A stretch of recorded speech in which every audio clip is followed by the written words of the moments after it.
ประชาชนทั้งหลายทั่วไปทุกคนตั้งกุศลเจตนาในการทอดกฐินสามัคคีและวางศิลาฤกษ์สร้างศาลาการประเรียนหน้าที่พักสงฆ์เหล่ามนทาตามกำหนดการดังนี้วันที่5 ถึง 11 ตุลาคม 2565 เป็นวันตกแต่งดาวเตรียมสถานที่วันที่ 12 ตุลาคม 2565 เป็นวันทอดกฐินและวางศิลาฤกษ์เวลา 8 นาฬิกาถึง 12 นาฬิกาเปิดโอกาสให้ศรัทธาประชาชนทำบุญตามอัธยาศัยและร่วมตอกไม้มงคลตามกุศลเจตนาเวลา 11 นาฬิกาถวายเพลพระสงฆ์และเลี้ยงอาหารประชาชนแบบโรงทานเวลา 12 นาฬิกา 30 นาทีเริ่มแห่ต้นกฐินสามัคคีแต่ละสายบุญและแห่แผ่นศิลาฤกษ์เวลา 13 นาฬิกา 30 นาทีประกอบพิธีวางศิลาฤกษ์และทอดกฐินในโอกาสอันเป็นบุญกุศลแห่งการสร้างวัดใหม่และทอดกฐินพร้อมวางศิลาฤกษ์สร้างศาลาการประเรียนครั้งนี้จึงขอกราบนิมนต์พระสงฆ์ครูบาอาจารย์และเชิญชวนศรัทธาพุทธศาสนิกชนทุกท่านได้ร่วมบุญตอกไม้มงคลปฐมฤกษ์เป็นมหามงคลอันยิ่งใหญ่ในวันที่ 12 ตุลาคม 2565 นี้ด้วยขออำนาจคุณพระศรีรัตนตรัยและสิ่งศักดิ์สิทธิ์ทั้งหลายตลอดจนพระสยามเทวาธิราชด้วยอำนาจเดชเดชะเทวาอารักษ์รุกขเทวดาภูมิเทวะพระแม่ธรณีคุณพ่อคุณแม่จงแผ่ไพศาลด้วยบุญแห่งการให้ทานของท่านทั้งหลายจงเป็นพลวะปัจจัยส่งเสริมสนับสนุนให้เศรษฐีใจบุญนายทุนใจดีและผู้มาร่วมงานทุกท่าน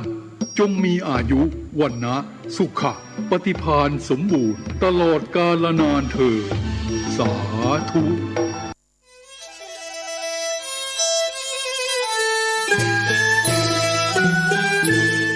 ขอเชิญร่วมทำบุญทอดกฐินสามัคคีณวัดทุ่งหลวงอำเภอแม่แตงจังหวัดเชียงใหม่ในวันอาทิตย์ที่ 6 พฤศจิกายน 2565 พิธีการดังนี้ 9 นาฬิกาเริ่มพิธีกล่าวองค์การบวงสรวง 10 นาฬิกา 9 นาทีพระสงฆ์เจริญชัยมงคลคาถาห่มผ้าพระธาตุ 10 นาฬิกา 30 นาทีทอดกฐินสามัคคีแด่พระสงฆ์จำพรรษาจำนวน 5 รูปขอเชิญร่วมทำบุญกฐินได้ที่บัญชีธนาคารกรุงเทพสาขาตลาดแม่มาลัยชื่อบัญชีพระอธิการอิ่มคำทิตะปุญโญเลขที่ 458-016-9367 หรือสอบถามเพิ่มเติมได้ที่พระสมศักดิ์ปัญญาวโรโทร 0819196632ข่าวสารเพื่อการประชาสัมพันธ์ขอเชิญชวนผู้ใจบุญร่วมบุญจัดซื้อที่ดินถวายวัดกู่มาปินร้าง300 ปีบ้านป่าขุยหมู่ที่ 3 ตำบลสันปุเรยอำเภอดอยสะเก็ดจังหวัดเชียงใหม่เพื่อขยายพื้นที่วัดเพิ่มขึ้นเนื่องจากวัดมีพื้นที่น้อยจะทำการสร้างเป็นศาสนสถานที่ปฏิบัติธรรมสืบสานศาสนาต่อไปร่วมบุญได้ที่ธนาคารกรุงเทพเลขที่บัญชี 772-015-2391 ชื่อบัญชีวัดชัยสถานเพื่อบูรณะวัดกู่มาปินหรือร่วมบุญติดต่อโดยตรงที่พระธวัชชัยธีรปัญโย 0801732709 065 0209009 ขณะนี้ท่านกำลังฟังสถานีวิทยุกระจายเสียง FM 104.5 เมกะเฮิรตซ์ขอความนอบน้อมจงมีแด่พระรัตนตรัยเจ้า3 ประการพระรัตนตรัยองค์ที่ 1คือพระพุทธเจ้ารัตนตรัยองค์ที่ 2คือพระธรรมเจ้าพระรัตนตรัยองค์ที่ 3คือพระอริยสังฆเจ้าข้าพระพุทธเจ้าขอเคารพนอบน้อมกราบไหว้แตบไตรไวสาคุณพระรัตนตรัยเจ้าถึง3 ประการด้วยความเคารพสักการะเป็นอย่างยิ่งขอถวายความเคารพพระมหาเถรานุเถระเจ้าคณะพระสังฆาธิการครูบาอาจารย์ ตลอดถึงพระภิกษุหนุ่มสามเณรน้อยจุตนจุองค์ขอเจริญพรศรัทธาญาติโยมนักศีลนักบุญทั้งหลายต่อจากนี้ไปอาตมาภาพพระครูปริยัติกิจจาภิวัตรสำนักวัดพระสิงห์อำเภอเมืองจังหวัดเชียงใหม่จะได้น้อมนำเอาสาระธรรมคติธรรมชาดกธรรมในต่างพระพุทธศาสนามามอบเป็นธรรมบรรณาการอาหารใจคือกับท่านสาธุชนผู้ฟังรายการได้พินิจพิจารณาถึงเนื้อหาสาระธรรมคติธรรมชาดกธรรมเหล่านั้น อันจะก่อให้เกิดสติปัญญาเกิดความรู้ความเข้าใจเกิดความเลื่อมใสในพระพุทธศาสนาแล้วก็จะได้น้อมนำเอาสิ่งที่มีประโยชน์ไม่ว่าจะเป็นสาระธรรมคติธรรมชาดกธรรมมาประพฤติปฏิบัติในชีวิตอันจะก่อให้เกิดความสุขใจความสบายใจความภาคภูมิใจในวาระโอกาสที่เฮาท่านทั้งหลายได้เกิดมาปะพระพุทธศาสนาก็จะเป็นความสุขอันเป็นความสุขตึงตั้งกายและก็ตั้งใจที่ว่ามาซึ่งเป็นความมุ่งมา่ปรารถนาของหมู่เฮาทุกผู้ทุกนามที่ได้เกิดมาเป็นมนุษย์ก่อนอื่นนั้น ก็ขออนุโมทนาในกุศลเจตนาของผู้อำนวยการสถานีวิทยุคลื่นพระพุทธศาสนาแห่งนี้ที่ได้เปิดโอกาสให้ครูบาอาจารย์ได้นำเสียงเรียงนามธรรมะคำสอนออกไปสู่ศรัทธาประชาชนนักศีลนักบุญตามสถานที่ต่างๆก็ก่อให้เกิดประโยชน์นะ ทั้งในส่วนของพระพุทธศาสนาได้เผยแผ่พระธรรมคำสอนส่วนศรัทธาญาติโยมก็เกิดประโยชน์นะตรงที่ได้ฟังได้ยินได้เข้าใจในเนื้อหาสาระธรรมในต่างพระพุทธศาสนาได้ข้อคิดได้แนวปฏิบัติที่ถูกต้องอาตมาเชื่อว่าหลายผู้หลายคนเมื่อฟังแล้วก็ฟังโดยความตั้งใจแล้วก็ได้น้อมนำไปประพฤติปฏิบัติในทางที่ถูกต้องขึ้น สิ่งใดที่เราเคยประพฤติปฏิบัติมาเป็นแนวทางที่บ่ถูกต้องบ่ถูกกฎหมายบ่ถูกประเพณีวัฒนธรรมบ่ถูกตามหลักคำสอนขององค์สมเด็จพระสัมมาสัมพุทธเจ้าเฮาก็พยายามละพยายามเลิกพยายามงดในแนวทางประพฤติปฏิบัติเหล่านั้นเพราะว่ามันบ่ก่อให้เกิดสติปัญญาเกิดความหลงเกิดความงมงายเฮาหันมาปรับปรุงข้อวัดปฏิบัติคือตานรักษาศีลเจริญจิตภาวนาแบบเบาที่ครูบาอาจารย์ได้สอนไว้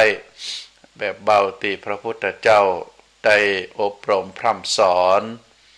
คือแก่พุทธบริษัททั้งสี่อันนี้ถือว่าเป็นแนวทางที่ถูกต้อง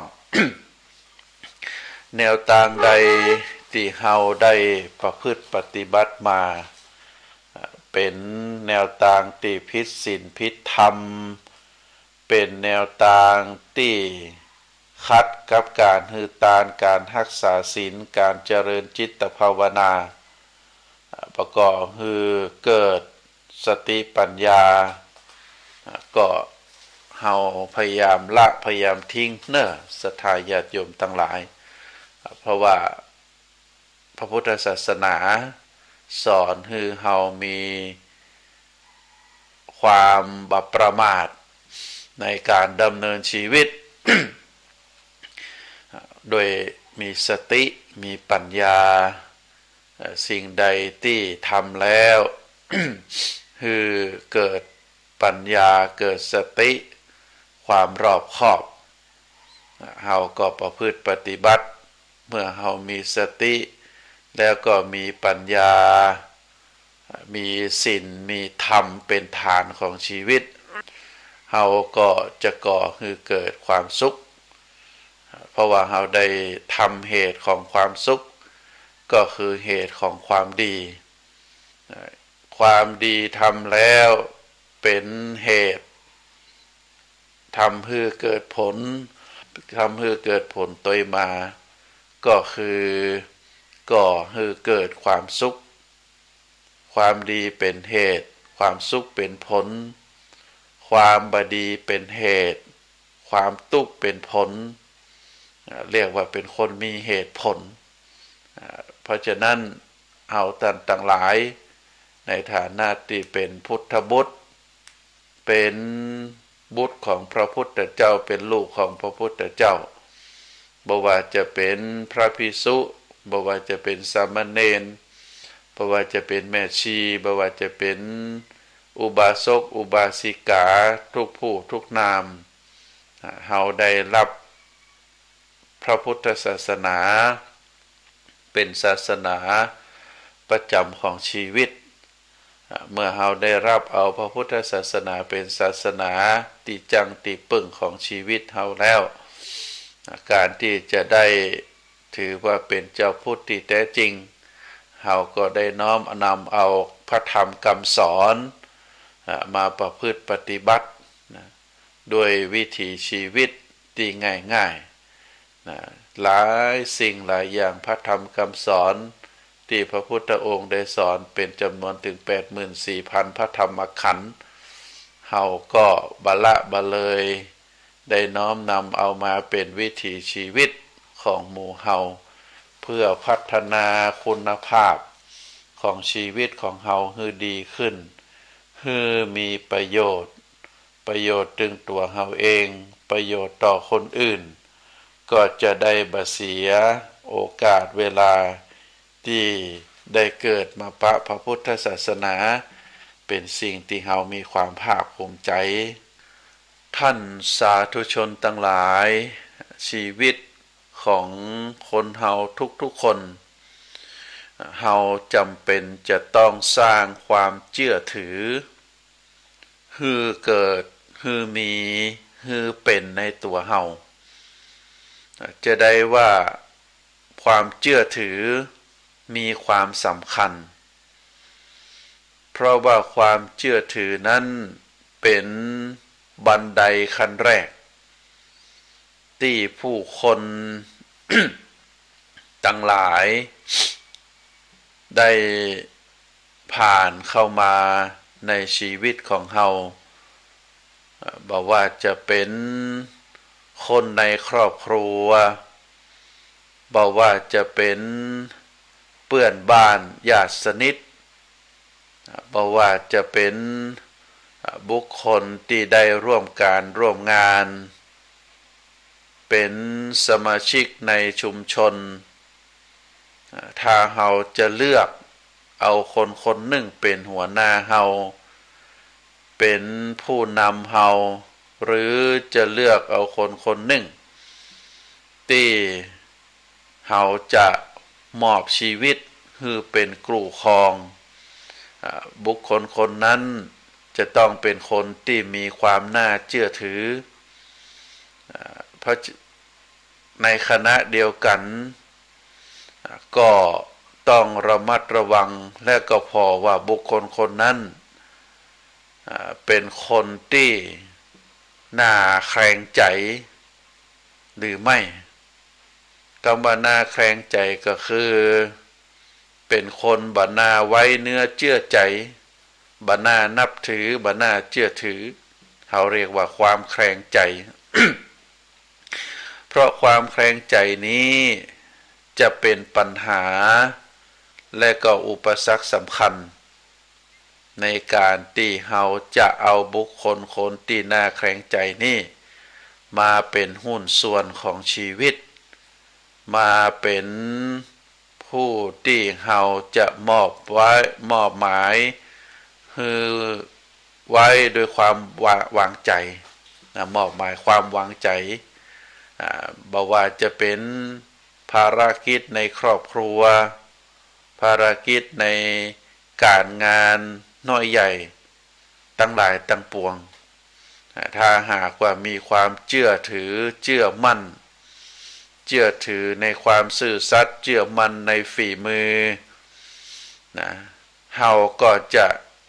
มีความไว้วางใจซึ่งกันและกันมีความเชื่อถือแต่ถ้ามีความแคลงใจบ่น่าเชื่อถือบ่น่าไว้วางใจก็ทำให้เกิดความหวาดระแวงความวิตกกังวลว่าบุคคลนี้เป็นคนที่ต้องระมัดระวังเพราะฉะนั้นคนเฮาในฐานะที่อยู่ในสังคมเฮาตั้งหลายเป็นสัตว์สังคมคำว่าสังคมก็คือคนตั้งแต่2 คนขึ้นไปอาจจะเป็นสมาชิกในครอบครัวเดียวกันหรืออาจจะเป็นบุคคลที่ได้ร่วมกันร่วมงานอยู่ในองค์กรเดียวกันก็จะก่อให้เกิดความหวาดระแวงบ่ไว้เนื้อเชื่อใจซึ่งกันและกันเพราะฉะนั้นความเชื่อถือเฮาต้องสร้างให้มีในตัวเฮานะความเชื่อถือความไว้วางใจส่วนความแคลงใจความหวาดระแวงความบ่ไว้เนื้อเชื่อใจก็บ่ควรจะให้มีสิ่ง2 สิ่งนี้จะเกิดขึ้นได้นะเราจะต้องปูพื้นฐานความเชื่อถือพื้นฐานชีวิตของคนเฮาด้วยหลักธรรมที่พระพุทธองค์ได้ตรัสสอนไว้ก็คือทิฏฐิสามัญญตามีความคิดมีความเห็นแบบปกติศีลสามัญญตามีศีลข้อวัดปฏิบัติเป็นปกติ2 สิ่ง 2 ประการนี้เป็นฐานของชีวิตที่จะสร้างความเชื่อถือสร้างความไว้วางใจซึ่งกันและกันถ้าหากว่ามีความคิดเห็นมีข้อวัดปฏิบัติที่ตรงที่เหมือนกับคนทั่วไปบ่มีเรียกว่าบ่มีหน้าบ่มีหลังเปิดเผยกันอันนี้ถือว่าเป็นความไว้เนื้อเชื่อใจความเชื่อถือความเชื่อถือแล้วก็ความไว้เนื้อเชื่อใจซึ่งกันและกันเพราะฉะนั้นเปิ้นได้แนะนำว่าการที่จะตรวจสอบอุปนิสัยจิตใจและความคิดของบุคคลที่จะเข้ามาเป็นหุ้นส่วนของชีวิตเพราะว่าในฐานะที่เป็นสมาชิกของครอบครัวสมาชิกของการงานหน้าที่ถ้าอุปนิสัยจิตใจตลอดถึงความคิดเป็นคนที่น่าเชื่อถือก็เชื่อมั่นในบุคคลนั้นว่าจะเป็นคนตั้งตนอยู่ในศีลธรรมมีความน่าเชื่อถือนักยิ่งขึ้น คุณธรรมถึงสองอย่างก็คือทิฏฐิสามัญญตาความคิดหันแบบปกติของคนทั่วไปแล้วก็ศีลสามัญญตาความมีข้อวัดปฏิบัติ อันได้แก่ศีลอย่างน้อยก็ศีลห้ามีอยู่ในจิตในใจเป็นบุคคลที่ถือว่ามีคุณธรรมกันขั้นพื้นฐานเป็นคุณธรรมง่ายๆมีอยู่ในจิตในใจในเบื้องต้นที่เฮาทุกคนบ่ควรจะละเลยบ่ควรจะปล่อยผ่านหรือบ่ควรจะมองข้ามเพราะว่าความคิดหันในส่วนตัวอันจะหู้ได้โดยการสนทนาโดยการข้อวัดปฏิบัติ บวกกับศีลสามัญญตาเป็นคนสายบุญเป็นคนที่มีน้ำจิตน้ำใจเมตตาอบอ้อมอารีก็เพราะว่ามีพื้นฐานของจิตของใจได้ยึดถือเอาศีลเป็นที่จังที่พึ่งเพราะฉะนั้นคุณธรรมถึงสองประการเราจะต้องสร้างให้มีอยู่ในตัวในตนเราเมื่อมีความคิดหันที่เราเรียกว่าทิฏฐิเป็นความคิดหันที่ถูกต้องเป็นความคิดหันที่สั่งให้ข้อวัดปฏิบัติการกระทำอยู่ในกรอบของกฎหมาย อยู่ในกรอบของศีลธรรมบุคคลคนนั้นก็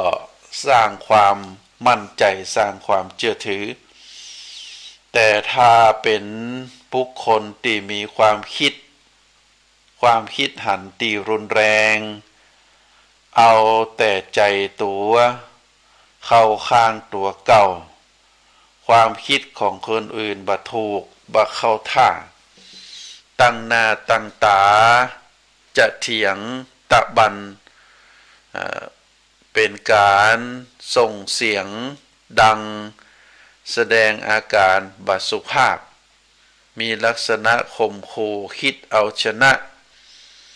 เพื่อให้เป็นไปตามความคิดความหันของตัวเก่าเท่านั้นเหตุผลก็น้อยลักษณะอย่างนี้ไผก็คงบ่อยากจะคบหาสมาคมอันนี้เป็นส่วนในของความคิดเห็น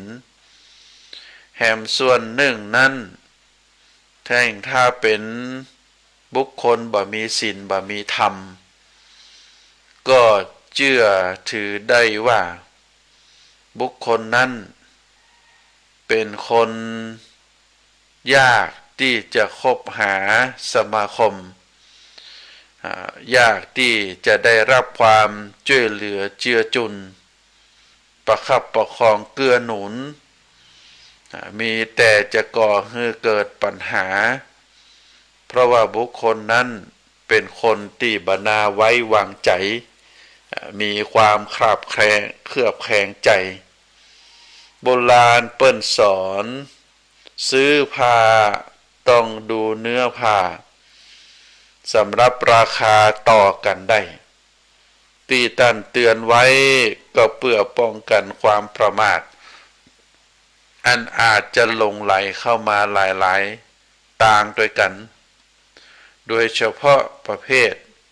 เป็นคนอู้หวานน่าเชื่อถือแต่เป็นคนไร้สัจจะประเภทหลอกฮื้อตายใจซึ่งคนทั้งหลายก็ได้รับความเสียใจเป็นจำนวนนักอย่างเช่นเฮาได้หันข่าวในสังคมปัจจุบันรุ่นแล้วรุ่นเล่าเรื่องแชร์ หรือเอาเงินไปให้คนอื่นลงทุนนะอาตมาจำได้ก็ตั้งแต่อาตมาเป็นเนนน้อยนะเป็นเนนน้อยเป็นตุเจ้ามาจนถึงปัจจุบันก็ยังมีข่าวเป็นลักษณะแบบนี้ด้วยความบัดรอบคอบด้วยความโลภอยากจะได้เงินอยากจะได้ทองแบบว่าเอาเงินไปลงทุนแล้วถ้าเป็นธนาคารมีหลักมีฐานมีเกณฑ์อาจจะได้น้อยแต่เอาเงินคือคนหนึ่งไปลงทุนไอ้อย่างบ่ฮู้เฮาก็บ่ฮู้เพียงแต่ฮู้ว่าลงทุนเอาไปคือเปิ้น100,000เดือนแรกก็ส่งมาให้อาจจะเป็นเงินปันเงินหมื่นอันนี้คือผลกำไรก็มีความย่ามใจเอาไปให้เปิ้นแฮม300,000 400,000รวมเป็น500,000พอตกสิ้นเดือนมาเปิ้นก็เอาเงินมาให้แฮมหรือบางทีก็โอนเข้าบัญชีส่งสลิปมาให้ทางมือถือทางเส้นทางออนไลน์หรือ Facebook ก็เกิดมีความย่ามใจแฮมได้เงินนักนั่งคิดบวกแฮมก็เงินที่ได้มาเป็นดอกเบี้ยก็เอาไปใช้จ่ายไปกินไปเอวมีความภาคภูมิใจมีความสุขใจประเมินมานานเท่าใดเงินที่เอาไปลงทุน500,000ไปให้อาจจะเป็นเปื่อนเป็นคนต่อกันแฮมปรากฏว่าเจ้าของแชร์บุคคลที่เอาไปลงทุนนั้นเกิดโดนยับเกิดโดนติดคุกเกิดโดนแฉมาว่าเป็นคนหลอกลวงมีเจ้าหนี้เจ้าสินแจ้งความเป็นจำนวนนัก ก็เงินที่สะสมมาเกือบทั้งชีวิตก็หายไปโดยบ่มีหลักฐานบ่ได้คืนจะไปฟ้องร้องก็ยากที่จะได้คืนเป็นนักต่อนักเพราะฉะนั้นเฮาตั้งหลายในฐานะที่เป็นลูกของพระพุทธเจ้าก็จะต้องดูคนฮือดีๆเป็นคนน่าเชื่อถือก็เป็นคนที่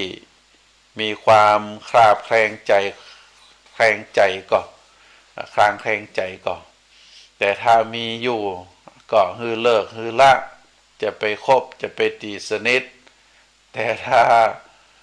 พอแล้วเปิดเป็นคนดีอยู่ในบ้านเฮามีลักมีเกณฑ์มีศีลมีธรรมเป็นคนมีสัจจะน่าเชื่อถือก็ว่ากันแหมอย่างรายที่เป็นภัยบ่ฮู้เป็นเจ้ามือแล้วก็เอาสตางค์ไปฮือเปิ้นอันนี้อันตรายเฮาหันตัวอย่างมาเป็นหลาย10กรณีนะกรณีใหญ่ๆกรณีย่อยกรณีน้อยนั่นบ่ว่ากันละ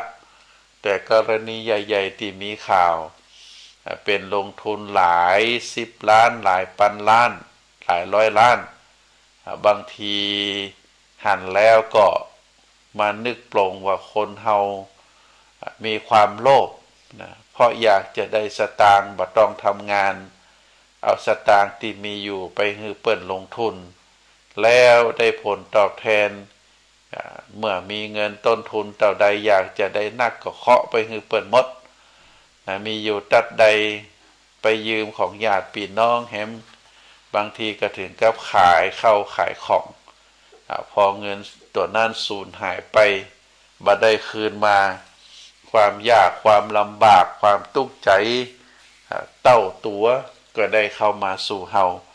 ก็เพราะความเชื่อถือในบุคคลที่บ่ควรเชื่อถือท่านสาธุชนทั้งหลายชีวิตของคนเฮานั้นเมื่อปรับพื้นฐานของชีวิตโดยหลักธรรมที่เรียกว่าทิฏฐิสามัญญตา และศีลสามัญญตาเข้ากับสังคมได้ดีแล้วเป็นคนที่มีความคิดเห็นถูกต้องดำเนินชีวิตภายใต้พื้นฐานของศีลธรรมอย่างน้อยมีศีลห้าเป็นหลักในการดำเนินชีวิตก็จะเป็นบุคคลที่ดำเนินชีวิตต่อไปโดยความราบรื่นก้าวหน้าก้าวขึ้นสู่ความเรียกว่าอุดมสูงสุดเป็นความอุดมสูงสุดที่บ่ล้มบ่หกล้มถอยหลังคนไหนที่มีฐานของชีวิตโดยที่มีความคิดเห็นที่ถูกต้องแล้วก็มีศีลเป็นพื้นฐานพระพุทธองค์ได้ตรัสว่ากัมมังวิชาจะธัมโมจะศีลังชีวิตะมุตตมังชีวิตของคนเฮาจะก้าวหน้าจะเจริญก้าวหน้า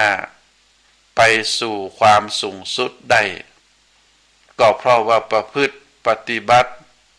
ตามหลักกฎแห่งกรรมเป็นคนที่มีวิชาความรู้ก็คือเป็นคนบ่โง่มีคุณธรรมศีลธรรมอันนี้สำคัญเพราะคุณธรรมนำชีวิต พื้นฐานรองรับขั้นต่อไปทรงเรียกว่ามอบเป็นหลักสำคัญที่จะให้เฮาเป็นคนที่มีความเจริญก้าวหน้าสูงสุดในชีวิตก็คือจะต้องเป็นคนฮักงานเอาใจใส่เอาการเอางานนอกจากจะรักษาการงานที่มีอยู่คือมีความมั่นคงคือมีความถูกต้องคือมีความเชื่อถือต่อคนทั้งหลายมีผลงานแล้วก็ยังได้สร้างงานเพิ่มเติมคืออยู่ในกรอบแล้วก็คือมีความเจริญก้าวหน้าเรียกว่าฮักงานเป็นคนใฝ่รู้ก็หมายความว่าเป็นคนฉลาดบ่ทำงานแบบโง่แบบบ่รู้บ่มีทิศทางเป็นคนที่บ่ใจงมงายถ้าหากคนไหนเป็นคนบ่ฉลาดทำงานโดยที่บ่รู้เป้าหมายสูงสุดของการทำงานเป็นคนโง่งมหลงโดยที่บ่คิดโดยความรอบคอบอันนี้ก็เป็นเหตุทำให้ชีวิตบ่ไปถึงความอุดมสมบูรณ์ได้คุณธรรมอยู่ในจิตในใจก็สำคัญต้องมีหูเท่าทันมีคุณธรรมเป็นคนเชื่อถือได้เฮาจะเชื่อถือเพราะเป็นคนมีคุณธรรมแต่ถ้าเป็นคนไร้คุณธรรมก็เป็นคนที่บ่น่าเชื่อถือ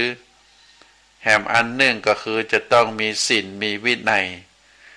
มีระเบียบของชีวิตมีศีลมีวินัยประจำชีวิตเป็นชีวิตที่มีความโปร่งใสเป็นชีวิตที่มีกรอบมีเกณฑ์บัสสัมมาเลเทเมาเป็นคนน่าไว้วางใจเพราะว่าตั้งพื้นฐานคือได้หันเป็นคนมีสัจจะเป็นคนบ่หลอกลวงเป็นคนบ่น่าไว้หลังหลอกตึง4ประการก็คือฮักงานใฝ่รู้มีคุณธรรมมีศีลมีธรรมมีวินัยรักชีวิตพื้นฐานตึง4ประการนี้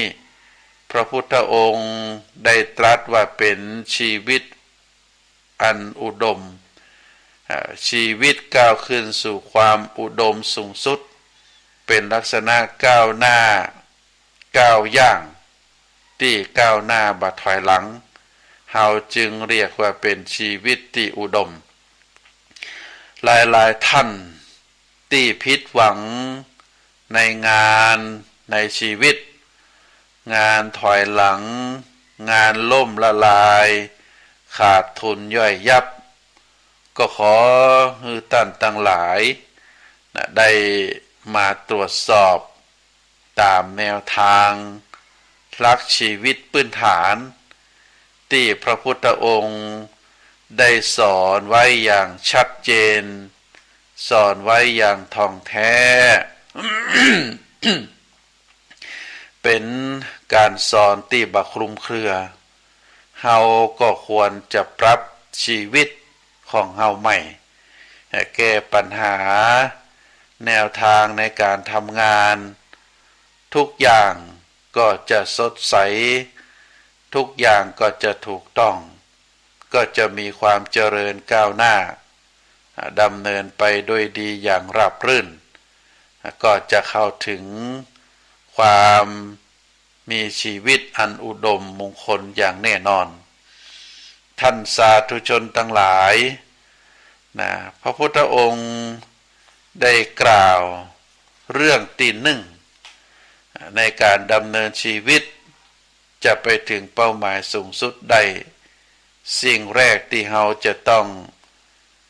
เชื่อจะต้องยึดเป็นหลักการในการดำเนินชีวิตก็คือเชื่อหลักของกรรมหรือกฎของกรรม กฎของกรรมก็คือทำดีได้ดีทำชั่วได้ชั่วอันนี้เป็นหลักสำคัญสุดยอดพระพุทธศาสนาโดยเฉพาะพุทธบริษัทจะต้องยึดมั่นในหลักนี้เป็นชีวิตจิตใจพร้อมที่มีจิตใจอันแน่วแน่มุ่งตรงต่อเป้าหมายแห่งธรรมปฏิบัติหากลักมีสิ่งแปลกปลอมเย้ายวนเป็นต้นว่าสินบนหรือสิ่งตอบแทนสนองใดๆอันจะเป็นกระแสคือเปลี่ยนแปลงหันเหลักกฎของกรรมแล้วก็ขอให้มีจิตใจนักแน่นเป็นเดิมพันอย่าได้หันเหไปในทางที่ชั่วก็คือเกิดทำให้ชีวิตที่เราตั้งไว้ดีแล้วไปเกลือกกลัวไปเข้าไปในสิ่งที่มันเป็นความชั่วแม้คนอื่นบ่ฮู้ตัวเฮาฮู้ดีที่สุดก็ต้องระมัดระวังไว้อันนี้เป็นหลักกฎแห่งกรรมที่ต้องระมัดระวังประการต่อมาก็คือการทำงานนะการทำงานโดยเฉพาะที่เราเรียกว่ากรรมมังการกระทำทุกคนจะต้องทำงานทุกชีวิตจะต้องมีงานทำงานที่ทำนั้นต้องเป็นหลักชีวิตนะต้องเป็นหลักชีวิตเฮาตัวชีวิตจะว่างจากงานบ่ได้ว่างงานเมื่อใดก็หมายถึงว่าชีวิตตกงานลักษณะของชีวิตที่ตกงานเป็นจะใดก็คิดตรองดูก็จะรู้ซึ้งแก่ใจว่ามันเศร้าส้อยจะต้องมีความหิวโหยปากต้องก็บ่ได้หยุดหิวจะต้องกินจะต้องดื่มซึ่งในปัจจุบันนี้ยิ่งเฮาก็หันว่าการงานเป็นเรื่องสำคัญ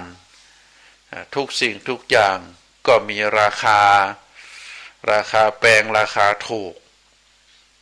ถ้าเฮาบ่มีเงินความหิวความอยากจนก็จะเข้ามาแทนเพราะฉะนั้นการหยุดงานเฮาจะหยุดบ่ได้เฮาจะต้องทำงานทำให้ได้ สร้างหลักสร้างฐานความดำเนินเป็นฐานของชีวิตทำให้ดีที่สุดทำให้สุดฝีมือถ้าหากว่ามีงานบ่ทำก็จะเป็นเรื่องยากเพราะฉะนั้นการทำงานที่เราเรียกว่ากำมังนี่กำมังการทำงานนี่เป็นเรื่องสำคัญจะต้องทำให้ดีที่สุดทำให้สุดฝีมืองานที่เราทำนั้นเราจะต้องทำด้วยความฮักและก็ความพอใจที่จะต้องทำด้วยความภาคเพียรพยายามจะต้องทำด้วยการเอาใจใส่บ่ทอดทิ้งงานเราจะต้องทำด้วยสติปัญญาใจสมองไตร่ตรองให้รอบคอบเพราะฉะนั้นการทำงานก็จะต้องใจตึงสติใจตึงปัญญาใจตึงความพยายามแล้วก็อย่างที่ดีที่สุดจะก่อให้เกิดประโยชน์ก็จะต้องสร้างความฮักความพอใจความภาคเพียรการเอาใจใส่อย่างเสมอต้นเสมอไปตั้งแต่ต้นจนจบเราทำงานแต่ละวันบ่ใจทำแบบละทิ้งขว้างไผที่ทำเป็นลักษณะแบบนี้ก็จะก่อให้เกิดเป็นคุณค่าของคนค่าของคนอยู่ที่ผลของงานเมื่องานของเฮามีค่าราคาค่างานก็ยิ่งสูงชีวิตตกงานบ่มีในบุคคลผู้ที่มีผลงานมีแต่มีตำแหน่งงานจะก้าวสูงขึ้นไปยิ่งบุคคลผู้มีผลงานนั้นหากได้เสริมคุณธรรมมีมนุษยสัมพันธ์เป็นบุคคลที่ยิ้มแย้มแจ่มใสเป็นบุคคลที่เข้าได้ทุกคนชีวิตนี้จะบัดตกต่ำแต่ประการใดมีแต่จะไต่เต้าสูงขึ้นไปอย่างแน่นอนอันนี้เป็นหลักของการทำงานหลักของความรู้ก็เป็นเรื่องที่ทุกคนต้องใส่ใจนะและก็เอาใจใส่อย่างใกล้ชิดนะโดยเฉพาะคุณพ่อคุณแม่เราจะต้องเอาใจใส่เป็นพิเศษเพราะถ้าลูกของเราเฮียนหูบัดดันคนอื่นเป็นคนที่บ่ฉลาดขาดความรู้อันนั้นหมายถึงว่าลูกของเรานั้นจะบัดเทียมบ่าเทียมไหลกับลูกของคนอื่นและยังจะต้องมีความหมายที่ไปไกลยิ่งกว่านั้นก็คือคนของเราลูกของเราก็จะกลายเป็นคนโง่เป็นคนบ่ฉลาดเพราะฉะนั้นพ่อแม่จะต้องเฝ้ามองเป็นพิเศษโดยเฉพาะการนำลูกนำหลานไปห้ำไปเฮียนก็จะต้องให้มีความรู้เพราะว่าวิชาความรู้นั้นเป็นเรื่องที่เฮียนรู้ได้จากตึงโรงเรียนสถาบันการศึกษาแล้วก็ได้ซักได้ซิดในเรียกว่าเป็นคุณสมบัติเป็นไปตลอดชีวิตก็คือวุฒิการศึกษาเราจะต้องเป็นบุคคลกำกับดูแลเอาใจใส่ให้ลูกเฮานั้นได้เป็นคนตึงมีความรู้เป็นคนตึงมีความเก่งแล้วก็เป็นคนที่มีความฉลาดเพราะฉะนั้นวิชาตึงในห้องเรียนนอกห้องเรียนก็จะต้องสอนจะต้องแนะนำให้ลูกได้อาศัยประสบการณ์เป็นสำคัญความอ่อนน้อมถ่อมตนความน่าฮักน่าเอ็นดูความเคารพนอบน้อมต่อผู้รักผู้ใหญ่นะเป็นเรื่องที่เรา จะต้องบอกลูกว่าบางอย่างก็เป็นความรู้ในห้องเรียนบางอย่างก็เป็นความรู้นอกห้องเรียนบางอย่างก็เป็นวิชาที่ถือเป็นเรื่องเฉพาะเป็นเรื่องที่เขาห่วงแหนเฮาก็จะต้องน้อมนำลูกของเฮาเข้าไปศึกษาห้ำเรียนในสิ่งที่เขาตั้งใจต้องอาศัยความอ่อนน้อมความน่าฮักน่าเอ็นดูความมีมนุษยสัมพันธ์ก็จะได้อย่างดีๆจากผู้รักผู้ใหญ่คนมีน้ำใจคนมีเมตตาอันนี้ถือว่าเป็นหลักของวิชาคุณธรรมก็สำคัญยิ่งยอดบุคคลผู้ที่มีคุณธรรมกับคนที่บ่มีคุณธรรมนั้นเมื่อเฮาเข้าใกล้เฮาก็จะรู้ได้ทันทีบุคคลที่มีคุณธรรมก็จะมีลักษณะอบอุ่นเย็นมีความหวังคนที่บ่มีคุณธรรมก็จะเป็นคนแข็งกระด้างบ่อบอุ่นหวังไอ้หยังก็เป็นไปได้ยากลักษณะของคุณธรรมที่เฮาควรจะปลูกคือมีในจิตในใจในตัวของเฮาก็คือจะต้องเป็นคนมีสัจจะมีความซื่อสัตย์จริงใจเป็นคนบ่หลอกลวงเป็นคนที่มีความขยันฮักในการทำดี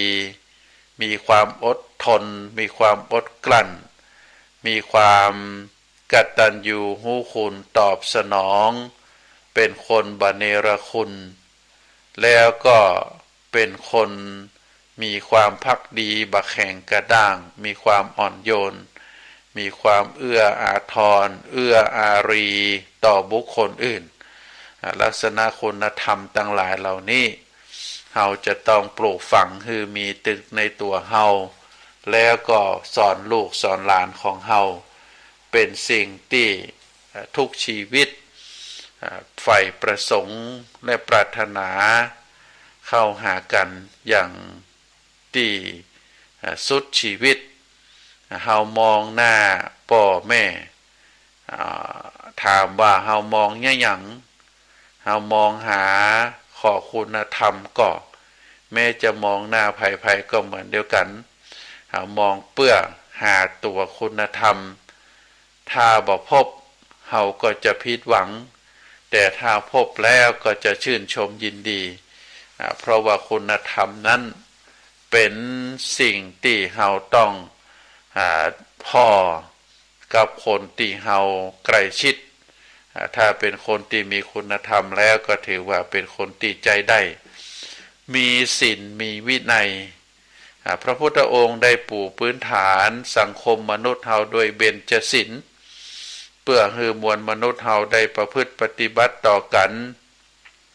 บ่เบียดเบียนกันเคารพในสิทธิอันชอบต่อกันได้กันเคารพต่อประเวณีจารีตอันงดงามบ่โกหกหลอกลวงมีสัจจะเชื่อถือได้บ่เมามายบ่ประมาทเพื่อตั้งหลักชีวิตอันนี้ก็ถือว่าเป็นพื้นฐานที่พระพุทธองค์ได้ตรัสสอนไว้ในเรื่องของศีลห้าเมื่อพระพุทธองค์ได้ปูทางไว้ให้เดินเมื่อเดินตามนี้สังคมก็จะมีความร่มเงาร่มเย็นในบวรพระพุทธศาสนาโดยมีฐานมีศีลเป็นฐานมีวินัยนำหมู่นำคณะนำชุมชนคือเป็นระเบียบคือมีความเรียบร้อยเหมือนเรียกว่าเหมือนกับพวงมาลัยพวงมาลัยดูแล้วมีความงดงามจัดหมู่จัดหมวดน่าดูน่าชมฉันใดมวลมนุษย์เฮาถ้าอาบด้วยถ้าเป็นผู้ที่อาบด้วยศีลด้วยธรรมโดยวินัยก็จะงดงามเพราะฉะนั้นคุณธรรมถึง4ประการที่ได้ว่ามาก็คือมีเป็นคนฮักงานเอางาน แล้วก็ได้งานนะหักงานเอางานได้งานมีวิชาความรู้ฉลาดในการงานบังโง่เขลามีคุณธรรมมีศีลธรรมมีความอดอุ่นบ่ว้าเหวเป็นคนที่มีศีลมีวินัยนำสังคมให้มีระเบียบเป็นสังคมที่มีความสุขเพราะฉะนั้นเมื่อสมบูรณ์พร้อมโดยคุณธรรมหลักธรรมถึง4ประการพระพุทธองค์ได้ตรัสว่าบุคคลคนนั้นก็จะเป็นคนที่มีชีวิตอันสูงสุดนะเพราะว่าชีวิตของหมู่เฮาทุกคนผู้ที่ประพฤติธรรมปฏิบัติตามธรรมก็จะก้าวเข้าสู่ความเป็นชีวิตที่มีความอุดมสูงสุดเป็นลักษณะเป็นการย่างก้าวที่นักแน่นบ่พลาดเป็นการกล่าวที่มีความก้าวหน้าอย่างเป็นคนก้าวไปอย่างมั่นคงบ่ถอยหลังบ่หกล้มชีวิตทุกชีวิตต่างก็ต้องการมีจุดยืนของชีวิตที่มั่นคงบ่หกล้มบ่ถอยหลังตั้งใจอย่างแน่วแน่ก็จำเป็นจะต้องขอให้ชีวิตของเฮานั้นได้มีหลักในการยึดได้มีหลักในการเกาะที่จะนำชีวิตก้าวหน้าไปสู่ความสูงสุดด้วยรักธรรมที่พระพุทธองค์ได้ประสาทพรไว้ว่าชีวิตอุดมนั้นจะต้องประกอบด้วยมีความขยันหมั่นเพียรในการประกอบอาชีพการงานแล้วก็เชื่อในหลักการที่ได้ทำดีได้ดีทำชั่วได้ชั่วเป็นคนที่มีความรู้มีความฉลาดมีความลักแหลมบ่โง่เขลาเบาปัญญามีคุณธรรมโดยเฉพาะความขยันความหมั่นเพียรความอดทนความกตัญญูรู้คุณเป็นคนอ่อนน้อมบ่แข็งกระด้างแล้วก็มีเมตตาเอื้ออารีเอื้ออาทรและสิ่งสำคัญที่สุดก็คือนำชีวิตอยู่ภายใต้พื้นฐานของศีล5บ่เบียดเบียนกันเคารพในสิทธิอันชอบธรรมต่อกันและกันเคารพต่อประเวณีจารีตอันงดงามบ่โกหกหลอกลวงมีสัจจะเชื่อถือได้บ่เมาไม้บ่ประมาทคือมีหลักในการดำเนินชีวิตที่ตั้งมั่นในเรื่องของคุณธรรมที่ว่ามานี้ชีวิตของเฮาทั้งหลายก็จะถึงความอุดมสมบูรณ์ด้วยแนวทางหลักธรรมที่ว่ามาเมื่อเฮามีความอุดมสมบูรณ์นำชีวิต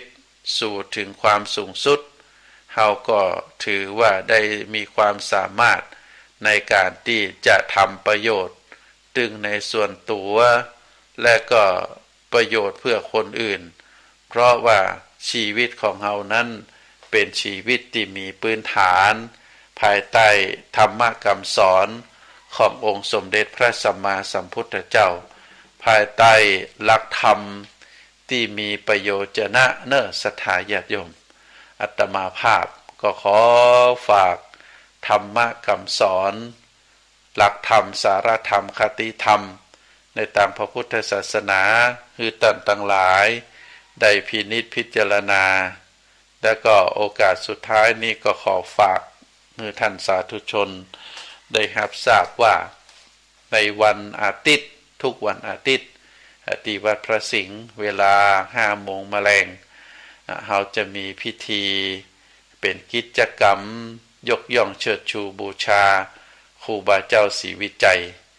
ก็คือการน้อมนำเอาการสวดกรรมฐานสวดทศปารมีมาสวดพร้อมกับ ฟังข้อคิดสกิดใจจากพระมหาเถระในการยกย่องเชิดชูบูชาครูบาเจ้าศรีวิจัยที่พระวิหารหลวงก็ยังมีอยู่ก็ขอเจริญพรศรัทธาญาติโยมได้ร่วมกันเนอะเวลาหมดแล้วอาตมาภาพขอนำสารธรรมคติธรรมชาดกธรรมในทางพระพุทธศาสนาจากท่านสาธุชนไปก่อนไว้โอกาสหน้าเฮามาปากันแหมนอขอเจริญพร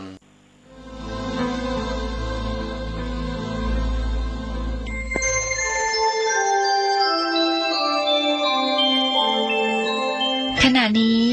ท่านกำลังฟังสถานีวิทยุกระจายเสียงพระพุทธศาสนา FM 104.5 เมกะเฮิรตซ์ ข่าวสารเพื่อการประชาสัมพันธ์ก็มีความสนใจที่จะจัดทำหนังสือชุดความรู้เรื่องพระพรหมมงคลฝ่ายวิปัสสนาทองสิริมังคโรสาธารณบุคคลคุณภาพกับการเผยแผ่พระพุทธศาสนาก็จะมีการจัดพิมพ์ 2,500 เล่มภาษาไทย 2,000 เล่มภาษาอังกฤษ 500 เล่มท่านที่สนใจร่วมบุญบริจาคได้ที่บัญชีธนาคารกรุงไทยเลขที่บัญชี 5111714383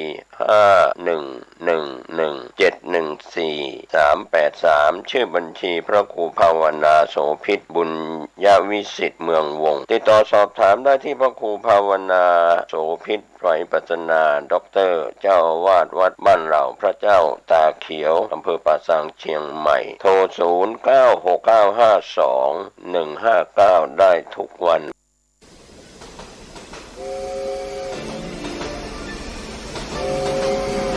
ข่าวสารเพื่อการประชาสัมพันธ์กำหนดการฟังเทศรายการรถด่วนขบวนพิเศษฤดูกาลเข้าพรรษาปี 2565 จัดโดยคณะสงฆ์จังหวัดเชียงใหม่องค์กรเครือข่ายชาวพุทธจังหวัดเชียงใหม่ดำเนินงานโดยกลุ่มหนุ่มสาวจังหวัดเชียงใหม่ขบวนที่ 8 10 กันยายน 2565 ขึ้น 15 ค่ำเดือน 12 เหนือกลับมายังพุทธสถานเชียงใหม่ 20 นาฬิกาเป็นการจัดงานวันกตัญญูพุทธสมาคมและมูลนิธิพุทธสมาคมเป็นเจ้าภาพขบวนที่ 9 18 กันยายน 2565 แรม 8 ค่ำเดือน 12 เหนือรถด่วนไปยังวัดลังกาตำบลฟ้าห้ามอำเภอเมืองเชียงใหม่จังหวัดเชียงใหม่ 20 นาฬิกาฟังพระธรรมเทศนา1กันขบวนที่ 10 25 กันยายน 2565 แรม 15 ค่ำเดือน 12 เหนือเดินทางไปยังวัดอรัญยวาสตำบลบ้านปงอำเภอหางดงจังหวัดเชียงใหม่ 20 นาฬิกาฟังพระธรรมเทศนา1กันขบวนที่ 11 3 ตุลาคม 2565 ขึ้น 8 ค่ำเดือนเกียงไปยังวัดสันป่าแดงตำบลต้นเปาอำเภอสันกำแพงจังหวัดเชียงใหม่ 20 นาฬิกาฟังพระธรรมเทศนา1กันขบวนสุดท้าย 10 ตุลาคม 2565 ขึ้น 15 ค่ำเดือนเกียงเดินทางไปยังพุทธสถานเชียงใหม่ก็เป็นวันมอบโล่กลุ่มหนุ่มสาวจังหวัดเชียงใหม่เป็นเจ้าภาพในช่วง 20 นาฬิกาก็เป็นรายการกำหนดการรถด่วนขบวนพิเศษเทศกาลเข้าพรรษาในปี 2565 จัดโดยคณะสงฆ์จังหวัดเชียงใหม่องค์กรเครือข่ายชาวพุทธจังหวัดเชียงใหม่โดยมีกลุ่มหนุ่มสาวจังหวัดเชียงใหม่ดำเนินการก็เป็นกำหนดการที่ท่านจะได้ไปร่วมกิจกรรมในส่วนของรถด่วนขบวนพิเศษในปีนี้ก่อนจากยกมือไหว้กันส่งสัญญาณพบกันอีกครั้ง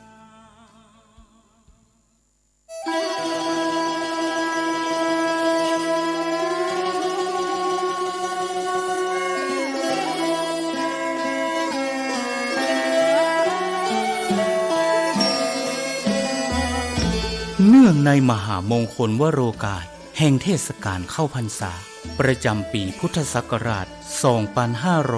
2565 อันเป็นปีมหาปีติยินดียิ่งของมหาชนชาวล้านนาและชาวไทยผู้มีจิตเลื่อมใสเปี่ยมล้นด้วยพลวะศรัทธาในบวรพระพุทธศาสนาอีกทั้งเป็นปีที่เวียนรอบมาบรรจบครบ 144 ปีชาตกาลแห่งพระครูบาสลีวิจัยพระตนบุญตนยิ่งใหญ่ในเมตตาธรรมวัดพระสิงห์วรมหาวิหารตำบลพระสิงห์อำเภอเมืองจังหวัดเชียงใหม่ขอน้อมเจริญพรสาธุชนนักศีลนักบุญพุทธบริษัททุกท่าน ร่วมพิธีเจริญพระพุทธมนต์ทำวัดเย็นเจริญเมตตาภาวนาตามแนวสติปัฏฐานสี่สวดพระคาถาปารมี10 ทัศน์ตามฮีทหอยแห่งพระครูบาสลีวิจัยและสดับรับฟังพระเทศนาธรรมโวหารจากองค์พระมหาเถระผู้แตกฉานในอรรถธรรมขององค์สมเด็จพระบรมศาสดาสัมมาสัมพุทธเจ้าในทุกๆวันอาทิตย์ตั้งแต่เวลา 17 นาฬิกาหรือ 5 โมงเย็นเป็นต้นไปโดยจะเริ่มงานพิธีมหามงคลนี้ในวันอาทิตย์ที่ 4 กันยายน พุทธศักราช 2565 เป็นวาระการครั้งที่ 1 ไปตราบกระทั่งถึงวันอาทิตย์ที่ 6 พฤศจิกายน พุทธศักราช 2565 ก่อนวันป่าเวณียี่เป็งลอยกระทงเจียงใหม่รวมได้วาระมหา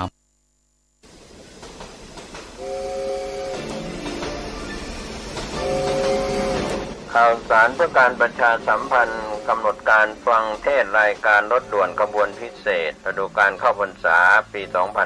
2565 จัดโดยคณะสงฆ์จังหวัดเชียงใหม่องค์กรเครือข่ายชาวพุทธจังหวัดเชียงใหม่ดำเนินงานโดยกลุ่มหนุ่มสาวจังหวัดเชียงใหม่ขบวนที่ 8 10 กันยายน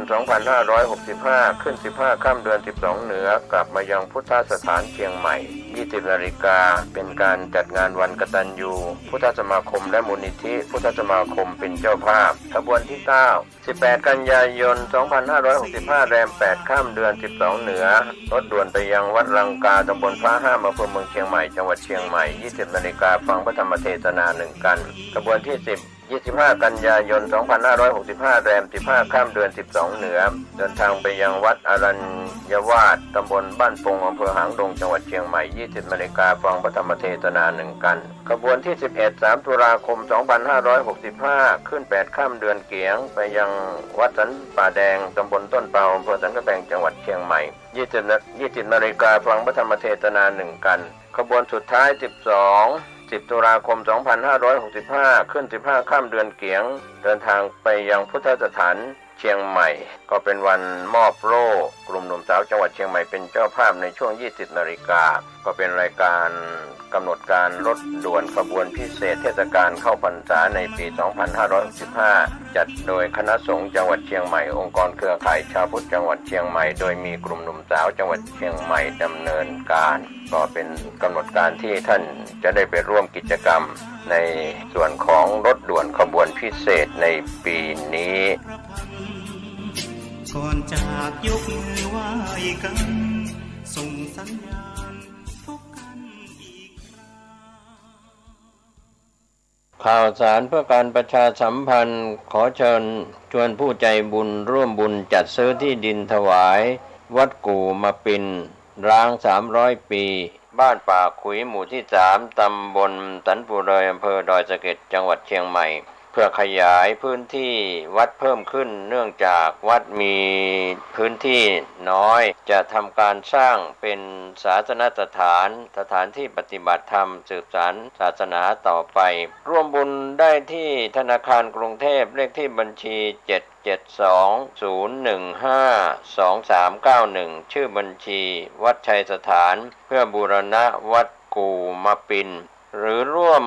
บุญติดต่อโดยตรงที่พระธวัชชัยธีรปัญโย 0801732709 065 0209009 ขอเชิญร่วมทำบุญทอดกฐินและวางศิลาฤกษ์ศาลาการประเรียนณที่พักสงฆ์เหล่ามนทาหมู่ที่ 3 ตำบลดอยหล่ออำเภอดอยหล่อจังหวัดเชียงใหม่วันที่ 12 ตุลาคม 2565 เวลา 13:39 นาทีเนื่องด้วยที่พักสงฆ์เหล่ามนทาได้เริ่มก่อสร้างมาตั้งแต่วันที่ 17 มิถุนายน 2565 เพื่อเป็นสถานที่ประกอบพิธีทางพระพุทธศาสนาและเป็นศูนย์รวมจิตใจของศรัทธาประชาชนทั่วไปโดยจะได้ทำการสร้างเสนาสนะถาวรวัตถุที่มั่นคงให้เหมาะสมกับที่จะยกฐานะเป็นวัดในพระพุทธศาสนาสืบไป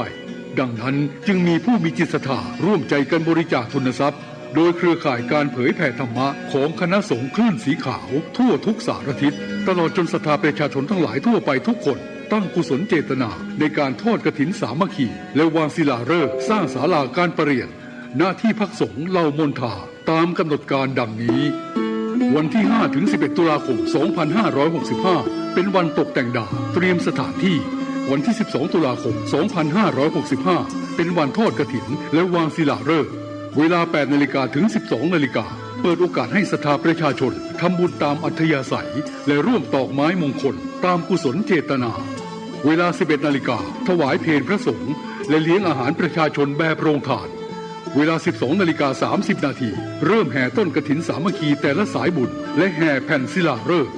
เวลา 13 นาฬิกา 30 นาทีประกอบพิธีวางศิลาฤกษ์และทอดกฐินในโอกาสอันเป็นบุญกุศลแห่งการสร้างวัดใหม่และทอดกฐินพร้อมวางศิลาฤกษ์สร้างศาลาการประเรียนครั้งนี้จึงขอกราบนิมนต์พระสงฆ์ครูบาอาจารย์และเชิญชวนศรัทธาพุทธศาสนิกชนทุกท่านได้ร่วมบุญตอกไม้มงคลปฐมฤกษ์เป็นมหามงคลอันยิ่งใหญ่ในวันที่ 12 ตุลาคม 2565 นี้ด้วยขออำนาจคุณพระศรีรัตนตรัยและสิ่งศักดิ์สิทธิ์ทั้งหลายตลอดจนพระสยามเทวาธิราชด้วยอำนาจเดชเดชะเทวาอารักษ์รุกขเทวดาภูมิเทวะพระแม่ธรณีคุณพ่อคุณแม่จงแผ่ไพศาลด้วยบุญแห่งการให้ทานของท่านทั้งหลายจงเป็นพลวะปัจจัยส่งเสริมสนับสนุนให้เศรษฐีใจบุญนายทุนใจดีและผู้มาร่วมงานทุกท่านจงมีอายุวันนะสุขะปฏิภาณสมบูรณ์ตลอดกาลนานเถิดสาธุ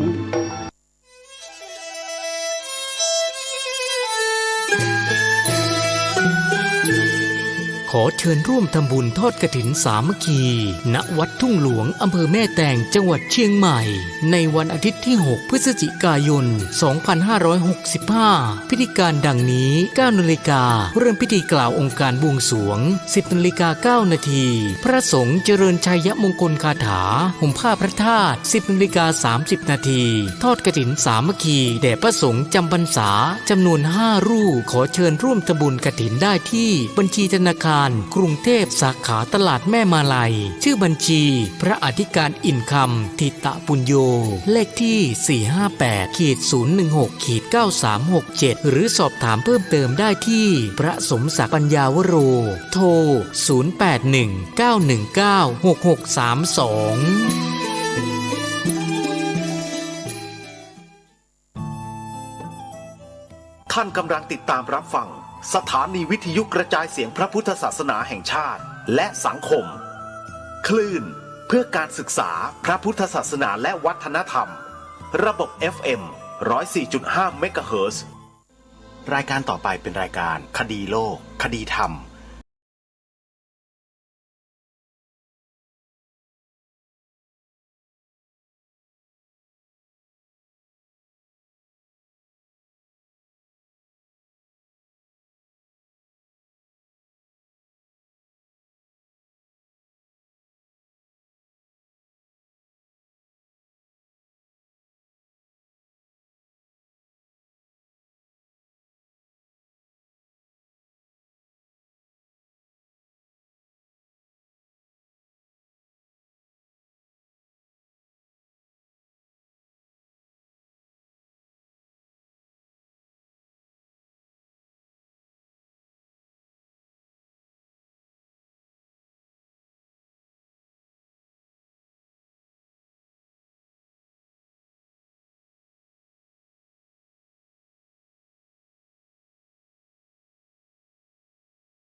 วันนี้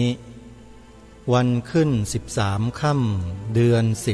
10วันนี้ตรงกับวันพฤหัสบดีที่8กันยายนพระพุทธศักราช2565รายการคดีโลกคดีธรรมมาพบกับท่านผู้ฟังเป็นปกติทุกวันจันทร์ถึงวันศุกร์และวันเสาร์อาทิตย์ทางสถานีวิทยุแห่งนี้ท่านผู้ฟังสามารถใช้โทรศัพท์มือถือระบบ Android ดาวน์โหลดแอปพลิเคชันวิทยุพุทธศาสนาทั่วไทยเพื่อติดตามรับฟังรายการต่างๆ ของสถานีวิทยุพระพุทธศาสนาแห่งชาติที่รวมอยู่ภายในแอปพลิเคชันนี้ถึง38สถานีได้อย่างอิสระตลอด24ชั่วโมงมีสาธุชน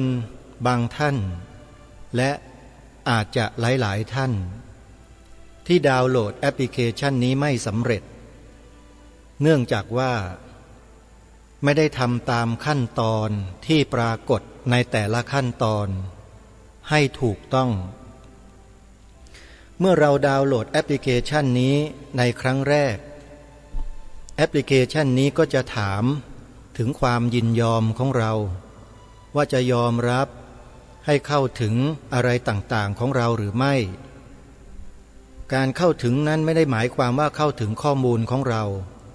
แต่เป็นการเข้าถึงระบบของโทรศัพท์ของเรานั่นเองให้เรากดยอมรับกดโอเคไปเรื่อยๆจนกระทั่งสิ้นสุดแล้วเราก็จะสามารถฟังแอปพลิเคชันนี้ได้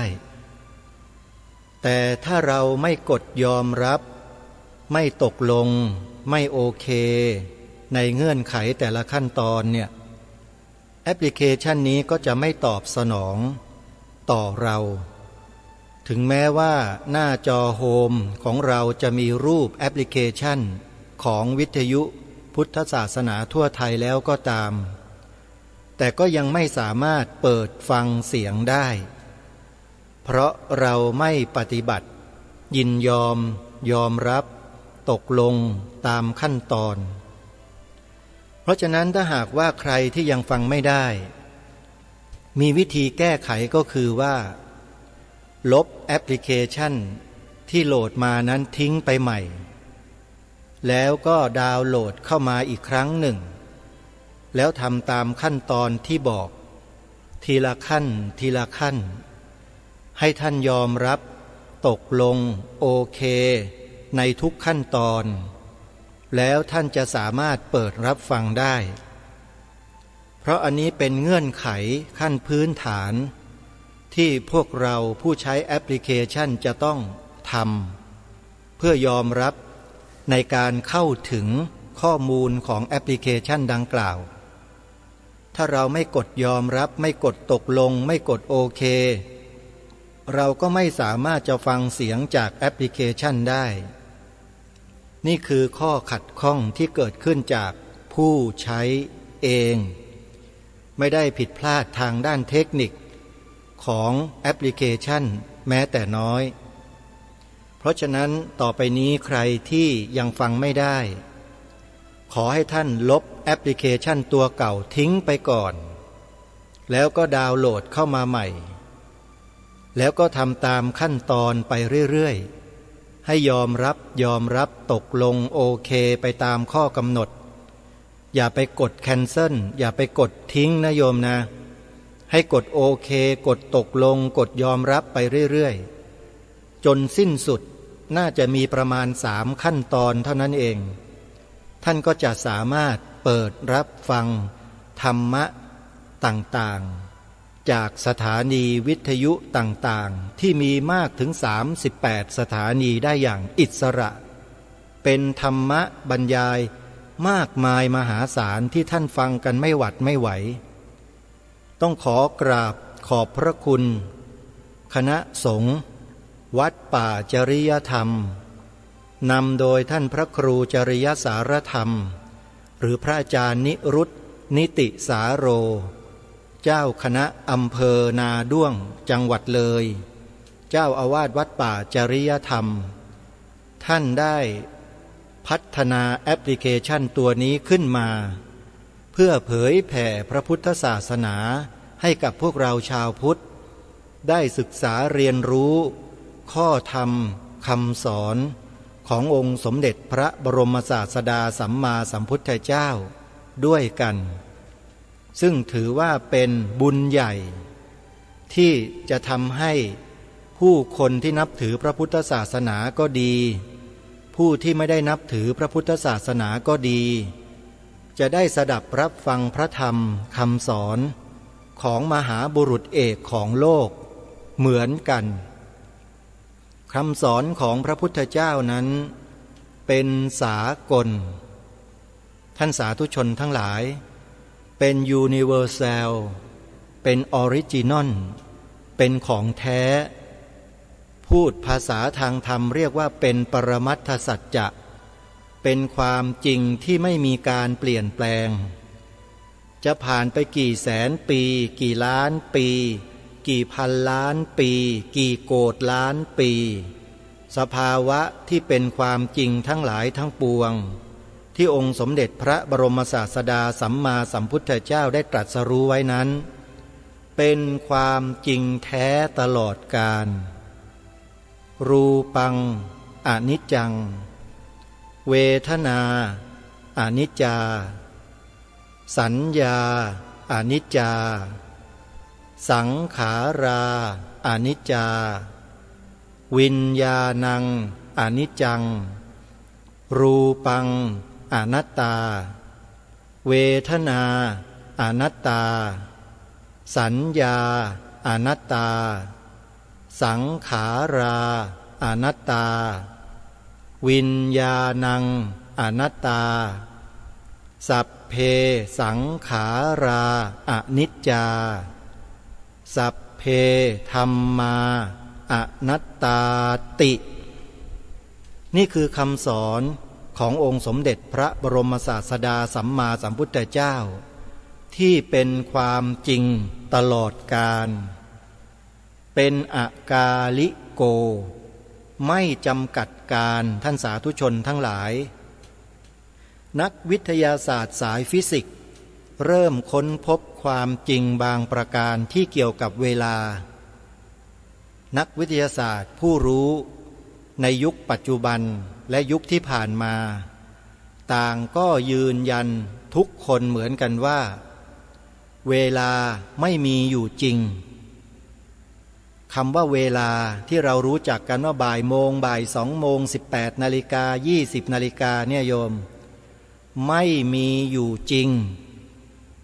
และเวลานั้นยืดหดได้เคยได้ยินคำนี้ไหมท่านผู้ฟังเวลายืดหดได้ทำไมจึงยืดหดได้มันเป็นไปตามกาละเป็นไปตามระยะห่างของเวลาโลกเรานี้เราใช้รอบโลก1 รอบที่หมุนรอบดวงอาทิตย์นับเป็น1 วันใช่ไหม1 วันมี24 ชั่วโมงใน1 ชั่วโมงมี60 นาทีใน1 นาทีมี60 วินาทีตามที่เราศึกษาเรียนรู้มาในตำรับตำราเป็นเช่นนั้นแต่ในระดับของฟิสิกส์คำว่าเวลานั้นมีอะไรเป็นอะไรที่มากกว่าที่เรารู้เยอะมาก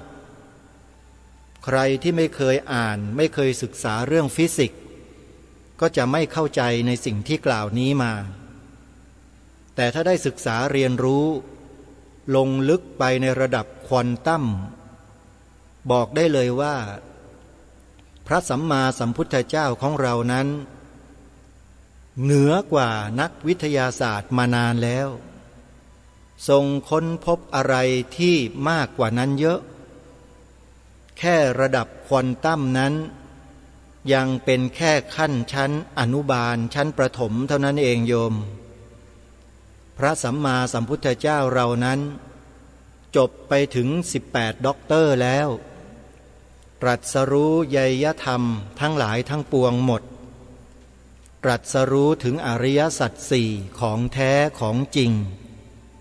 ซึ่งบรรพบุรุษบรรพชนไทยเราให้ความสำคัญยกย่องเทิดทูนบูชานักหนาถึงขนาดทำเป็นตราสัญลักษณ์ของกระทรวงศึกษาธิการมาตั้งแต่เริ่มต้นเลยสัญลักษณ์ของกระทรวงศึกษาธิการท่านสาธุชนจำกันได้หรือไม่ว่าตราสัญลักษณ์ของกระทรวงศึกษาธิการนั้นคืออะไรตราสัญลักษณ์ของกระทรวงศึกษาธิการของประเทศไทยของเรานั้นเป็นตราเสมาธรรมจักรแล้วตราเสมาธรรมจักรนั้นมีอักษรย่ออยู่4 ตัว เป็นภาษาไทย4ตัวนั้นคือทอทหารสระอุอ่านว่าทุสอเสือไม่ประวิสัญชนีอ่านออกเสียงว่าสะนอหนูสระอิอ่านว่า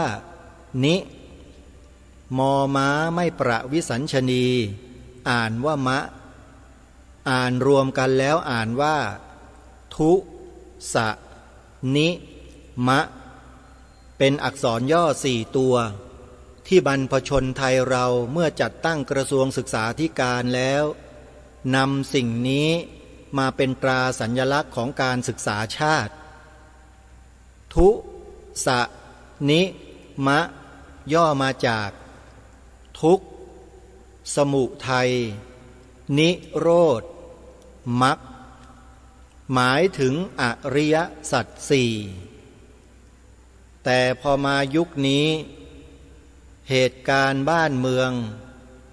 ไปเปลี่ยนแปลงตราสัญลักษณ์ของกระทรวงศึกษาธิการที่บรรพชนเขาสร้างสรรค์เขาทำไว้ดีแล้วกลายเป็นว่าคำย่อ4ตัวนี้หายไปจากตราสัญลักษณ์ของกระทรวงศึกษาธิการเรียบร้อยแล้วใครเป็นผู้ดำเนินการทำให้อักษรย่อ4ตัวของกระทรวงศึกษาธิการหายไปตรงนี้มีใครสนใจบ้างไหมผู้หลักผู้ใหญ่ผู้มีอำนาจมีอิทธิพลในบ้านนี้เมืองนี้เห็นความสำคัญในข้อนี้หรือไม่เคยไปเรียกร้องเคยไปต่อสู้เพื่อให้นำสิ่งนี้กลับกันมาบ้างไหมไม่มีเลยมีแต่จะสมคบคิดกันเพื่อทำลายเสียมากกว่าใช่หรือไม่อันนี้เป็นข้อสงสัยของรายการคดีโลกคดีธรรมในฐานะเป็นนักสังเกตการณ์อาตมาภาพไม่ได้จับผิดใครนะโยมแต่ถ้าโยมคิดว่าจับผิดมันก็ใช่แต่ถ้าพูดให้เต็มๆเขาเรียกว่าจับคนผิดคนที่กระทำความผิดต่อบ้านต่อเมืองมีอยู่ในบ้านเมืองเราเนี่ยแอบกระทำสิ่งที่ไม่ควรทำกับบ้านนี้เมืองนี้มาโดยตลอดอย่างที่รายการคดีโลกคดีธรรมพูดมาโดยตลอดว่าสัญลักษณ์ของเมืองหลวงประเทศไทยของเราคือกรุงเทพมหานครคือธงประจำกรุงเทพมหานครเดิมทีเขาสร้างมาทำมานั้นดีงามแล้วถูกต้องแล้วเหมาะสมแล้วใครไปเปลี่ยนไปนำเอาสีซาอุดิอาระเบียมาเปลี่ยนธงประจำกทมจากสีขาวให้เป็นสีเขียวไปทั้งกรุงเทพใครเป็นคนดำริเริ่มไปเปลี่ยนนี่แหละคือสิ่งที่พวกเราไม่ค่อยจะสนใจและก็ไม่ใคร่จะคิดกันว่ามันคืออะไรแล้วใครที่ได้ผลประโยชน์ใครที่ตีปีกกระโดดกระดีกระดาเหมือนกระดี่ได้น้ำแล้วก็ใช้สัญลักษณ์นี้แหละไปประกอบกับกิจกรรมเพื่อทำอะไรต่อไม่อะไรให้เกิดขึ้นอีกมากมายอันเป็นสัญลักษณ์ประจำกลุ่มประจำองค์กรของตนเองหลายคนในกรุงเทพมหานครแม้แต่พระสงฆ์เรา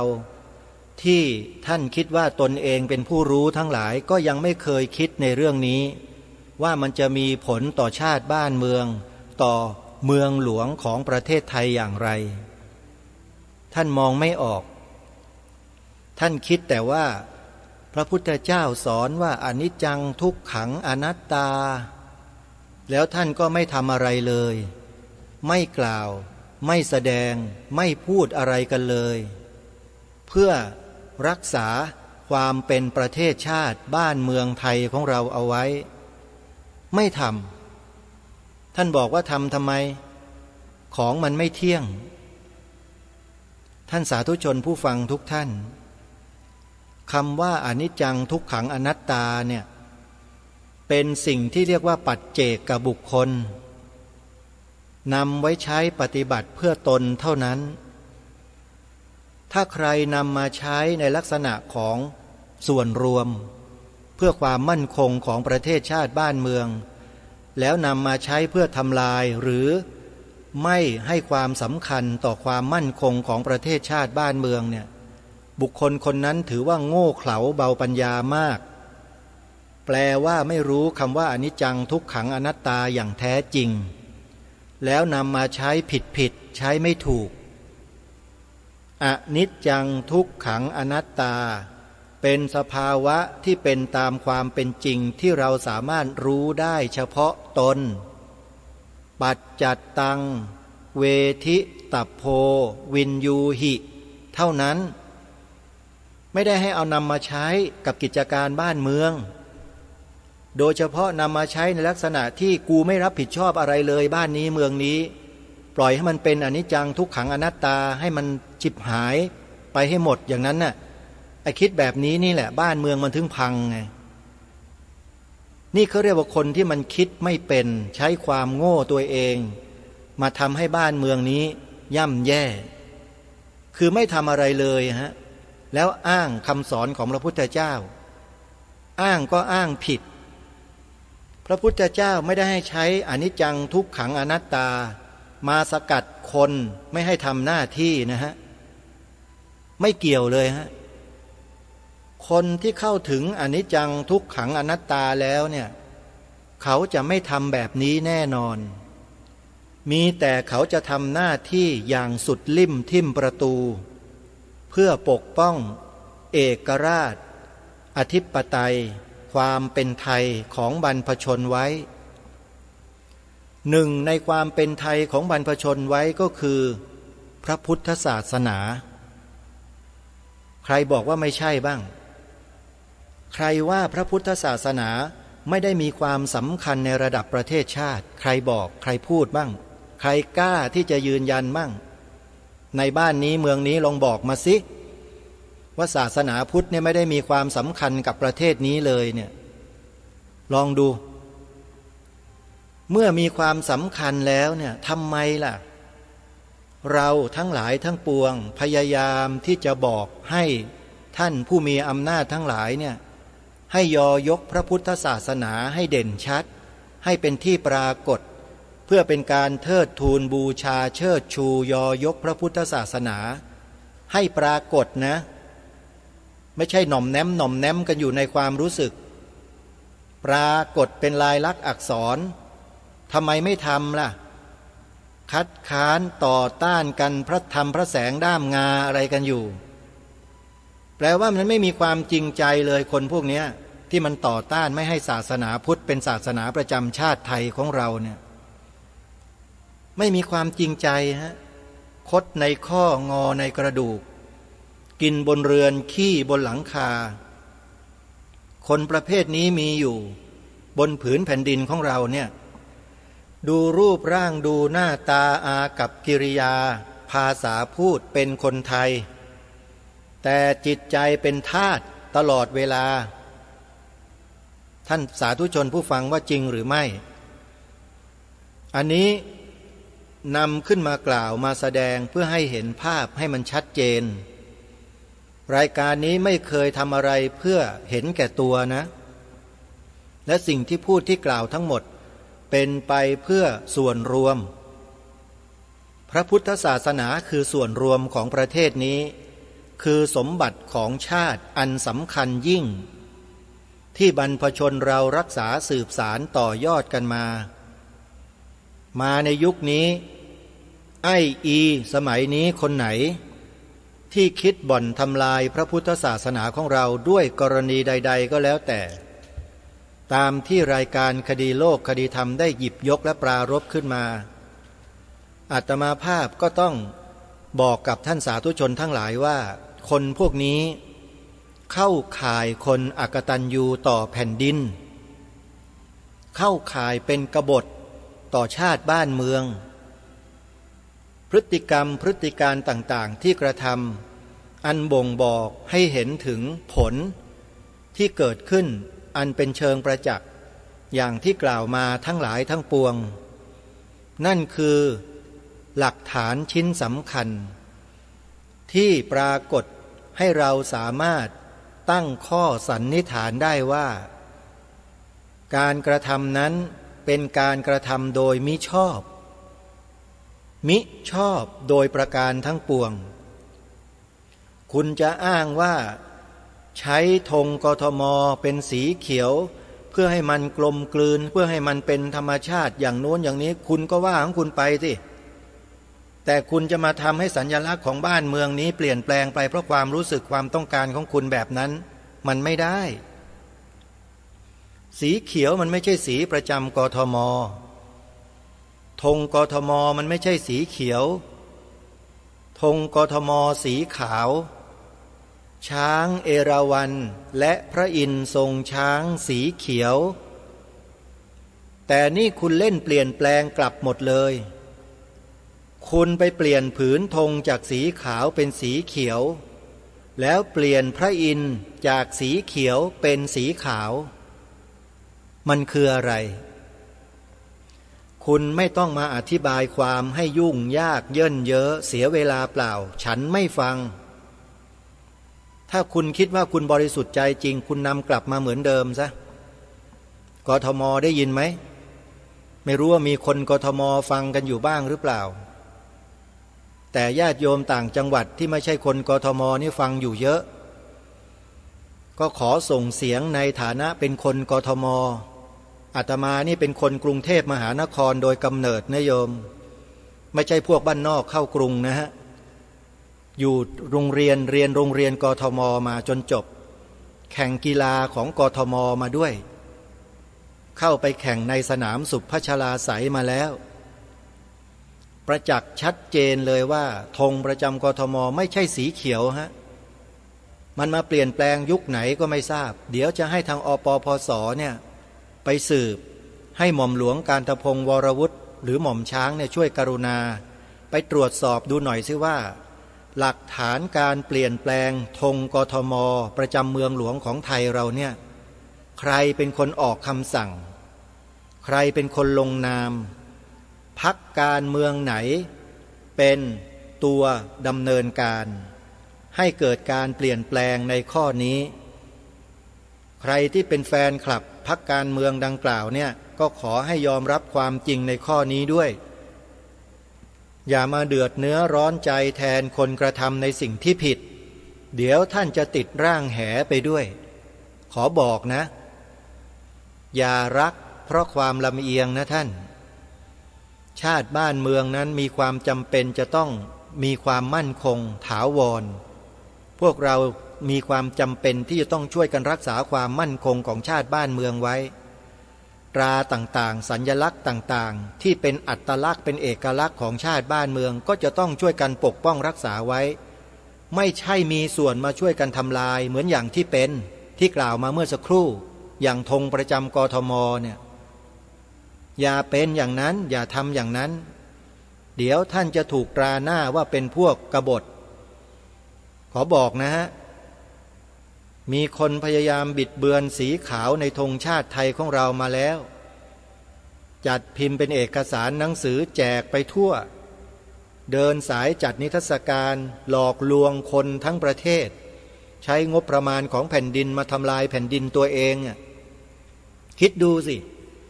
ไม่มีใครรู้สึกรู้สาไม่มีใครเกิดความรู้สึกเรียกว่าฉงนสนเท่ใจเลยไม่มีเลยเขาทำอะไรเชื่อเขาหมดมองว่าเขาเป็นคนที่มีอำนาจมีชื่อเสียงอยู่ในบ้านในเมืองเชื่อเขาหมดแต่ไม่มีไหวพริบไม่มีปฏิภาณอะไรเลยพอเรามากล่าวมาพูดมาแสดงความจริงและความถูกต้องให้ฟังก็ดันไม่พอใจเราอีกหาว่าอย่างนู้นหาว่าอย่างนี้ทั้งที่ตัวเองเนี่ยก็โง่เขลาเบาปัญญาหลงเชื่อเข้าไป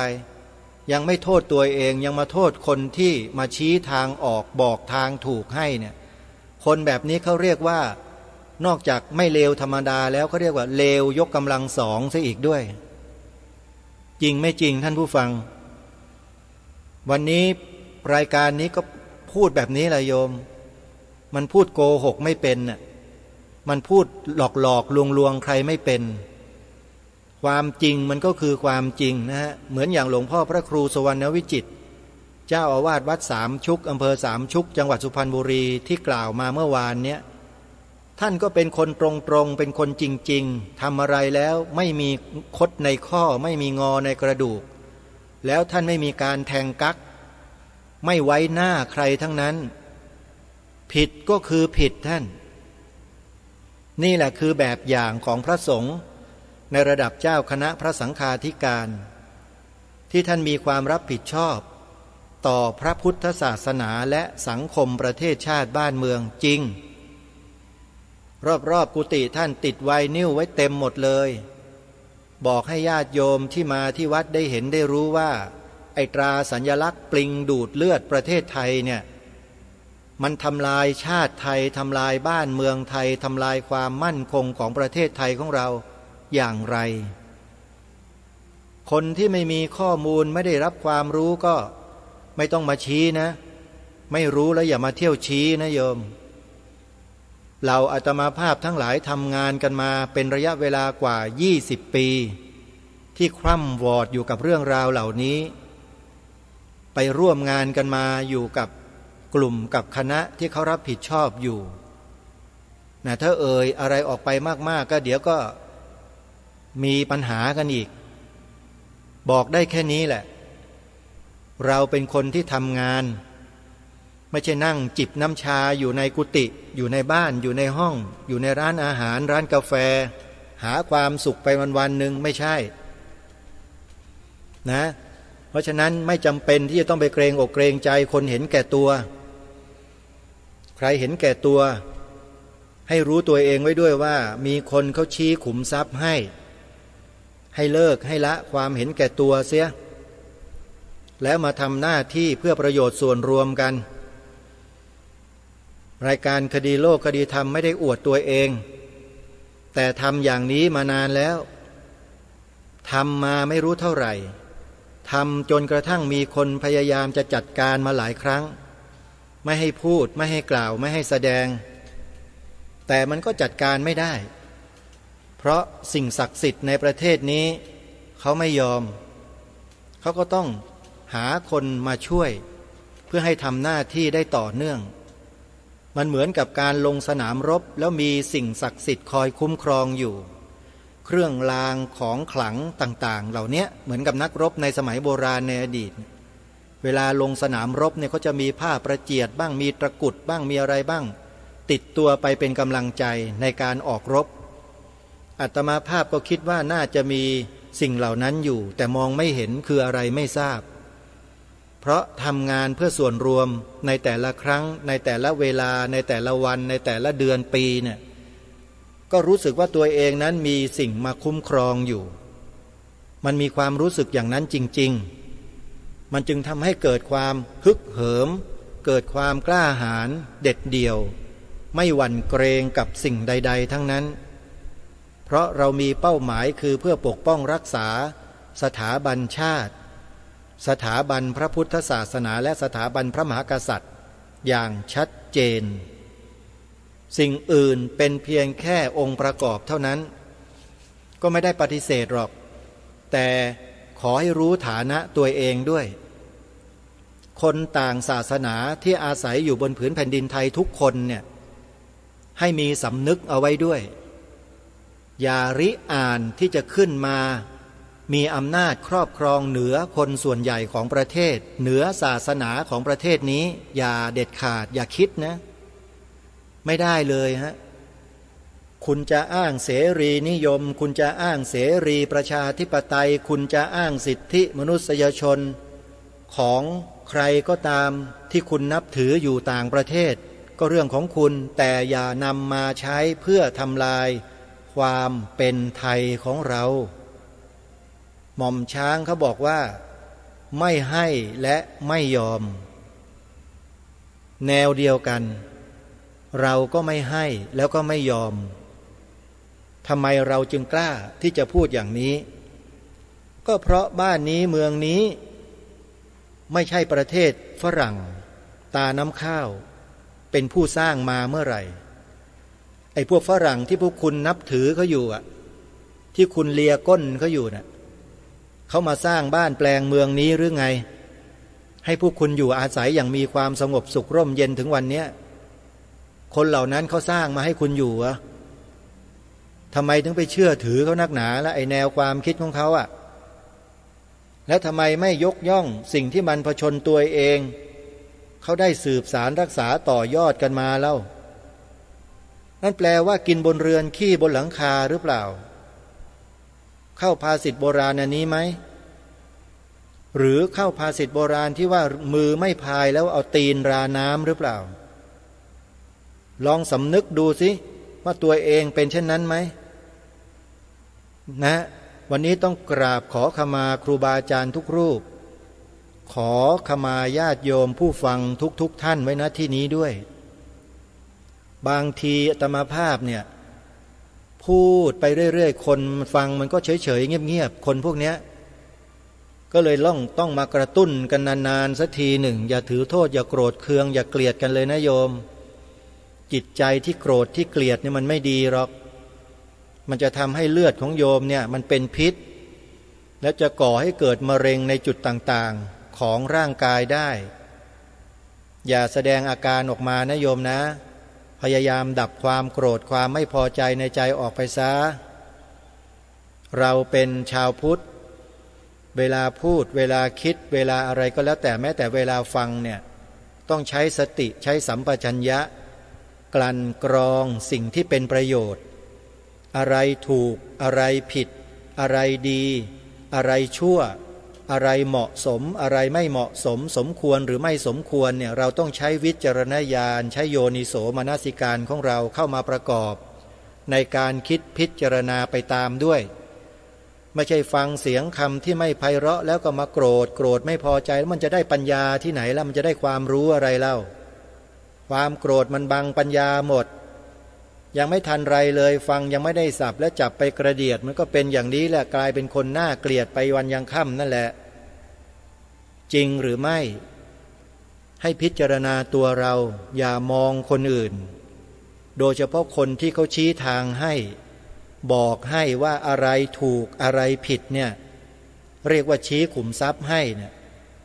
เราก็รับฟังแล้วพิจารณาหาข้อมูลเพิ่มเติมให้ประจักษ์อย่าพึ่งมาโกรธอย่าพึ่งไม่พอใจมันไม่ใช่วิสัยของบัณฑิต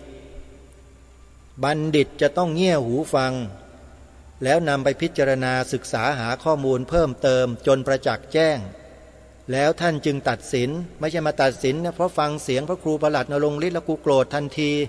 ไอ้อย่างนี้มันไม่ใช่คนแล้วเป็นอสุรกายที่ไหนก็ไม่ทราบ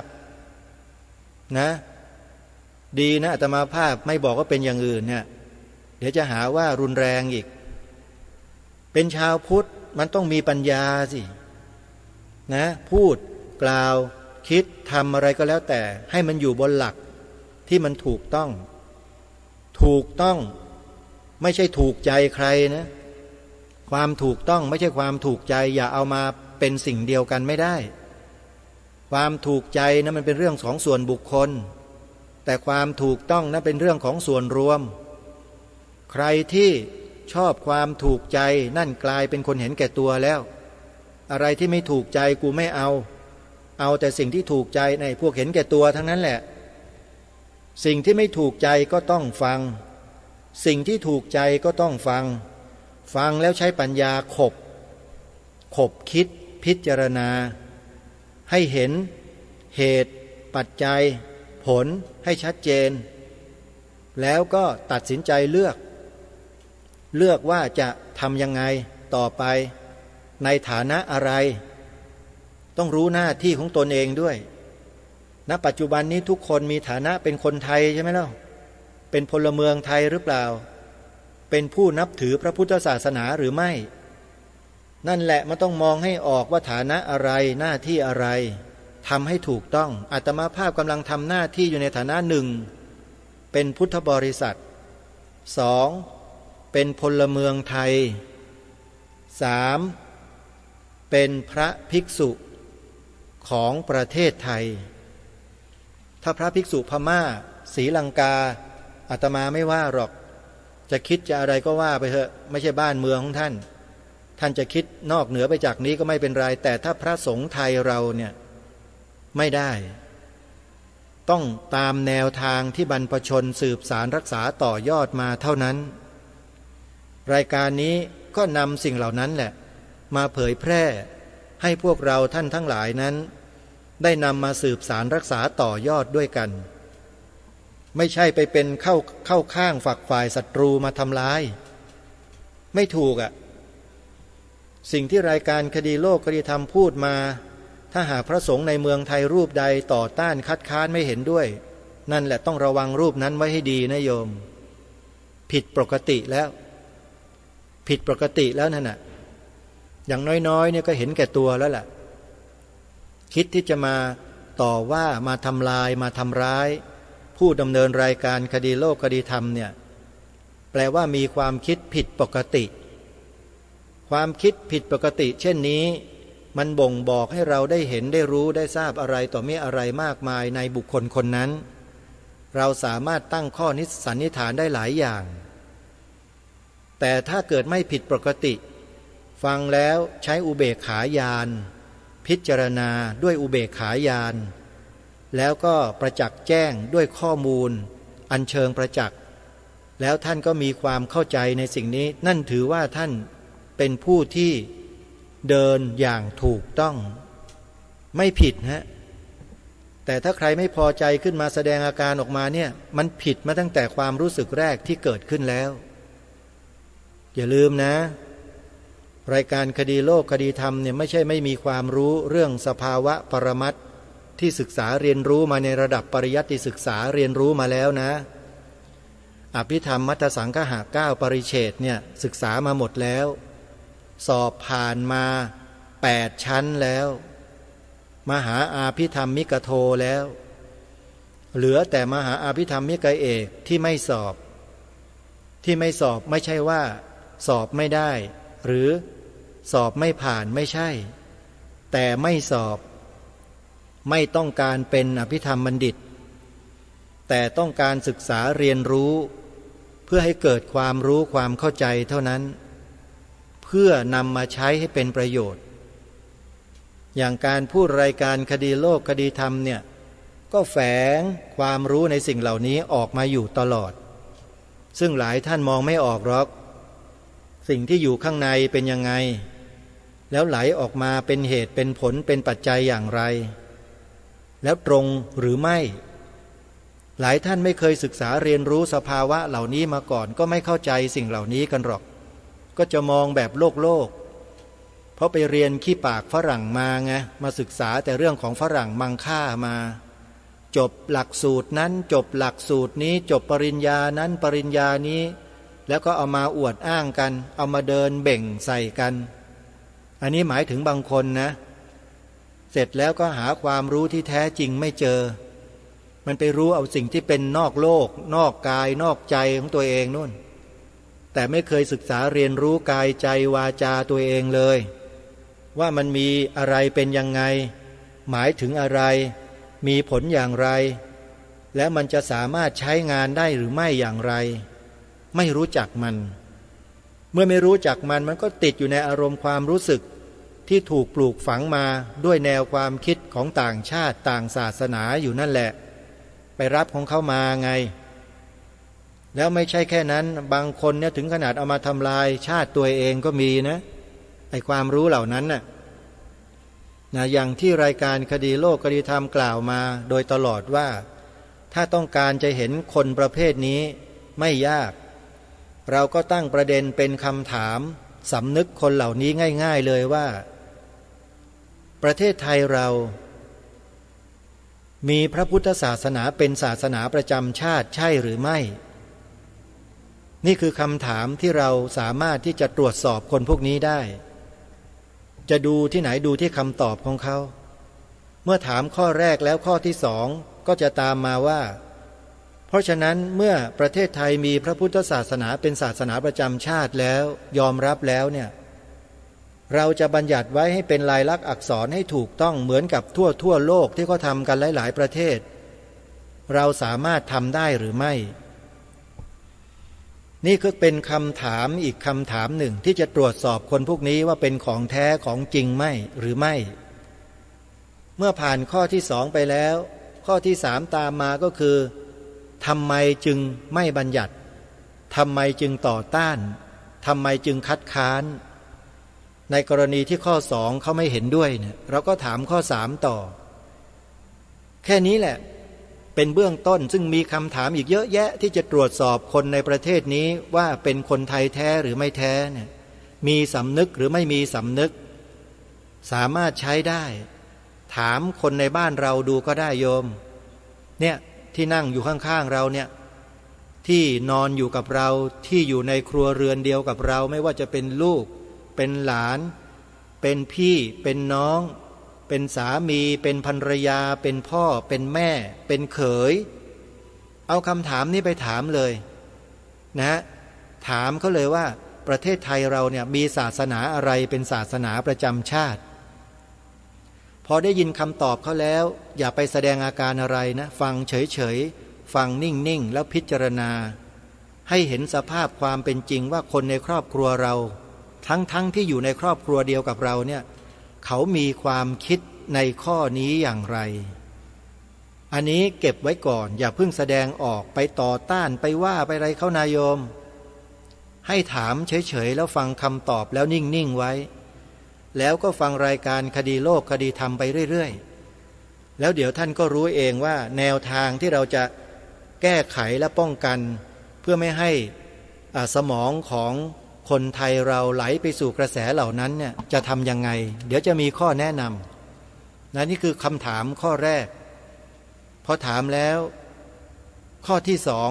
ซึ่งเป็นคำถามที่เรียกว่าน็อกเอาท์เลยและตัดสินใจได้ทันทีด้วยว่าเป็นคนไทยแบบไหนข้อที่สองนี่ก็คือสีขาวในธงชาติไทยหมายถึงศาสนาอะไรง่ายๆสิ่งนี้มีอยู่แล้วมันเป็นสัญลักษณ์เอกลักษณ์อัตลักษณ์ของบ้านเมืองเนี่ยไม่ได้ถามเรื่องอื่นนะไม่ได้ถามเรื่องนอกโลกนะโยมถามเรื่องในประเทศของเรากันทั้งนั้นเลยดูสิว่าเราจะตอบกันว่ายังไงถามท่านผู้ฟังตอนนี้แหละท่านผู้ฟังทั้งหลายทั้งปวงที่เป็นพระเป็นเณรเป็นชีเป็นฆราวาสตอบสิแม้แต่ข้าราชการเองก็ตอบได้สีขาวในธงชาติไทยเนี่ยหมายถึงศาสนาอะไรคำตอบนี้เพียงคำตอบเดียวสามารถบ่งบอกอะไรได้ตั้งหลายอย่างในบ้านนี้เมืองนี้เชื่อไหมท่านสามารถที่จะวิเคราะห์สถานการณ์ได้เลยว่าแนวความคิดของคนไทยในประเทศไทยของเราตอนนี้มีแนวความคิดไหลไปในแนวทางไหนแนวทางของใครเราก็สามารถที่จะไปจับแนวทางนั้นได้อีกด้วยว่าแนวทางนี้เราก็จะไปสืบค้นดูว่าแนวทางเนี้ยไอแนวคิดแบบเนี้ยมันถูกดำเนินการมาได้อย่างไรมาจากที่ไหนแล้วมีเหตุผลอะไรคนเหล่านั้นคือใครมันจะไปจบลงตรงนั้นท่านสาธุชนจบลงตรงนั้นเลยเราก็จะมองเห็นภาพลึกเข้าไปอีกแล้วก็ยังมองเห็นอื่นๆอีกมากมายเลยแนวนโยบายของรัฐแนวนโยบายของท้องถิ่นแนวนโยบายของส่วนราชการมันจะเชื่อมโยงกันไปหมดเพราะมันเป็นเหตุเป็นปัจจัยซึ่งกันและกันทั้งนั้นสิ่งนี้มีสิ่งนี้จึงมีสิ่งนี้เกิดสิ่งนั้นจึงเกิดไม่มีอะไรเกิดลอยๆไม่มีอะไรมีขึ้นลอยๆมันต้องมีเหตุมีปัจจัยของกันและกันทั้งนั้นกรณีของคำถามที่หาคำตอบเหล่านี้ก็เหมือนกันมันมีที่มาที่ไปทั้งนั้นเลยคนที่ตอบผิดก็มีที่มาที่ไปว่าทำไมถึงตอบผิดเพราะอะไรคนที่ตอบถูกก็มีที่มาที่ไปเหมือนกันว่าทำไมถึงตอบถูกว่าสีขาวในธงชาติไทยหมายถึงศาสนาอะไรตรงเนี้ยมันบอกประเทศนี้ได้ว่าเกิดอะไรขึ้นลองตอบกันดูนะท่านผู้ฟังลองตอบกันดู หรือจะนำคำถามเนี้ยไปตอบคนที่อยู่ในครอบครัวของเรากันดูเพื่อนร่วมสังคมหมู่คณะเพื่อนร่วมชุมชนของเราก็ได้ลองไปตั้งเป็นคำถามดูเล่นๆอย่าไปเอาจริงเอาจังนะเดี๋ยวไปทะเลาะกันอีกคำถามนี้เป็นคำถามพื้นๆที่คนไทยทุกคนต้องรู้ให้ตรงกันและเหมือนกัน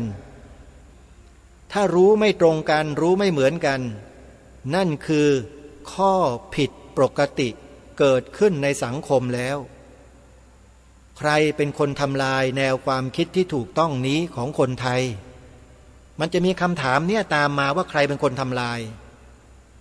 ทั้งที่สีขาวในธงชาติไทยนั้นใครๆก็รู้ว่าหมายถึงศาสนาอะไรแล้วใครล่ะไปบิดเบือนความหมายนี้นี่แหละคือสิ่งที่เราต้องตามหาความจริงไม่ใช่มาว่าผู้ดำเนินรายการผู้ดำเนินรายการมีหน้าที่นำความจริงมาบอกแล้วก็ชวนให้ทุกคนทุกท่านมีส่วนร่วมกับรายการเพื่อทำหน้าที่ของความเป็นพลเมืองไทยของเราดูซิว่าเรื่องเพียงแค่นี้เราในฐานะที่เป็นพลเมืองไทยด้วยกันเนี่ย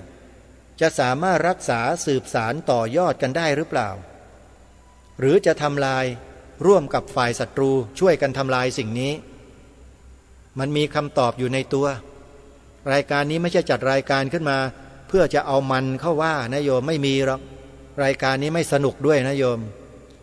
มีแต่เอาจริงเอาจังกับเรื่องราวเหล่านี้เพราะไม่ใช่เรื่องเล่น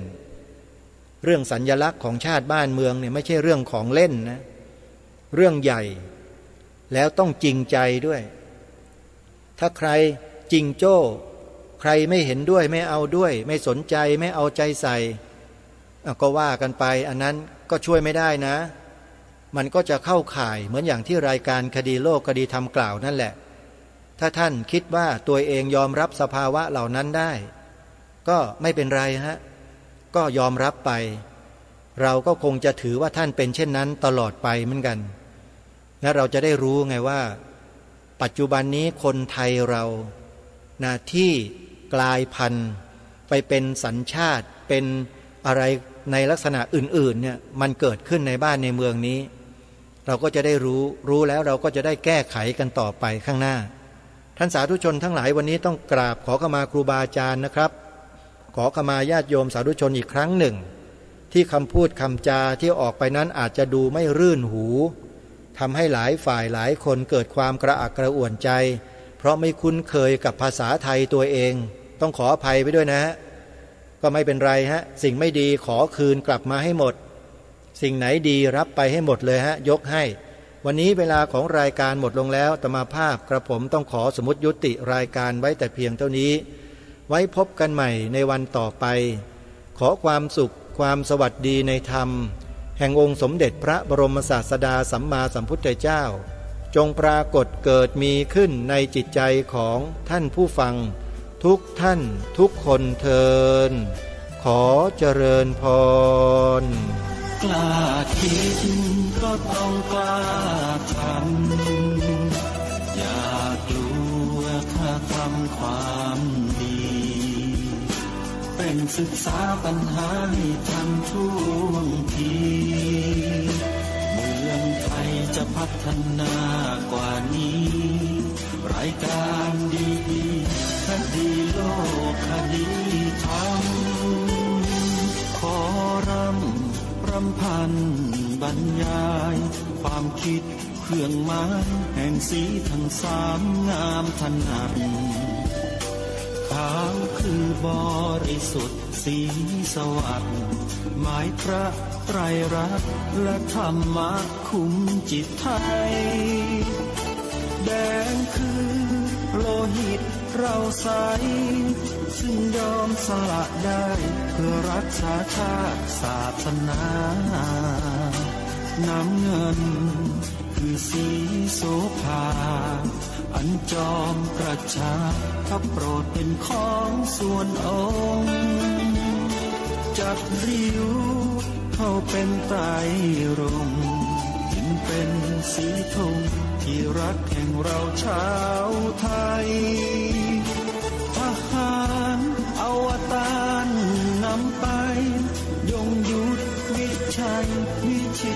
ชูเกียรติสยา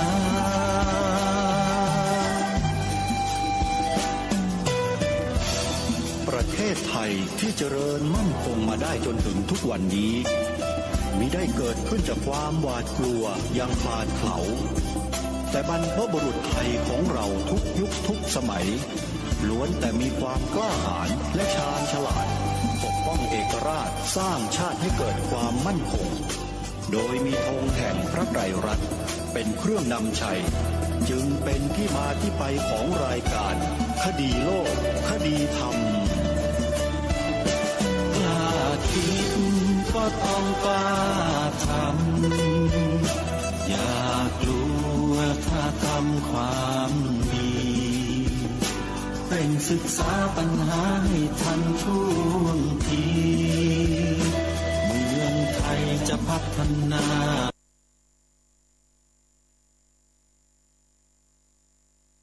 คลื่นพัฒนาคุณภาพชีวิต FM 92.25 เมกะเฮิรตซ์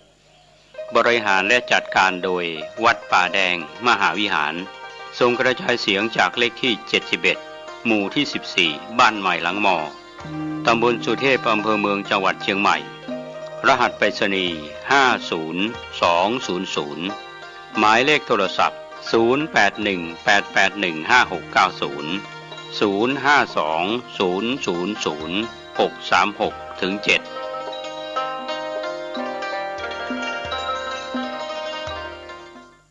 ข่าวสารเพื่อการประชาสัมพันธ์ขอเชิญชวนศรัทธานักศีลนักบุญทั้งหลายร่วมพิธีเจริญพุทธมนต์สืบชะตาหลวงพ่อพระครูอาทรวิสุทธิคุณ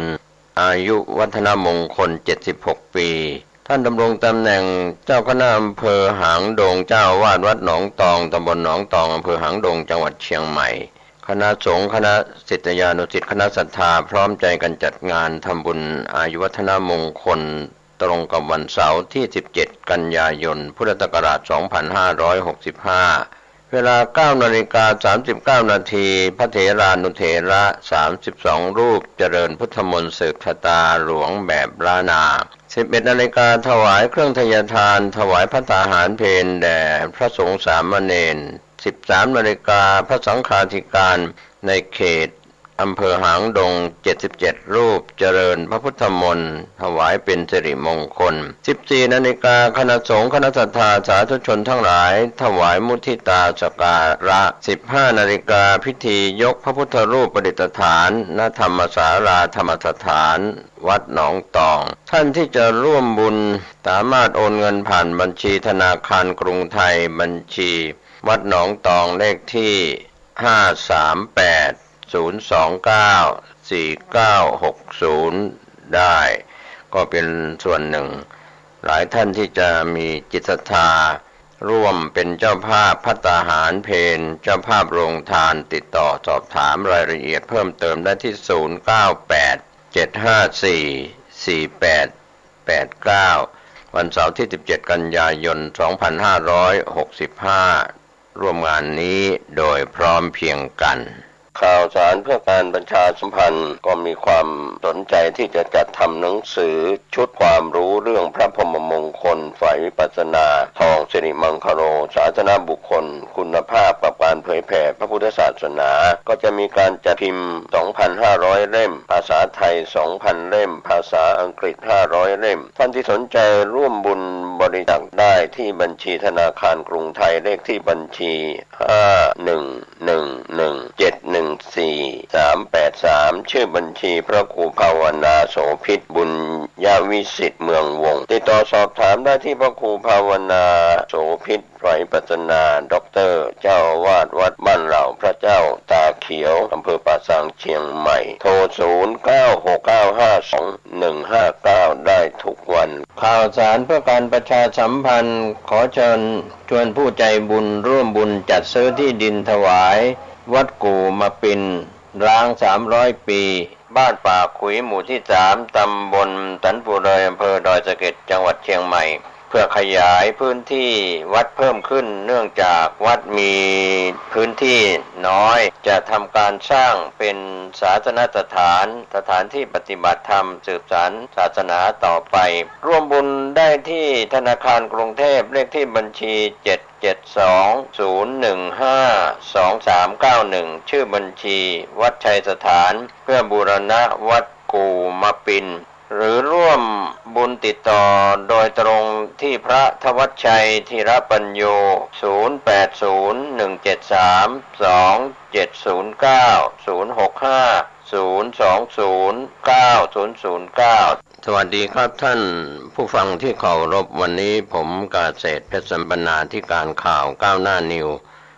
กับการรายงานข่าววันนี้ขออนุญาตประกาศจากสำนักนายกรัฐมนตรีเรื่องแต่งตั้งข้าราชการตำรวจพระราชกิจจานุเบกษา1ลำดับที่139ตอนพิเศษ209งหน้า27ราชกิจจานุเบกษา7กันยายน2565ประกาศสำนักนายกรัฐมนตรีเรื่องแต่งตั้งข้าราชการตำรวจมีพระบรมราชโองการโปรดเกล้าโปรดกระหม่อมแต่งตั้งข้าราชการตำรวจให้ดำรงตำแหน่งต่างๆมีจำนวน255รายดังนี้ 1. พลตำรวจเอกดำรงศักดิ์กิติประภัสรองผู้บัญชาการตำรวจแห่งชาติดำรงตำแหน่งผู้บัญชาการตำรวจแห่งชาติ 2. พลตำรวจโทกิตรัตน์พันเพชรผู้ช่วยผู้บัญชาการตำรวจแห่งชาติดำรงตำแหน่งรองผู้บัญชาการตำรวจแห่งชาติ 3. พลตำรวจโทชินภัทรสารสินผู้ช่วยผู้บัญชาการตำรวจแห่งชาติดำรงตำแหน่งรองผู้บัญชาการตำรวจแห่งชาติ 4. พลตำรวจโทต่อศักดิ์สุขวิมลผู้ช่วยผู้บัญชาการตำรวจแห่งชาติดำรงตำแหน่งรองผู้บัญชาการตำรวจแห่งชาติ 5. พลตำรวจโทสุรเชษฐ์หักพานผู้ช่วยผู้บัญชาการตำรวจแห่งชาติดำรงตำแหน่งรองผู้บัญชาการตำรวจแห่งชาติ 6. พลตำรวจโทพานุรัตน์หลักบุญรองเจรตำรวจแห่งชาติสบ9ดำรงตำแหน่งผู้ช่วยผู้บัญชาการตำรวจแห่งชาติ 7. พลตำรวจโทกรชัยคล้ายคลึงผู้บัญชาการตำรวจสืบสวนสอบสวนอาชญากรรมทางเทคโนโลยีดำรงตำแหน่งผู้ช่วยผู้บัญชาการตำรวจแห่งชาติ 8. พลตำรวจโททัชชัยปิตะนีรบุตรผู้บัญชาการโรงเรียนนายร้อยตำรวจดำรงตำแหน่งผู้ช่วยผู้บัญชาการตำรวจแห่งชาติ 9. พลตำรวจโทนิรันดรเหลื่อมศรีผู้บัญชาการศึกษาดำรงตำแหน่งผู้ช่วยผู้บัญชาการตำรวจแห่งชาติ 10. พลตำรวจโทวีระจิระวีระผู้บัญชาการสำนักงานพิสูจน์หลักฐานตำรวจดำรงตำแหน่งรองเจรตำรวจแห่งชาติสบ9 11 พลตำรวจโทสำราญนวลมาผู้บัญชาการตำรวจนครบาลดำรงตำแหน่งผู้ช่วยผู้บัญชาการตำรวจแห่งชาติ 12. พลตำรวจโทสุรพงษ์ชัยจันทร์ผู้บัญชาการสำนักงานกฎหมายและคดีดำรงตำแหน่งรองเจรตำรวจแห่งชาติสบ9 13 พลตำรวจโทกฤษดาสุรเชษฐ์พงศ์ผู้บัญชาการสำนักงานยุทธศาสตร์ตำรวจดำรงตำแหน่งผู้บัญชาการสำนักงานส่งบำรุงกำลัง 14. พลตำรวจโททรงเกียรติวาทกุลเจรตำรวจสบ8ดำรงตำแหน่งผู้บัญชาการประจำสำนักงานผู้บัญชาการตำรวจแห่งชาติทำหน้าที่ที่ปรึกษาสถาบันวิชาการป้องกันประเทศกองบัญชาการกองทัพไทย 15 พลตำรวจโททิติแสงสว่างผู้บัญชาการตำรวจภูธรภาค2ดำรงตำแหน่งผู้บัญชาการตำรวจนครบาล 16. พลตำรวจโทสุรพงษ์ถนอมจิตผู้บัญชาการตำรวจสันติบาลดำรงตำแหน่งผู้บัญชาการตำรวจภูธรภาค 8 17. พลตำรวจโทอภิชาติเพชรประสิทธิ์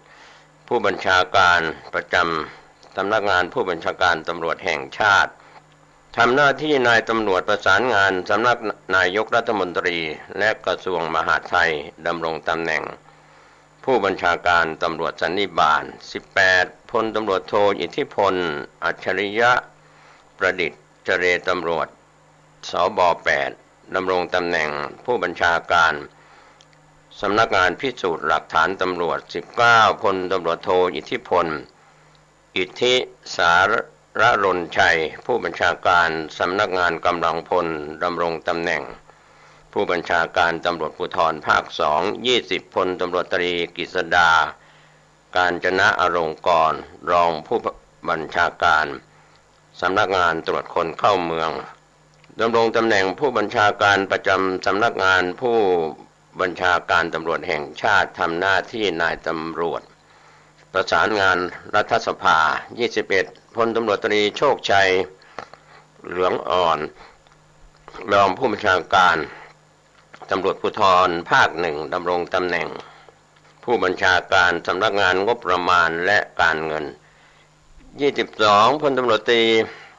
ณัฐพลแสวงกิจรองผู้บัญชาการสำนักงานตรวจคนเข้าเมืองดำรงตำแหน่งผู้บัญชาการศึกษา 23 พลตำรวจตรีดิเลกธนานนท์นิวาสที่ปรึกษาสบ 7 สำนักงานพิสูจน์หลักฐานตำรวจดำรงตำแหน่งที่ปรึกษาสบ 8 สำนักงานพิสูจน์หลักฐานตำรวจ 24 พลตำรวจตรีไตรรงค์ผิวพันธ์รองผู้บัญชาการตำรวจนครบาลดำรงตำแหน่งผู้บัญชาการสำนักงานกฎหมายและคดี 25 พลตำรวจตรีทวีสินเวชวิธาน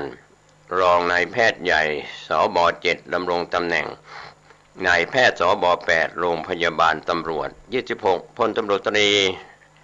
นายวัฒน์ผเดิมชิดรองผู้บัญชาการตำรวจภูธรภาค 7 ดำรงตำแหน่งผู้บัญชาการสำนักงานยุทธศาสตร์ตำรวจ 27 พลตำรวจตรีบุญยรัตน์ภูกเวศนายแพทย์สบ 7 โรงพยาบาลตำรวจดำรงตำแหน่งนายแพทย์สบ 8 โรงพยาบาลตำรวจ 28 พลตำรวจตรีโพธิ์สวยสุวรรณรองผู้บัญชาการตำรวจภูธรภาค 9 ดำรงตำแหน่งเจรตำรวจสบ 8 29 พลตำรวจตรียิ่งยศเทพจำนงรองผู้บัญชาการสำนักงานตรวจคนเข้าเมืองดำรงตำแหน่งผู้บัญชาการสำนักงานกำลังพล 30 พลตำรวจตรีวรวัฒน์วัดนครบัญชารองผู้บัญชาการตำรวจสอบสวนกลางดำรงตำแหน่งผู้บัญชาการตำรวจสืบสวนสอบสวนอาชญากรรมทางเทคโนโลยี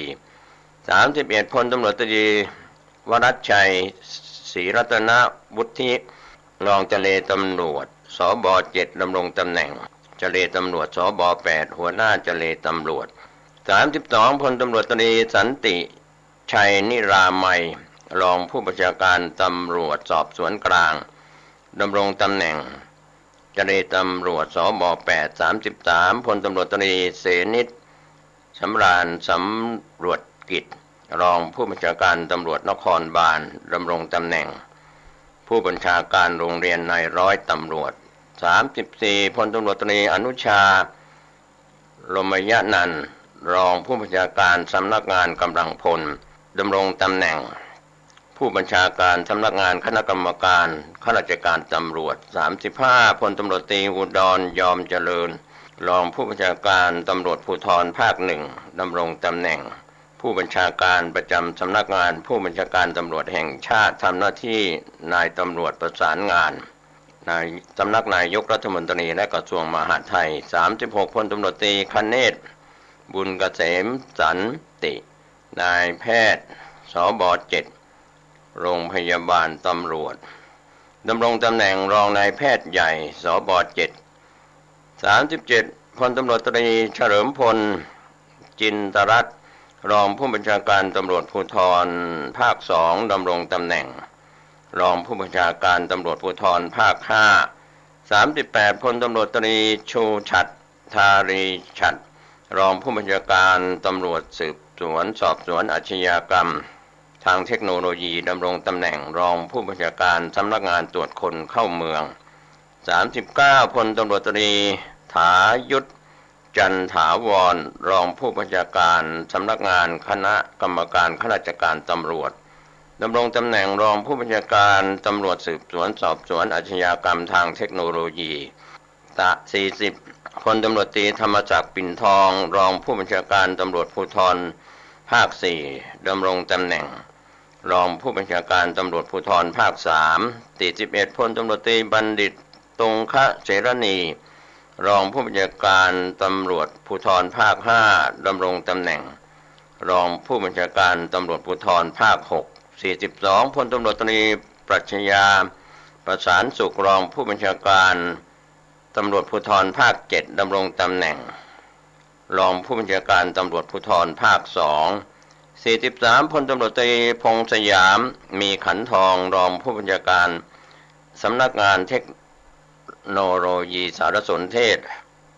และการสื่อสารดำรงตำแหน่งรองผู้บัญชาการตำรวจท่องเที่ยว44พลตำรวจตรีพันธนะนุชนาถรองผู้บัญชาการตำรวจภูธรภาค8ดำรงตำแหน่ง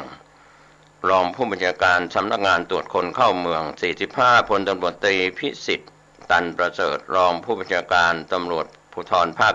7ดำรงตำแหน่งรองผู้บัญชาการตำรวจสอบสวนกลาง46พลตำรวจตรีพิรพงษ์วงศ์สมานรองผู้บัญชาการตำรวจนครบาลดำรงตำแหน่งรองผู้บัญชาการตำรวจภูธรภาค1 47พลตำรวจตรีพานุมาตรบุญยรักษ์รองผู้บัญชาการตำรวจสืบสวนสอบสวนอาชญากรรมทางเทคโนโลยีดำรงตำแหน่งรองผู้บัญชาการสำนักงานตรวจคนเข้าเมือง45พลตำรวจตรีพิสิทธิ์ตันประเสริฐรองผู้บัญชาการตำรวจภูธรภาค7ดำรงตำแหน่งรองผู้บัญชาการตำรวจสอบสวนกลาง46พลตำรวจตรีพิรพงษ์วงศ์สมานรองผู้บัญชาการตำรวจนครบาลดำรงตำแหน่งรองผู้บัญชาการตำรวจภูธรภาค1 47พลตำรวจตรีพานุมาตรบุญยรักษ์รองผู้บัญชาการตำรวจสืบสวนสอบสวนอาชญากรรมทางเทคโนโลยีดำรงตำแหน่งรองผู้บัญชาการสำนักงานตรวจคนเข้าเมือง48พลตำรวจตรีมนเทียนพันอิ่มรองผู้บัญชาการตำรวจสืบสวนสอบสวนอาชญากรรมทางเทคโนโลยีดำรงตำแหน่งรองผู้บัญชาการสำนักงานกำลังพล49พลตำรวจตรีวรายุทธสุขวัฒน์รองผู้บัญชาการตำรวจตระเวนชายแดนดำรงตำแหน่งรองผู้บัญชาการตำรวจภูธรภาค7 50พลตำรวจตรีศิรประคมเอี่ยมวงศ์รองผู้บัญชาการสำนักงานตรวจคนเข้าเมืองดำรงตำแหน่งรองผู้บัญชาการตำรวจภูธรภาค1 51พลตำรวจตรีสมเกียรติวัฒนพรมงคลรองผู้บัญชาการตำรวจปราบปรามยาเสพติดดำรงตำแหน่งรองผู้บัญชาการสำนักงานตรวจสอบภายใน52พลตำรวจตรีสันภูลสิริรองผู้บัญชาการศึกษาดำรงตำแหน่งรองผู้บัญชาการสำนักงานตรวจคนเข้าเมือง53พลตำรวจตรีสายเพชรศรีสังรองผู้บัญชาการตำรวจภูธรภาค4ดำรงตำแหน่งรองผู้บัญชาการตำรวจภูธรภาค3 54พลตำรวจตรีสิทธิชัยโลกันภัยรองผู้บัญชาการตำรวจภูธรภาค6ดำรงตำแหน่งรองผู้บัญชาการตำรวจภูธรภาค7 55พลตำรวจตรีสุรชาติจึงดำรงกิจรองผู้บัญชาการสำนักงานพิสูจน์หลักฐานตำรวจดำรงตำแหน่งรองผู้บัญชาการตำรวจภูธรภาค6 56พลตำรวจตรีอัธสิทธิ์สุดสงวนรองผู้บัญชาการตำรวจภูธรภาค6ดำรงตำแหน่งรองผู้บัญชาการโรงเรียนนายร้อยตำรวจ57พลตำรวจตรีอิทธิพลสุวรรณวัฒนารองผู้บัญชาการตำรวจภูธรภาค6ดำรงตำแหน่งรองผู้บัญชาการสำนักงานกฎหมายและคดี58พลตำรวจตรีหญิงวรภาสิริรักษ์รองผู้บัญชาการสำนักงานส่งกำลังบำรุงดำรงตำแหน่งรองผู้บัญชาการสำนักงานงบประมาณและการเงิน58พลตำรวจตรีกิตธนทัศน์ เลอวงรัตน์อาจารย์สบ6กลุ่มงานอาจารย์กองบัญชาการศึกษาดำรงตำแหน่งรองนายแพทย์ใหญ่สบ7 60พลตำรวจตรีชมชวินปุระธนานนท์ผู้บังคับการตำรวจภูธรจังหวัดนครปฐมดำรงตำแหน่งรองผู้บัญชาการตำรวจภูธรภาค7 61พลตำรวจตรีเดชากัญญาวุฒิพงศ์ผู้บังคับการตำรวจตรวจคนเข้าเมือง4ดำรงตำแหน่งรองเจรตำรวจสบ7 62พลตำรวจตรีธนงทองประดับเพชรผู้บังคับการศูนย์พิสูจน์หลักฐาน2ดำรงตำแหน่งที่ปรึกษาสบ7สำนักงานพิสูจน์หลักฐานตำรวจ63พลตำรวจตรีธินกรรังมาศผู้บังคับการตำรวจภูธรจังหวัดยะลาดำรงตำแหน่งรองผู้บัญชาการสำนักงานพิสูจน์หลักฐานตำรวจ64พลตำรวจตรีธนชาติรอดคลองตันผู้บังคับการตำรวจภูธรจังหวัดนครพนมดำรงตำแหน่งรองผู้บัญชาการตำรวจภูธรภาค4 65พลตำรวจตรีนพดลกรึงไกรผู้บังคับการอำนวยการตำรวจภูธรภาค5ดำรงตำแหน่งรองผู้บัญชาการตำรวจภูธรภาค5 66พลตำรวจตรีนพสินภูลสวัสดิ์ผู้บังคับการสืบสวนสอบสวนกองบัญชาการตำรวจนครบาลดำรงตำแหน่งรองผู้บัญชาการตำรวจนครบาล67พลตำรวจตรีนันทวุฒิสุวรรณละอองผู้บังคับการตำรวจภูธรจังหวัดฉะเชิงเทราดำรงตำแหน่งรองผู้บัญชาการตำรวจภูธรภาค2 18พลตำรวจตรีนิเวศอาภาวศิลป์ผู้บังคับการตำรวจตรวจสอบและวิเคราะห์อาชญากรรมทางเทคโนโลยีดำรงตำแหน่งรองผู้บัญชาการตำรวจสืบสวนสอบสวนอาชญากรรมทางเทคโนโลยี69ตำรวจขออภัย69พลตำรวจตรีบรรพตมุ่งขอบกลางผู้บังคับการตำรวจปราบปรามยาเสพติดดำรงตำแหน่งรองผู้บัญชาการตำรวจปราบปรามยาเสพติด70พลตำรวจตรีเบญจรงค์รัตนบัวพาผู้บังคับการกฎหมายและคดีตำรวจภูธรภาค6ดำรงตำแหน่งรองผู้บัญชาการสำนักงานกฎหมายและคดี71พลตำรวจตรีพรชัยขจรกลิ่นผู้บังคับการตำรวจนครบาล4ดำรงตำแหน่งรองผู้บัญชาการสำนักงานกฎหมายและคดี72พลตำรวจตรีพรชัยนนวชัยผู้บังคับการตำรวจภูธรจังหวัดนครราชสีมาดำรงตำแหน่งรองผู้บัญชาการตำรวจภูธรภาค3 73พลตำรวจตรีพรพิทักษ์รู้ยืนยง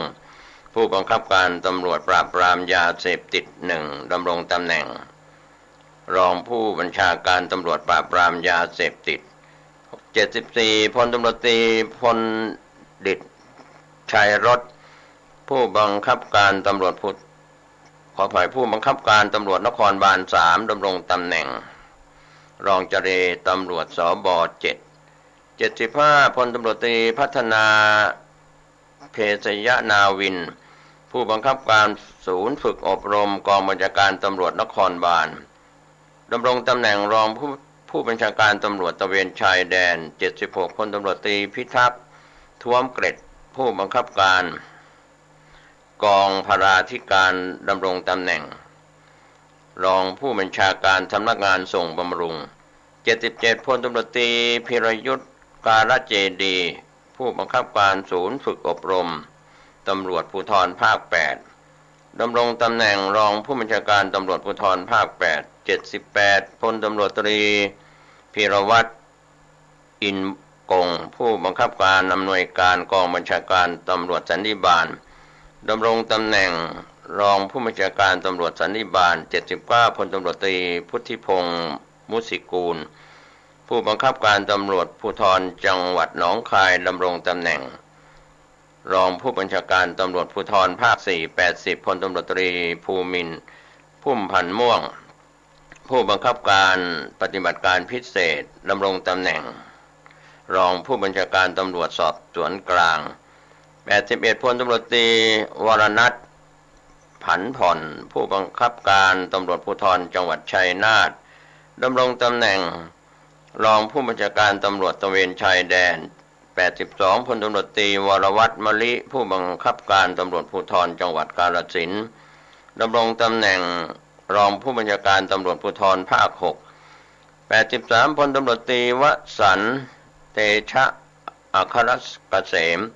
ผู้บังคับการสืบสวนสอบสวนตำรวจภูธร1ดำรงตำแหน่งรองผู้บัญชาการตำรวจภูธรภาค84พลตำรวจตรีวิวัฒน์คำชำนาญผู้บังคับการปราบปรามการค้ามนุษย์ดำรงตำแหน่งรองผู้บัญชาการตำรวจสืบสวนสอบสวนอาชญากรรมทางเทคโนโลยี85พลตำรวจตรีวิวัฒน์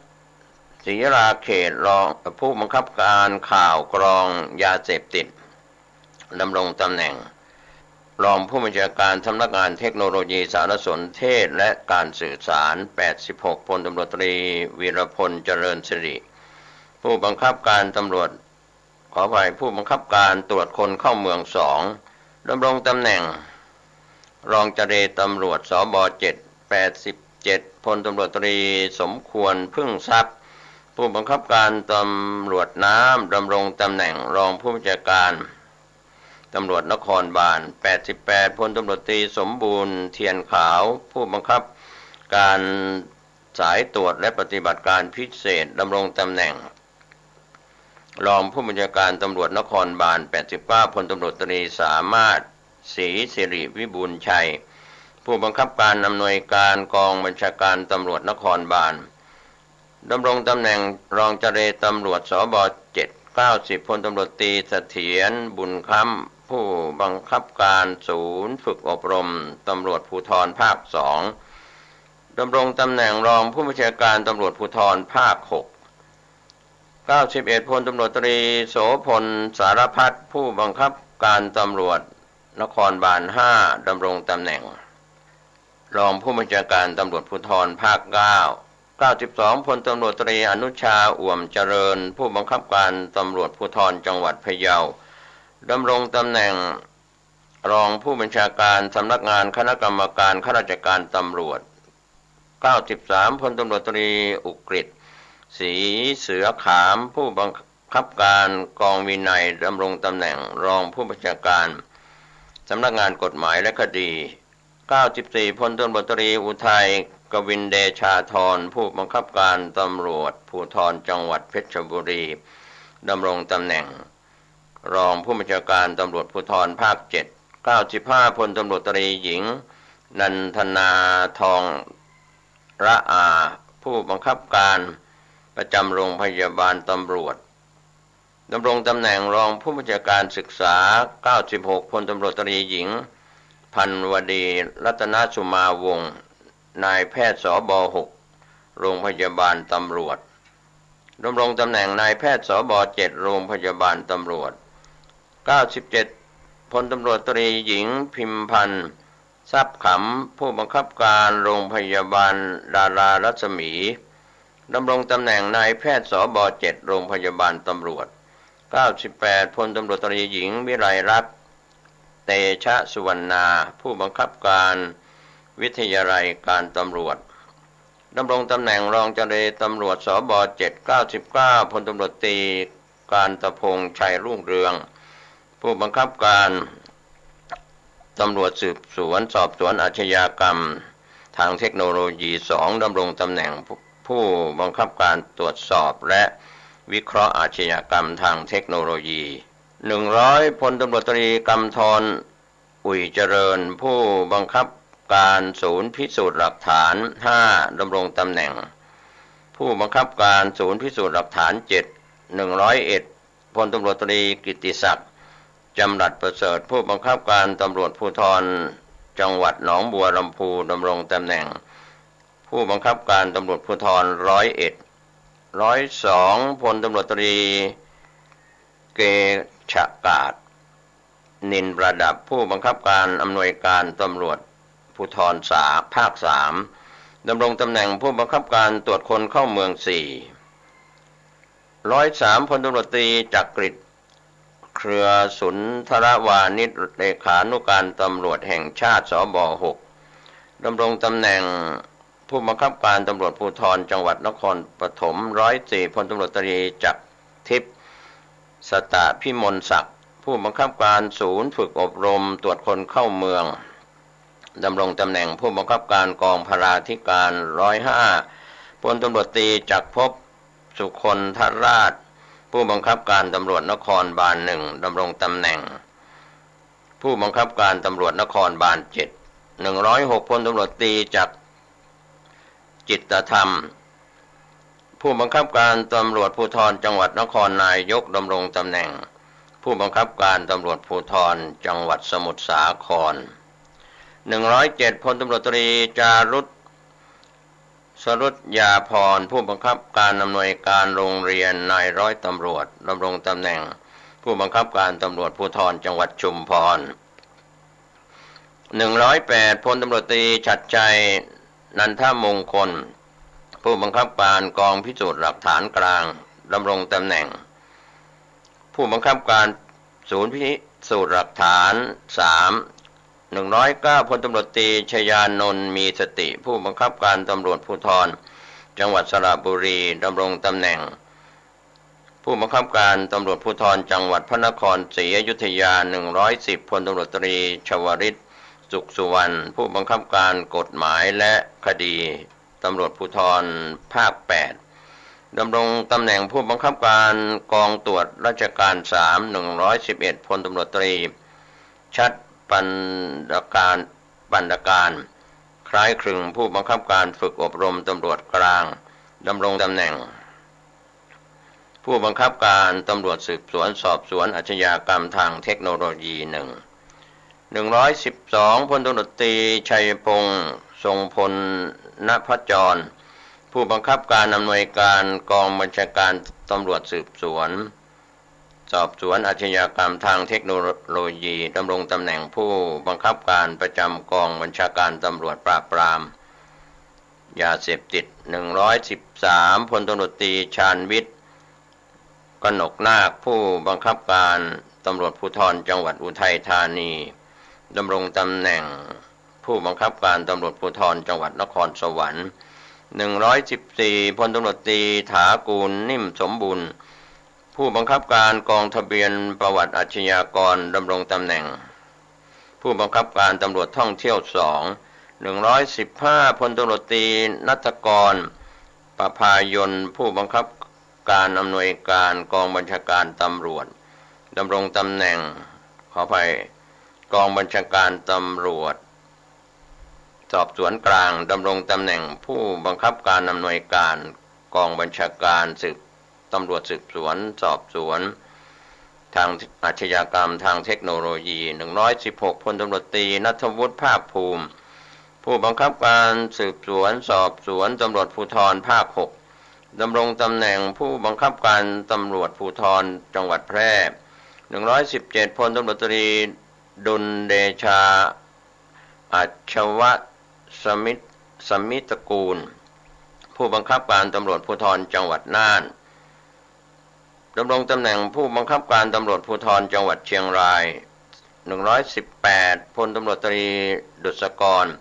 ยุวนากรผู้บังคับการอำนวยการสำนักงานเทคโนโลยีสารสนเทศและการสื่อสารดำรงตำแหน่งผู้บังคับการศูนย์เทคโนโลยีสารสนเทศกลาง119พลตำรวจตรีตรีวิทย์ศรีประภาผู้บังคับการกฎหมายและคดีตำรวจภูธรภาค7ดำรงตำแหน่งผู้บังคับการตำรวจภูธรจังหวัดบึงกาฬ120พลตำรวจตรีธเนศเทพสุดผู้บังคับการกฎหมายและคดีตำรวจภูธรภาค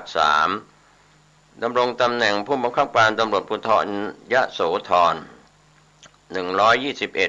พลตำรวจตรีธรรมนูญไปยืนยงผู้บังคับการตำรวจภูธรจังหวัดพังงาดำรงตำแหน่งผู้บังคับการศูนย์ฝึกอบรมตำรวจภูธรภาค8 122พลตำรวจตรีธีรเดชธรรมสุธีผู้บังคับการสืบสวนสอบสวนตำรวจภูธรภาค2ดำรงตำแหน่งผู้บังคับการสืบสวนสอบสวนกองบัญชาการตำรวจนครบาล123พลตำรวจตรีนครินทร์ สุคนทวิทย์ผู้บังคับการอารักขาและควบคุมฝูงชนดำรงตำแหน่งผู้บังคับการตำรวจนครบาล6 124พลตำรวจตรีนิพนธ์พานิชเจริญผู้บังคับการตำรวจภูธรจังหวัดเพชรบูรณ์ดำรงตำแหน่งผู้บังคับการกฎหมายและคดีตำรวจภูธรภาค6 125พลตำรวจตรีนิรันดรสิริสังชัยผู้บังคับการอำนวยการดำรงตำแหน่งขออภัยผู้บังคับการอำนวยการตำรวจภูธรภาค7ดำรงตำแหน่งผู้บังคับการกองสรรพวุฒิ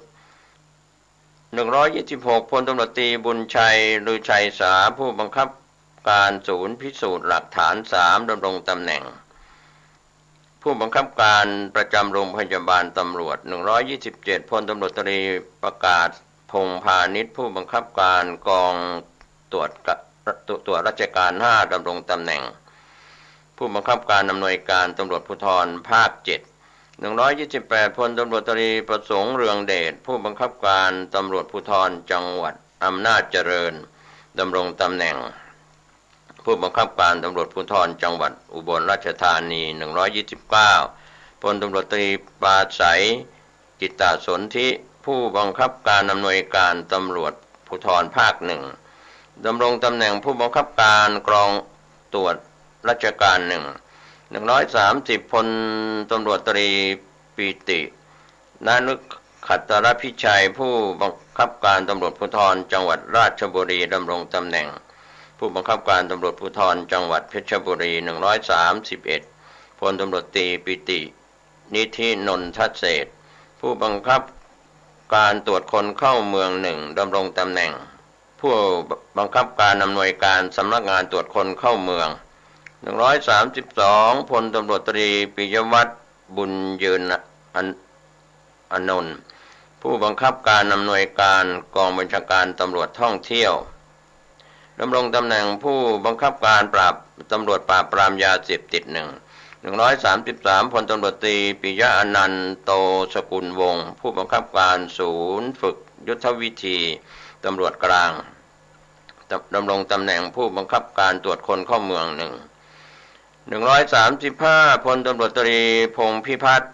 สิริพรวิวัฒน์ผู้บังคับการตำรวจตระเวนชายแดนภาค2ดำรงตำแหน่งผู้บังคับการตำรวจภูธรจังหวัดหนองบัวลำพู135พลตำรวจตรีพันลบล่มล่าผู้บังคับการตำรวจภูธรจังหวัดพระนครศรีอยุธยาดำรงตำแหน่งผู้บังคับการตำรวจภูธรจังหวัดสมุทรปราการ136พลตำรวจตรีพานทองสุวรรณจุทะผู้บังคับการกฎหมายและคดีตำรวจภูธรภาค4ดำรงตำแหน่งผู้บังคับการศูนย์ฝึกอบรมตำรวจภูธรภาค4 137พลตำรวจตรีพิษวุฒิสงวนสมบัติสิริผู้บังคับการศูนย์ฝึกอบรมตำรวจภูธรภาค9ดำรงตำแหน่งผู้บังคับการศูนย์ฝึกอบรมตรวจคนเข้าเมือง138พลตำรวจตรีไพศาลพฤกษจำรูนผู้บังคับการกองตรวจราชการ1ดำรงตำแหน่งผู้บังคับการตำรวจภูธรจังหวัดอ่างทอง139พลตำรวจตรีภพพลจักรภาคผู้บังคับการกองแผนงานความมั่นคงดำรงตำแหน่งผู้บังคับการอำนวยการกองบัญชาการตำรวจท่องเที่ยว140พลตำรวจตรีภูธรปริศนานันทกุลผู้บังคับการอำนวยการกองบัญชาการศึกษา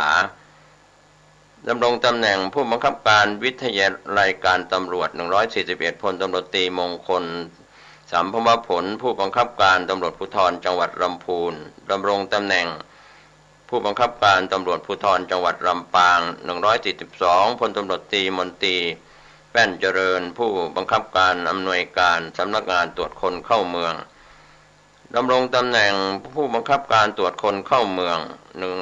143พลตำรวจตรีมนตรีศรีทองผู้บังคับการศูนย์เทคโนโลยีสารสนเทศกลางดำรงตำแหน่งผู้บังคับการศูนย์พิสูจน์หลักฐาน144พลตำรวจตรีระพีพงษ์สุขไพบูลย์ผู้บังคับการตำรวจภูธรจังหวัดนครสวรรค์ ดำรงตำแหน่งผู้บังคับการสืบสวนสอบสวนตำรวจภูธรภาค 6 175 พลตำรวจตรีลาภศรีสำอางผู้บังคับการกฎหมายและคดีตำรวจภูธรภาค 1 ดำรงตำแหน่งผู้บังคับการตำรวจภูธรจังหวัดศรีสะเกษ146 พลตำรวจตรีวราเวชชาพินันท์ผู้บังคับการตำรวจภูธรจังหวัดระยองดำรงตำแหน่งผู้บังคับการตำรวจภูธรจังหวัดสงขลา147 พลตำรวจตรีวรากรอยู่อย่างไทยผู้บังคับการตำรวจสันนิบาล3ดำรงตำแหน่งผู้บังคับการตำรวจภูธรจังหวัดพะเยา148 พลตำรวจตรีวริศศิริศรีระศิริผู้บังคับการตำรวจท่องเที่ยว2ดำรงตำแหน่งผู้บังคับการตำรวจสืบสวนสอบสวนอาชญากรรมทางเทคโนโลยี149 พลตำรวจตรีวัชรินทร์ภูสิทธิ์ผู้บังคับการกองตรวจราชการ6ดำรงตำแหน่งผู้บังคับการปราบปรามการกระทำผิดเกี่ยวกับทรัพยากรธรรมชาติและสิ่งแวดล้อม150 พลตำรวจตรีวาทีอัศวุฒิตมางกุลผู้บังคับการสถาบันฝึกอบรมและวิจัยการพิสูจน์หลักฐานตำรวจดำรงตำแหน่งผู้บังคับการกองพิสูจน์หลักฐานกลาง151 พลตำรวจตรีวิชิตบุญชินวุฒิกุลผู้บังคับการตำรวจภูธรจังหวัดอ่างทองดำรงตำแหน่งผู้บังคับการตำรวจภูธรจังหวัดสระบุรี152 พลตำรวจตรีสรัญยูชำนาญราษฎร์ผู้บังคับการตำรวจภูธรจังหวัดระนองดำรงตำแหน่งผู้บังคับการตำรวจภูธรจังหวัดสุราษฎร์ธานี153 พลตำรวจตรีศักดิ์ชัย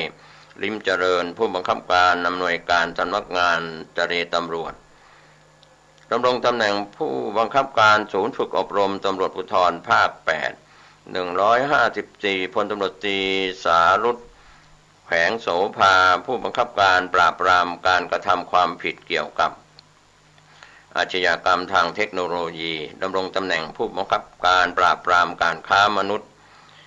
155 พลตำรวจตรีสถาพรเอมโอดผู้บังคับการตำรวจภูธรจังหวัดอุบลราชธานีดำรงตำแหน่งผู้บังคับการตำรวจภูธรจังหวัดอำนาจเจริญ156 พลตำรวจตรีสมกูลการจนะอุดมการผู้บังคับการตำรวจตระเวนชายแดนภาค 3ดำรงตำแหน่งผู้บังคับการตำรวจตระเวนชายแดนภาค 4 157 พลตำรวจตรีสมพรสัจพจน์ผู้บังคับการกองสรรพวุฒิดำรงตำแหน่งผู้บังคับการอำนวยการตำรวจภูธรภาค 1 158 พลตำรวจตรีหม่อมหลวงสันติกรวรวรรณผู้บังคับการกองแผนงานอาชญากรรมดำรงตำแหน่งผู้บังคับการตำรวจท่องเที่ยว159 พลตำรวจตรีสำริดเอมกมลผู้บังคับการอำนวยการสำนักงานพิสูจน์หลักฐานตำรวจดำรงตำแหน่งผู้บังคับการศูนย์ฝึกอบรมตำรวจภูธรภาค 2 160 พลตำรวจตรีสาธิตพลพินิจผู้บังคับการตำรวจภูธรจังหวัดสุราษฎร์ธานีดำรงตำแหน่งผู้บังคับการสืบสวนสอบสวนตำรวจภูธรภาค 9 161 พลตำรวจตรีสิทธิภูมิเทียนชัยวัฒนาผู้บังคับการศูนย์พิสูจน์หลักฐาน 9 ดำรงตำแหน่งผู้บังคับการศูนย์พิสูจน์หลักฐาน 4 162 พลตำรวจตรีสุขเมธบวรเสวตฉัตรผู้บังคับการกองมาตรฐานวินัยดำรงตำแหน่งผู้บังคับการตำรวจภูธรจังหวัดอุทัยธานี163 พลตำรวจตรีเสกสรรชูรังสฤษดิ์ผู้บังคับการสืบสวนสอบสวนจังหวัดชายแดนภาคใต้ดำรงตำแหน่งผู้บังคับการตำรวจภูธรจังหวัดยะลา164 พลตำรวจตรีอนุสรณ์พัฒนาถาบุตรผู้บังคับการกองการสอบดำรงตำแหน่งผู้บังคับการฝึกอบรมตำรวจกลาง165 พลตำรวจตรีอภิชาติวรรณภักดิ์ผู้บังคับการตำรวจภูธรจังหวัดสมุทรสาครดำรงตำแหน่งผู้บังคับการสืบสวนสอบสวนตำรวจภูธรภาค 166 พลตำรวจตรีอมรศรีทุนโยธินผู้บังคับการสถาบันส่งเสริมงานสอบสวนดำรงตำแหน่ง ผู้บังคับการประจำกองบัญชาการตำรวจสันนิบาต167พลตำรวจตรีอัธวุฒิอ่อนทรัพย์ผู้บังคับการตำรวจตระเวนชายแดนภาค4ดำรงตำแหน่งผู้บังคับการกองตรวจราชการ168พลตำรวจตรีอาชาญจันทร์สิริผู้บังคับการตำรวจภูธรจังหวัดสงขลาดำรงตำแหน่งผู้บังคับการกฎหมายและคดีตำรวจภูธรภาค9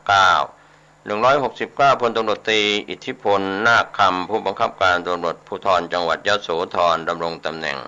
ผู้บังคับการตำรวจภูธรจังหวัดนครราชสีมา170พันตำรวจเอกกันทางสุภานิชผู้รองผู้บังคับการสนับสนุนทางเทคโนโลยีผู้บังคับการสถาบันฝึกอบรมและวิจัยการพิสูจน์หลักฐานตำรวจ171พันตำรวจเอกกิตธเนศธนนันทวีสินรองผู้บังคับการอำนวยการกองบัญชาการตำรวจนครบาลดำรงตำแหน่งผู้บังคับการตำรวจภูธรจังหวัดชลบุรี172พันตำรวจเอกกิติศักดิ์ปราทองรองผู้บังคับการอำนวยการกองบัญชาการตำรวจตระเวนชายแดนดำรงตำแหน่งผู้บังคับการตำรวจตระเวนชายแดนภาค2 173พันตำรวจเอกกิรติพลสุวรรณพิชารองผู้บังคับการอำนวยการตำรวจภูธรภาค4ดำรงตำแหน่งผู้บังคับการอำนวยการตำรวจภูธรภาค4 174พันตำรวจเอกเกรียงไกรบุญช้อนรองผู้บังคับการตำรวจภูธรจังหวัดปราจีนบุรีดำรงตำแหน่งผู้บังคับการอำนวยการสำนักงานส่งบำรุงกำลัง175พันตำรวจเอกไกรวินวัฒนศิลป์รองผู้บังคับการอำนวยการสำนักงานตรวจคนเข้าเมืองดำรงตำแหน่งผู้บังคับการอำนวยการสำนักงานพิสูจน์หลักฐานตำรวจ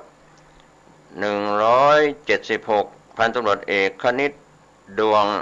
หัสดีรองผู้บังคับการศูนย์ฝึกอบรมตำรวจภูธรภาค4ดำรงตำแหน่งผู้บังคับการกฎหมายและคดีตำรวจภูธรภาค4 177พันตำรวจเอกคทาเกษรมารารองผู้บังคับการสืบสวนสอบสวนตำรวจภูธรภาค8ดำรงตำแหน่งผู้บังคับการอำนวยการกองบัญชาการตำรวจสันนิบาต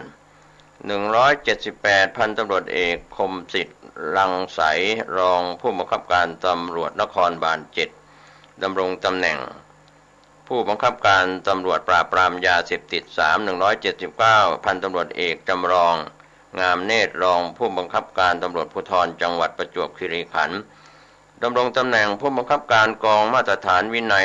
180พันตำรวจเอกจิรชาติเจริญศรีรองผู้บังคับการปกครองดำรงตำแหน่งผู้บังคับการปกครอง181พันตำรวจเอกจิรเดชพระสว่างรองผู้บังคับการปราบปรามการค้ามนุษย์ดำรงตำแหน่งผู้บังคับการอำนวยการกองบัญชาการตำรวจสอบสวนกลาง182พันตำรวจเอกจิรพัฒน์พรหมนอกรองผู้บังคับการข่าวกรองยาเสพติดดำรงตำแหน่งผู้บังคับการอำนวยการสำนักงานเจรตำรวจ183พันตำรวจเอกเจนกมลคำนวณรองผู้บังคับการกองตรวจราชการ8ดำรงตำแหน่งผู้บังคับการกองตรวจราชการ184พันตำรวจเอกเจนเชิงปทุมสุวรรณรองผู้บังคับการศูนย์พัฒนาการด้านข่าวดำรงตำแหน่งผู้บังคับการกองทะเบียนประวัติอาชญากร185พันตำรวจเอกชูเกียรติภูกาบพลอยรองผู้บังคับการตำรวจภูธรจังหวัดราชบุรีดำรงตำแหน่งผู้บังคับการตำรวจภูธรจังหวัดตราด186พันตำรวจเอกชวริตเลี้ยงสุพงศ์รองผู้บังคับการตำรวจภูธรจังหวัดสุราษฎร์ธานีเป็นดำรงตำแหน่งผู้บังคับการตำรวจภูธรจังหวัดตรัง187พันตำรวจเอกเชิดพงษ์ชิวปีชารองผู้บังคับการสืบสวนสอบสวนตำรวจภูธรภาค8ดำรงตำแหน่ง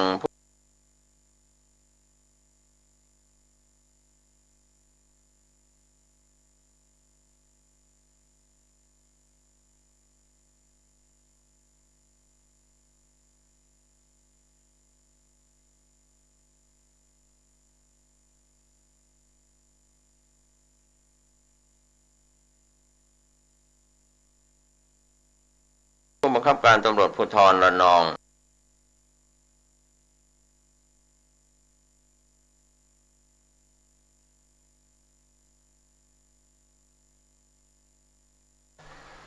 ดำรงตำแหน่งผู้บังคับการตำรวจภูธรระนองสุตินรีเวชกรรมโรงพยาบาลตำรวจดำรงตำแหน่งนายแพทย์สบ6โรงพยาบาลตำรวจ191พันตำรวจเอกธนพลโอบอ้อมรองผู้บังคับการฝึกพิเศษดำรงตำแหน่งผู้บังคับการฝึกพิเศษ192พันตำรวจเอกธนันทรรัตนสิทธิภาพรองผู้บังคับการตำรวจนครบาล9ดำรงตำแหน่งผู้บังคับการอารักขาและควบคุมฝูงชน193พันตำรวจเอกธนาวุฒิจงจิระรองผู้บังคับการตำรวจภูธรจังหวัดชลบุรีดำรงตำแหน่งผู้บังคับการกฎหมายและคดีตำรวจภูธรภาค2 194พันตำรวจเอกทวัฒน์เกียรติจินดาควรสนองรองผู้บังคับการตำรวจนครบาล5ดำรงตำแหน่งผู้บังคับการตำรวจนครบาล5 195พันตำรวจเอกทวัชชัยถุงเป้ารองผู้บังคับการตำรวจภูธรจังหวัดอุดรธานีดำรงตำแหน่งผู้บังคับการตำรวจภูธรจังหวัดนครพนม196พันตำรวจเอกธานินทร์สุนทรสุทธิวัฒน์รองผู้บังคับการศูนย์บริการทางการศึกษาดำรงตำแหน่งผู้บังคับการอำนวยการโรงเรียนนายร้อยตำรวจ197พันตำรวจเอกทีทวัฒน์ธุรกิจรองผู้บังคับการกองแผนงานความมั่นคงดำรงตำแหน่งผู้บังคับการตำรวจภูธรจังหวัดชัยนาท198พันตำรวจเอกธีรชัยชำนาญหมอรองผู้บังคับการสืบสวนสอบสวนกองบัญชาการตำรวจนครบาลดำรงตำแหน่งผู้บังคับการสืบสวนสอบสวนตำรวจภูธรภาค2 199พันตำรวจเอกนนท์วินิจเจริญนวชัยอาจารย์สบ5กลุ่มงานคณาจารย์คณะนิติศาสตร์ดำรงตำแหน่งผู้บังคับการสำนักการศึกษาและประกันคุณภาพ200พันตำรวจเอกนพรุษศักดิ์สิริอาจารย์สบ5กลุ่มงานคณาจารย์คณะสังคมศาสตร์ดำรงตำแหน่งผู้บังคับการศูนย์พิสูจน์หลักฐาน201พันตำรวจเอกนรเศรษฐ์สุวรรณนิขะรองผู้บังคับการตำรวจท่องเที่ยว3ดำรงตำแหน่งผู้บังคับการกฎหมายและคดีตำรวจภูธรภาค7 202พันตำรวจเอกนเรวิทย์สุคนทวิทย์รองผู้บังคับการตำรวจภูธรจังหวัดฉะเชิงเทราดำรงตำแหน่งผู้บังคับการตำรวจภูธรจังหวัดฉะเชิงเทรา203พันตำรวจเอกนำเกียรติธีระโรจนพงศ์รองผู้บังคับการตำรวจนครบาล2ดำรงตำแหน่งผู้บังคับการศูนย์ฝึกอบรมกองบัญชาการตำรวจนครบาล204พันตำรวจเอกนิคมเครือนพรัตน์รองผู้บังคับการตำรวจภูธรจังหวัดแพร่ดำรงตำแหน่งผู้บังคับการกองตรวจราชการ205พันตำรวจเอกบริสุทธิ์นุชศรีวอรองผู้บังคับการกองทะเบียนพลดำรงตำแหน่งผู้บังคับการกองทะเบียนพล206พันตำรวจเอกบุญญวัฒน์เกิดกล่ำรองผู้บังคับการตำรวจภูธรจังหวัดลำพูนดำรงตำแหน่งผู้บังคับการตำรวจภูธรจังหวัดลำพูน207พันตำรวจเอกประกอบพลเตชารองผู้บังคับการตำรวจตระเวนชายแดนภาค1ดำรงตำแหน่งผู้บังคับการตำรวจตระเวนชายแดนภาค208พันตำรวจเอกปราโมทเจริญวัฒนสุขรองผู้บังคับการกองวินัยดำรงตำแหน่งผู้บังคับการกองวินัย209พันตำรวจเอกปิยพันธ์พัทรพงศ์ศิลป์รองผู้บังคับการตำรวจภูธรจังหวัดเชียงใหม่ดำรงตำแหน่งผู้บังคับการตำรวจภูธรจังหวัดน่าน210พันตำรวจเอกพดุงศักดิ์รักษาสุขรองผู้บังคับการตำรวจภูธรจังหวัดจันทบุรีดำรงตำแหน่งผู้บังคับการตำรวจภูธรจังหวัดจันทบุรี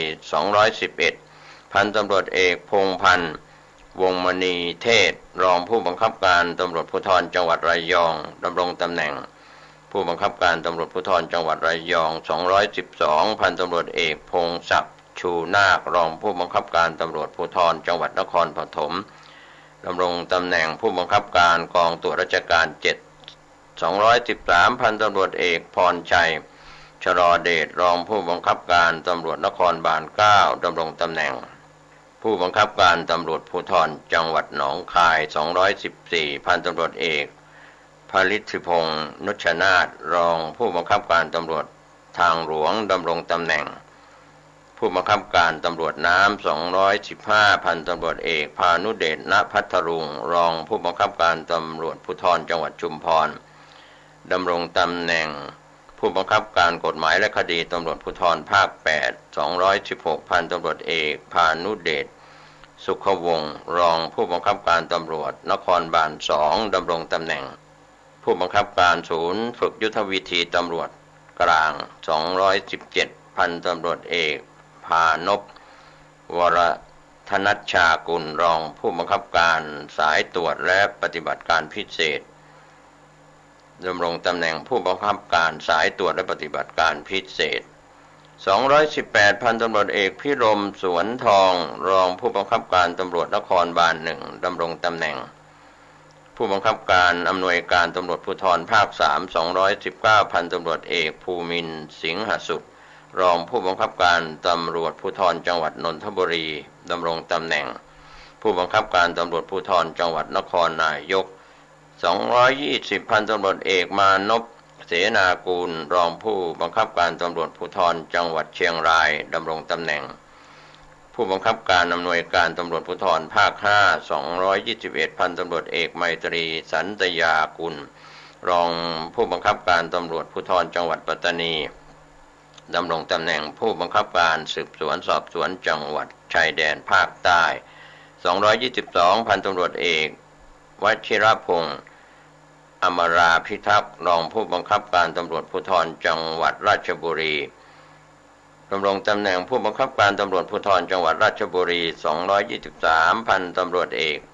วัชรินทร์ประสบดีรองผู้บังคับการสำนักงานเลขานุการตำรวจแห่งชาติดำรงตำแหน่งเลขานุการตำรวจแห่งชาติสบ6 224พันตำรวจเอกวิชุโชติขวัญใจ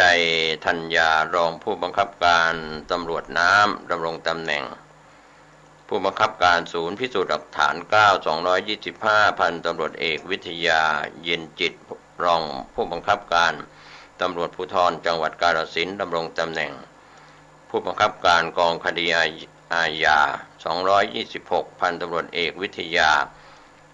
สมานุหัตถ์รองผู้บังคับการตำรวจปราบปรามยาเสพติด4ดำรงตำแหน่งผู้บังคับการกองสวัสดิการ227พันตำรวจเอกวีรชัยโพธิปัชชารองผู้บังคับการกองการสอบดำรงตำแหน่งผู้บังคับการกองการสอบ228พันตำรวจเอกสราวุธจิตระเบียบรองผู้บังคับการตำรวจจราจรดำรงตำแหน่งผู้บังคับการกองตรวจราชการ9 229พันตำรวจเอกศักดิ์ชัยศาสตร์มะเริงรองผู้บังคับการตำรวจภูธรจังหวัดนครพนมดำรงตำแหน่งผู้บังคับการอำนวยการกองบัญชาการศึกษา230พันตำรวจเอกสุภากรจันทาบุตรรองผู้บังคับการตำรวจภูธรจังหวัดสระบุรีดำรงตำแหน่งผู้บังคับการปฏิบัติการพิเศษ231พันตำรวจเอกสถิตพรหมอุทัยรองผู้บังคับการสืบสวนสอบสวนสำนักงานตรวจคนเข้าเมืองดำรงตำแหน่งผู้บังคับการกฎหมายและคดีตำรวจภูธรภาค1 232พันตำรวจเอกสนธยาแต่แดงเพชรรองผู้บังคับการตำรวจภูธรจังหวัดนครราชสีมาดำรงตำแหน่งผู้บังคับการกฎหมายและคดีตำรวจภูธรภาค3 233พันตำรวจเอกสมกิจพุ่มวารีรองผู้บังคับการอำนวยการกองบัญชาการตำรวจปราบปราม ยาเสพติดดำรงตำแหน่งผู้บังคับการอำนวยการสำนักงานเทคโนโลยีสารสนเทศและการสื่อสาร134พันตำรวจเอกสมภพพุทธศรีนักวิทยาศาสตร์สบ5ศูนย์พิสูจน์หลักฐาน8ดำรงตำแหน่งผู้บังคับการศูนย์พิสูจน์หลักฐาน8 235พันตำรวจเอกสราวุธจินดาคำรองผู้บังคับการตำรวจนครบาล3ดำรงตำแหน่งผู้บังคับการตำรวจนครบาล3 236พันตำรวจเอก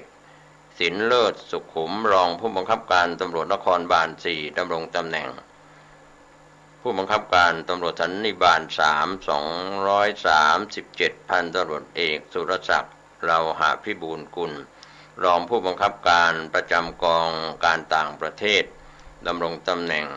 อาจารย์สบ6กลุ่มงานอาจารย์กองบัญชาการศึกษา238พันตำรวจเอกสุรพันธ์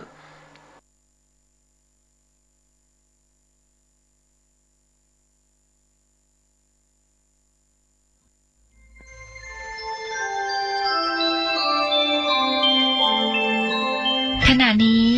ท่านกำลังฟังสถานีวิทยุกระจายเสียงคลื่นเพื่อการศึกษาพระพุทธศาสนาและวัฒนธรรม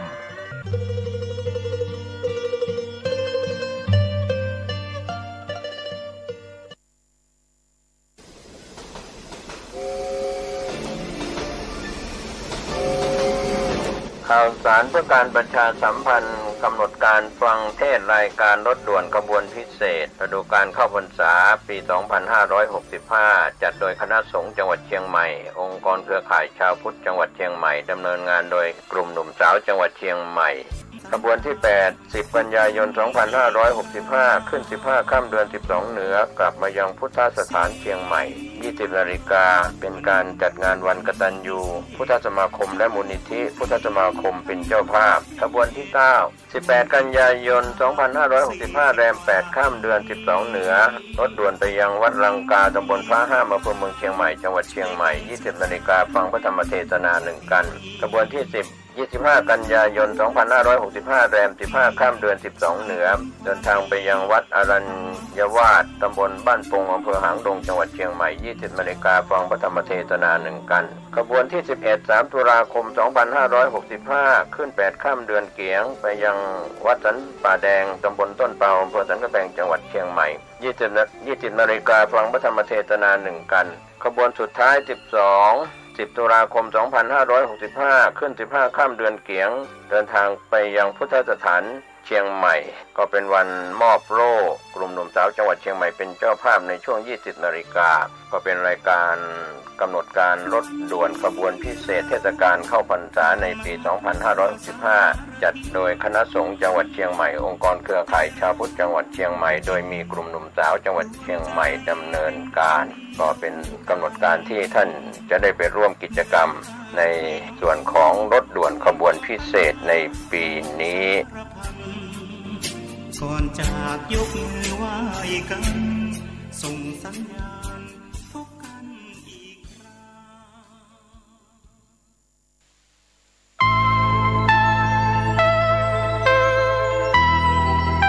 ขอเชิญร่วมทำบุญทอดกฐินและวางศิลาฤกษ์ศาลาการประเรียนณที่พักสงฆ์เหล่ามนทาหมู่ที่ 3 ตำบลดอยหลอดอำเภอดอยหลอดจังหวัดเชียงใหม่วันที่ 12 ตุลาคม 2565 เวลา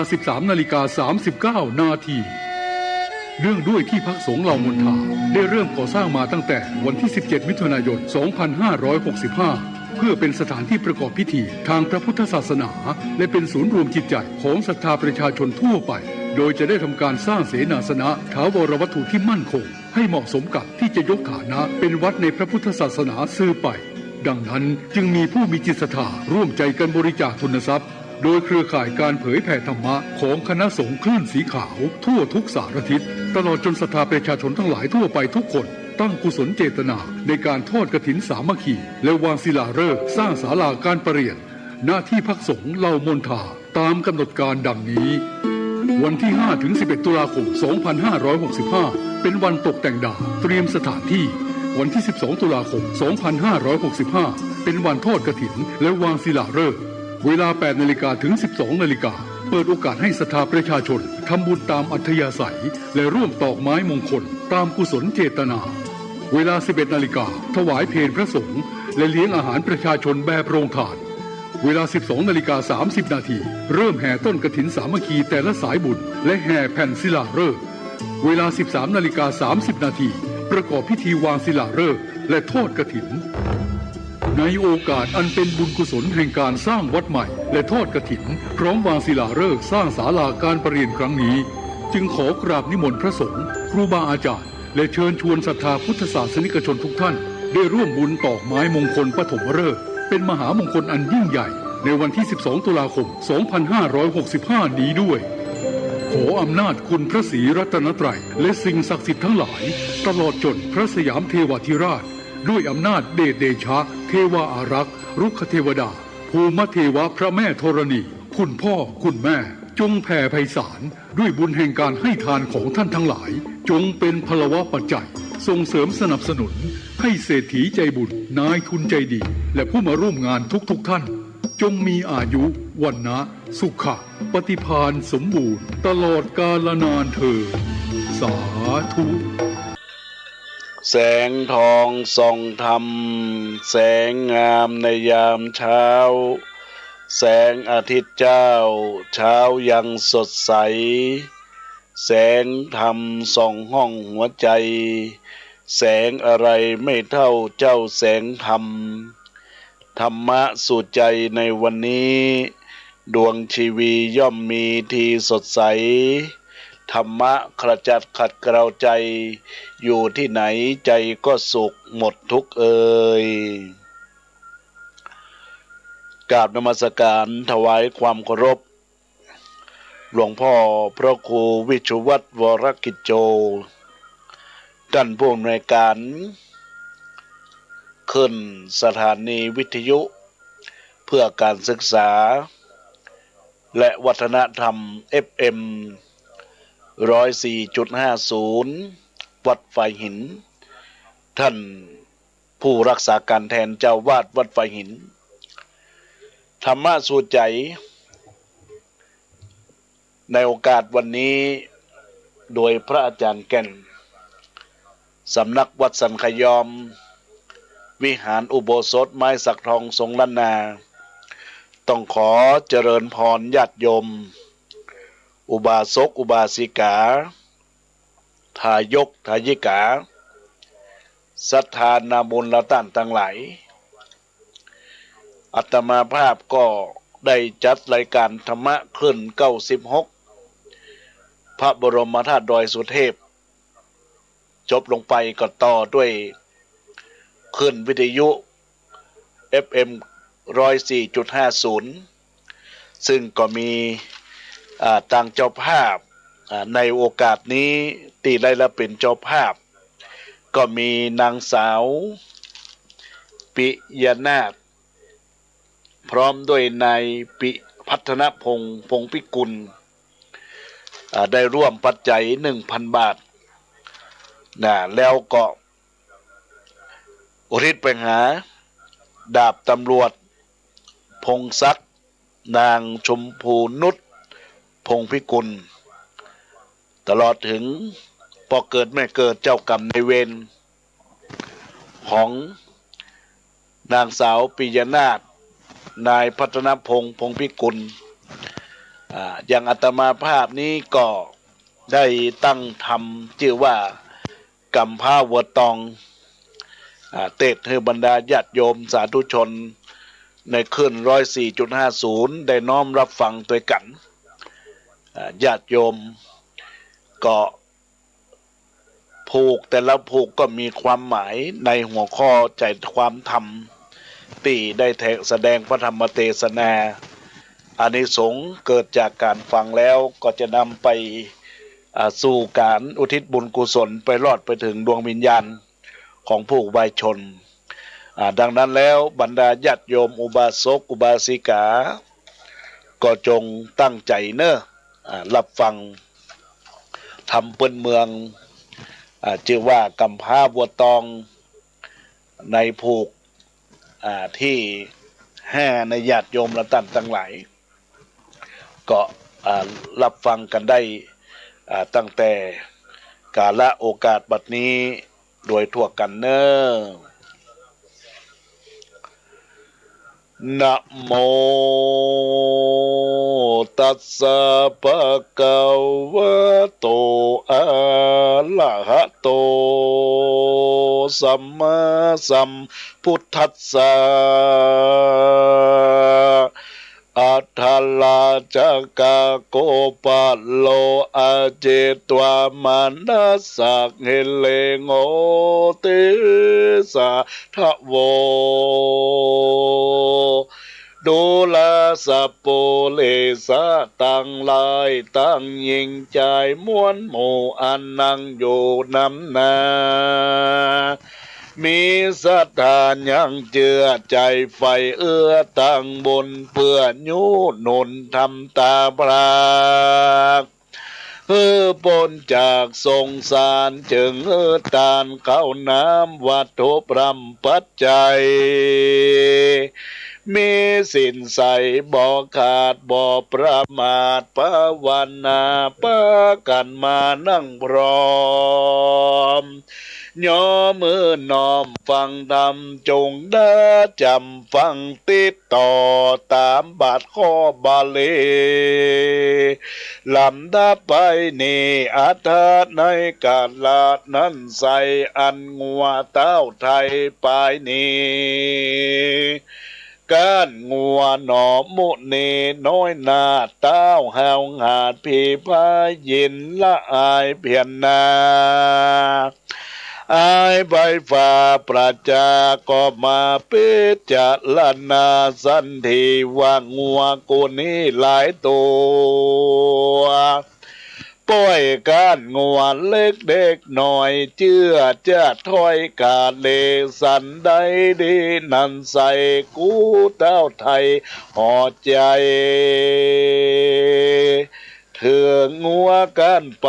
นั่นเราแต่ตัวเจ้ายังบอกการบอกสตานเข่งคาม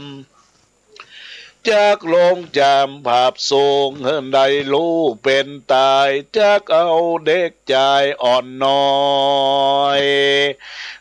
กาดกรอยเป็นผีเต้ากาเลถอยจ้าป้องจักขาหนอพุทธาใจปาลากดเลวบิดเบี้ยงเบี้ยวของงาก็บ่รู้ปออิ่มกายมักโลภงานลายบังอำมกระตำใบบอดบอกเกิดหลอดอเวจีตัณหามีหลายลากลัวจากปรากเสียของเสียเงินดองบาดใจเงอปฏิไว้ทะลงทามเต้าเกยไข่กำบอกกล่าวว่ากันต้านเต้าปลายกันหรือสะต้านสันใดของเขตเวียงใจนั้นเราจากยกเหือเจ้าฟังเดบัดเดียวเต้าจะเลี้ยวเก่าจีพิษจากที่กองทำบ่ดังกามว่าไว้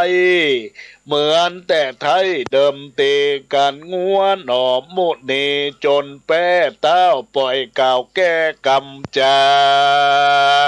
ว่าวันนี้นาดาคำตะวันต่ำจ้อยวอยจากลับลานดอยป่าเศร้าวันบุกเจ้าหากจักมีเจ้าว่าตีเก่าแล้วยังเก้าว่าแก้วเสมอใจเก้าก็มีคำมานา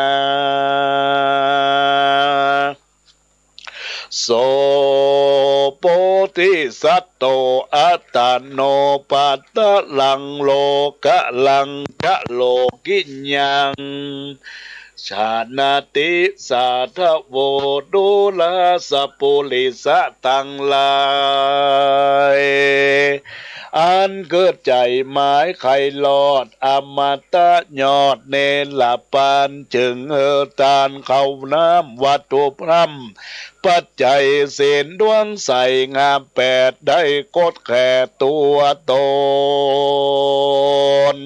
บ่เมามัวประมาทมาสันนิบาตฟังธรรมได้ใส่จำติดต่อบอกขาดข้อลำดับมาเราจากเก่าจีแจ้งที่เหย้าไปแปลงสายใจจื่นจอยโต้ยตามถอยคำถามบาดนี้แดเตอโสโพธิสัตโตอันวาโนโพธิสัตเจ้าการสอนน้องเนาสายต่างโลกเขตญาต่างโลกรู้อาโภคต่างธรรมยังไข่กำต่อถอยว่าดูลาน้องน้อยสายใจอันเต้าหอดใจหยาบจะปองจักคาสองเราพี่นี่นารู้แล้วบ่อาจแกล้วกราดลบนานหนีย้อนกำปี้มีจาดก่อนมาไล่ตอนโดยตันกันว่าตีปี้ดับขันมวยมางกลางสนามกว้างคนหลายคนยิ่งจ่ายพับตีจักเอาจีนปี้ไปเกณฑ์ตามอาจินทวนถูกยักงานเหลือโดกพี่ไทยน้องจุงเอาไว้รักษาแม่นกาละมาปลายนาเจ้าน้องลาหนอดไทยเดือดฮ้อนไม่สันใดมีป่วยภัยไม่เดือดมาบังเกิดกับตัวบ่ต้องกลัวและญาณอย่าสะต้านภัยญาจงขัดนิ่งหาเถิงปีจักมาเถิงตีช่วยกรรมล่วงล้ำภัยมานงัวเจียงขานตัวอาจได้โอกาสขีนยาเสิงสายตาน้องเนารู้เรื่องเก่าและปลายว่าเมื่อตนตายมวยมางจากโลกกว้างสงสารด้วยประการหลายแหล่บ่เว้นแวบทใดก็มีงานแหละนาเมื่อนั้นหนอโมเนนอนเนาฟังพี่เจ้าไข่ปันมีใจวันตำกอยน้ำตาเกาะมาย้อยฟังลงเอ็นดูองค์ตนปีจักเถิงตีโมลนาจากได้กระปากห้องสองปีน้องจอมทำต่างประกันห้องให้อยู่จะใจไปมาแล้วไก่กระไปสู่ในติโยสนามหลวงคนปันปวงมวลหมู่กันเขารู้ว่าขีนยาต่างก็จะเล่าสาวภาพควายดันดาวปุเลว่างัวหนอมมุนีตัวอาจักมรนาดวำวายย้อนเต้าผีพายใบบาบนผีอันหยาบจ้าปาลาอันปิดหนาหลายแหล่เปื้อหือแป้งัวตองดังเต้าปองเกิดนาไว้ว่ากันปีไทยมันตายหนอมุนีนายผู้นองจักถูกต้องเคียงเคเจ้าผู้เลมวลหมู่ต่างกล่าวอุจากันเสียงเนื้องนั้นนาสะสาวดังดันดาวแดนไก่ต่างมีใจเอาไม่ก็ร้องให้ทุกคนก็มีงั้นและนาการกาละเวลามารอตนเต้ายอดห่อใจก็จะไขบอกเรายังอามาดเก้าต่างตาว่างปูดจาพริกรรมกันเต้าห่อกรรมเก่าแล้วอามาดแก้ว แถมมาเมืองเสนาเลืองดุ่มเทาก็ไวเต้าเจ้าหอดใจรีบเร็วไวบ่จากระตำดังเจ้าฟ้าไข่ปันน้ำเอาขะใหญ่ใบใหญ่ดอกไม้ใสบายสีผ้าขาวแดงมีพร้อมราเข้าปลาเผือกเข้าสารหากปอปันเบียเสมอกันพร้อมไข่ตั้งเป็ดไก่หัวหมูยกใบจูนบนอมมีพร่ำพร้อมสุลาพร้อมด้วยของนานามากเต่าพริกำยังเล่าว่าเล่ามูลเมืองผีเหลือปีศาจรักษาบ้านเมืองอามาตย์เลืองปูนใหญ่ยกมือใส่วางกิ้วรับตาเลี้ยวตัวไปแล้วจากไข่เก่าตัวมีบ่อน้อยหลายประการว่าดูแลหานตนองค์อาจรักษาอากาศเวหนอยู่ปลายบนเตตตองรักษางองเวียงใจจงฟังกำไขเก่าเจว่าบัดนี้เมืองเฮาภัยบอบเบางันใหญ่มาถูกใส่ปุเลเต้ากาเสไม่มาดย้อนเจ้าน้อยนาดบนนาป้างัวมาตัวกามาต่อตาผาจนตาต่อจนภาพสู่ยังงัวมวนหมู่เมืองเฮาเย็บป่าเอาสตานหนีป้ายการลายตัวตุกพระมัวต่ำจ้าแก่เจ้าฟ้าปุเลได้เกียงขี่คำเจ้าขอตนเราบุญเมืองผู้มีปิดเหลืองลายแลภาพโหดนาแผ่ช่วยกำเฮอล่วงล้ำภัยมานสู่สนามใจใหญ่กว้างเพื่อมาผ่ามั่งพระจนมาต่อจนต่อตากับงัวกำผ้าเข่าตองได้เถิงทองมวยมาตายดับวอดเป็นผีกันว่าผีกรรมแล้วอามาตย์แก้วตั้งตาก็ทุนสาโอกาสบอกเต้าราตามมีก็มีหันแหลดนาตีนั่นเต้าโยดใหญ่งอกคำก็ไข่กำกล่าวถอยเซิงเจ้าอ่อนน้อยพุทธาว่าดูแลให้เด็กขาถอยไล่จุงลู่ไว้เป็นหมายว่ากันงัวมึงตายความนามึงจักเป็นข้าตัวกูจ้าใจดูบอกขาดแล้วเต้าราดบาปนากองเศษนาผู้เก่าเจิญยังเล่ามูลเมืองฤทธิเหลืองหลายแหล่อาจปะแป้เป็นไม้ยังสัตว์ต่างหลายม้วนหมู่อันข้างอยู่สงสารกันตนผู้บานยศอาจได้ขี่โอกาสขี่ยาหมู่เสนาหนุ่มเนาก็กระทำดังเจ้าไข่ปันเหล่ามูลเมืองก็พันมาสู่ในที่อยู่กลางโหนกับเพศตนบ่จะเป็นดังงัวป่าดงลามเพื่อจักจามตาต่อส่วนงัวน้อยหนอเข้าตองไข่จามลองจะใจก็รอใส่คิดไปงัวจังเลยห้าวอาจเกิดเป็นสองตัวใหญ่ล้ำงัวตองก็ซ้ำคิดโจรซ้ำเกิดมีตัวตนเป็นสีงัวเขาก็ปี้คิดไป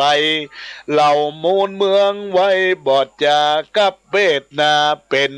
8-6แล่นแวดไปมางัวหน่อพุทธาน้อยนาดก็เขาควิดขวาดพุทโธกลายเป็น16ตัวใหญ่ เขาคมไข่อาจกากงัวกำพร้าแหล่งหันก็เลี้ยวปันเขาคิดเป็นดังปิดมันลายซ้ำกับกายมีมาก32ตัวหาเป็นตางัวหน่อพุทธากลำพางหันงัวป่ามีลายบอกว่าตายและญาณบ่สะตานสันใดก็เร็วไวควิดซ้ำมีมากล้ำปูนกัว64ตัวเป็นขนาดดูองค์อาจเจียงคานงัวหนอนถ้าลงยานกำผ้าก็สะพอดหน้าต่อตำงัวดงดำน้อยใหญ่ก็รอใส่เป็นหมูเจ้าจนโจพับจอดงัวเจ้ายอดมุดนี่แย่ใจดีเข้าภาพจนขนาดพัดพันงัวเต้าหอจันอาจกราก็เป็ดหน้ากับหน้าเป็ดหน้าเหลวไวเป็นงัวดงไผ่หลายหลากร้อย28ตัวหากสะสนเล่นเวียนวนเป็นหมู่แวดล้อมอยู่ใหญ่ๆงัวหน่อมุนีนายหนุ่มเนาหันงัวมากเต่าหลายล้ามก็เข้าจามตันต่อเอางัวล่อควิดไปงัวจังไรนั้นโสดซ้ำคิ้วโคดโกดหากับกาดหญ้าไว้วะวาดเป็น500ตัวอาจใหญ่กล้าหล่อใส่งัวกำผ้าสนสารงัวหนอดถ้าลงยานหันลาเกิมไม่มากหลายตัวที่เงียงหัวเข้าใส่เนี่ยควิดไล่ไปจอดปองเหี่ยวหอดดาตายงัวตายผีพายม้วนหมู่บ่อาจสู้เหนียวไปต่างกระไกลอ่อยนาเข้าสู่ป่าดงดานพอบ่อนานแต่ใส่นับอ่านใดอึดใจงัวจังไรม้วนมากก็ออกจากดงตาลเล่นพายพันมาสู่ยังที่อยู่กลางสนามมีหลายลามบ่อน้อย1,500ตัวใดมีตัวใหญ่เสมอกันต่างพายพันเรียงนาหมายจากข้างงัวหน่อมดนีส่วนงัวตัวดีเจียงเจ้าหันงัวป่าเศร้าหลายตัวก็บอกกลัวสักญาณก็คิดขวาซ้ายขวาคิดไปมาบ่จากงัวเต้าบาปกาทาสีการงัวหน่อมุนีจนใส่ต่างลมไข่ใหญ่ๆพ่องก็ตายมุบมูพ่องเล่นไปสู่ดงไผ่บ่เหมือนเต้าใดแต่เรามอกหายใจออกเป็นตราก่อนเล่นปอกมันละสนมีตัวตนสูงใหญ่นับอ่านใดหมื่นตัวเข้าบนหัวยาวศอกคมหักศอกหอกสวาเล่นเลียงนามาหาตี้งวนหนอพุทธานย่างอยู่กันว่ามาลอดสู่เลี้ยวปันต่างคิดกันบอดจางงัวกำผ้าเข่าตองแลงถึงทองบอดเศร้าคิดงัวเต่าเจ้าปีพายลมเต้าง่ายเป็นหมู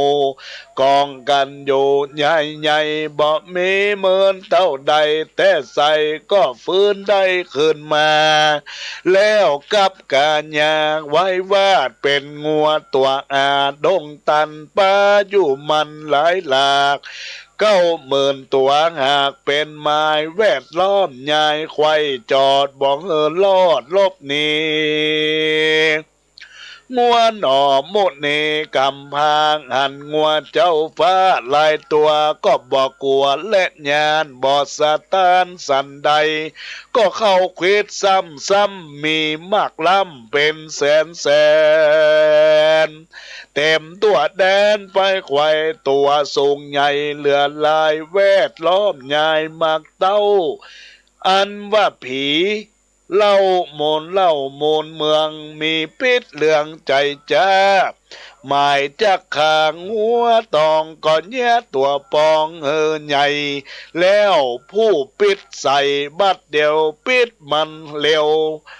หลายแหล่สลาแผ่กันยางงัวหนอพุทธายอดซอยเลยกาดกอยวำวายได้ถึงตายมวยม้างที่ขวางกว้างปุเลแห่งเต้ากาเสงห้าวหาเจ้าปราสาทหอจันก็มีหันแหละนาตามาทางปังกาเส้นโตสัทธาอังหะสัทธาอันว่าสัพพัญโยพระพุทธเจ้าตนเป็นเก้าติโลกาจารย์ไขนิทานไปแจงพระจึงแสงเตสนาวาภิกขเวโดลาภิกขุตังลายตนเป็นสายอริยาจัดเจ้าละเสียงขาดตัณหาแล้วก็มีใจอันปะลาส่วนเจ้าว่านองว่าพุทธาเขาต้องกำผ้ากันภาคหน้าและตายเนเจ้าก็มีย้อนกาเสบาปเศร้าเอาเจ้าหัวเขาตองนี้ละปนนี้ไฟบาปเศร้าบนอย่างเล่าว่ามุนเมืองอันมีปิดเรื่องสลาเพื่อมาผ่าพระจนงัวนอนทัศปนกำพาลวดความนาวำวายส่วนคนยิงใจหนุ่มเทาอันอยู่เฝ้าเล็งหันก็ป้ากันเอาจีนปาดแล้วปิ้นเอาหนังบ่รอสั่งเอาไว้แบ่งเลี้ยงไส้ไผ่มันละดูกหันเลียลาดส่วนเจ้าน้อยหน้าจอมไตก็มาคราดนิ่งในไฟหอยเธอปียอดซอยสอนมาว่ากันปี้ได้ถึงแก่หมอละนามวยมาจากโลกกว้างเมืองคนแล้วก็มาพระจนเขากระดูกตนพี่ไทยไปฟังไว้เมื่อไม้หนอโมดเนนายยอดนาซอย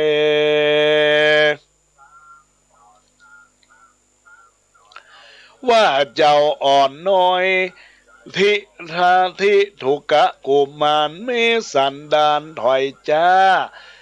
หอยไล่ตนปอดไทยปิตาก็มอลานามวยม้างจากโลกกว้างเมืองคนไปฝังไว้เป็นไม้หนอโมเนนายยอดซอย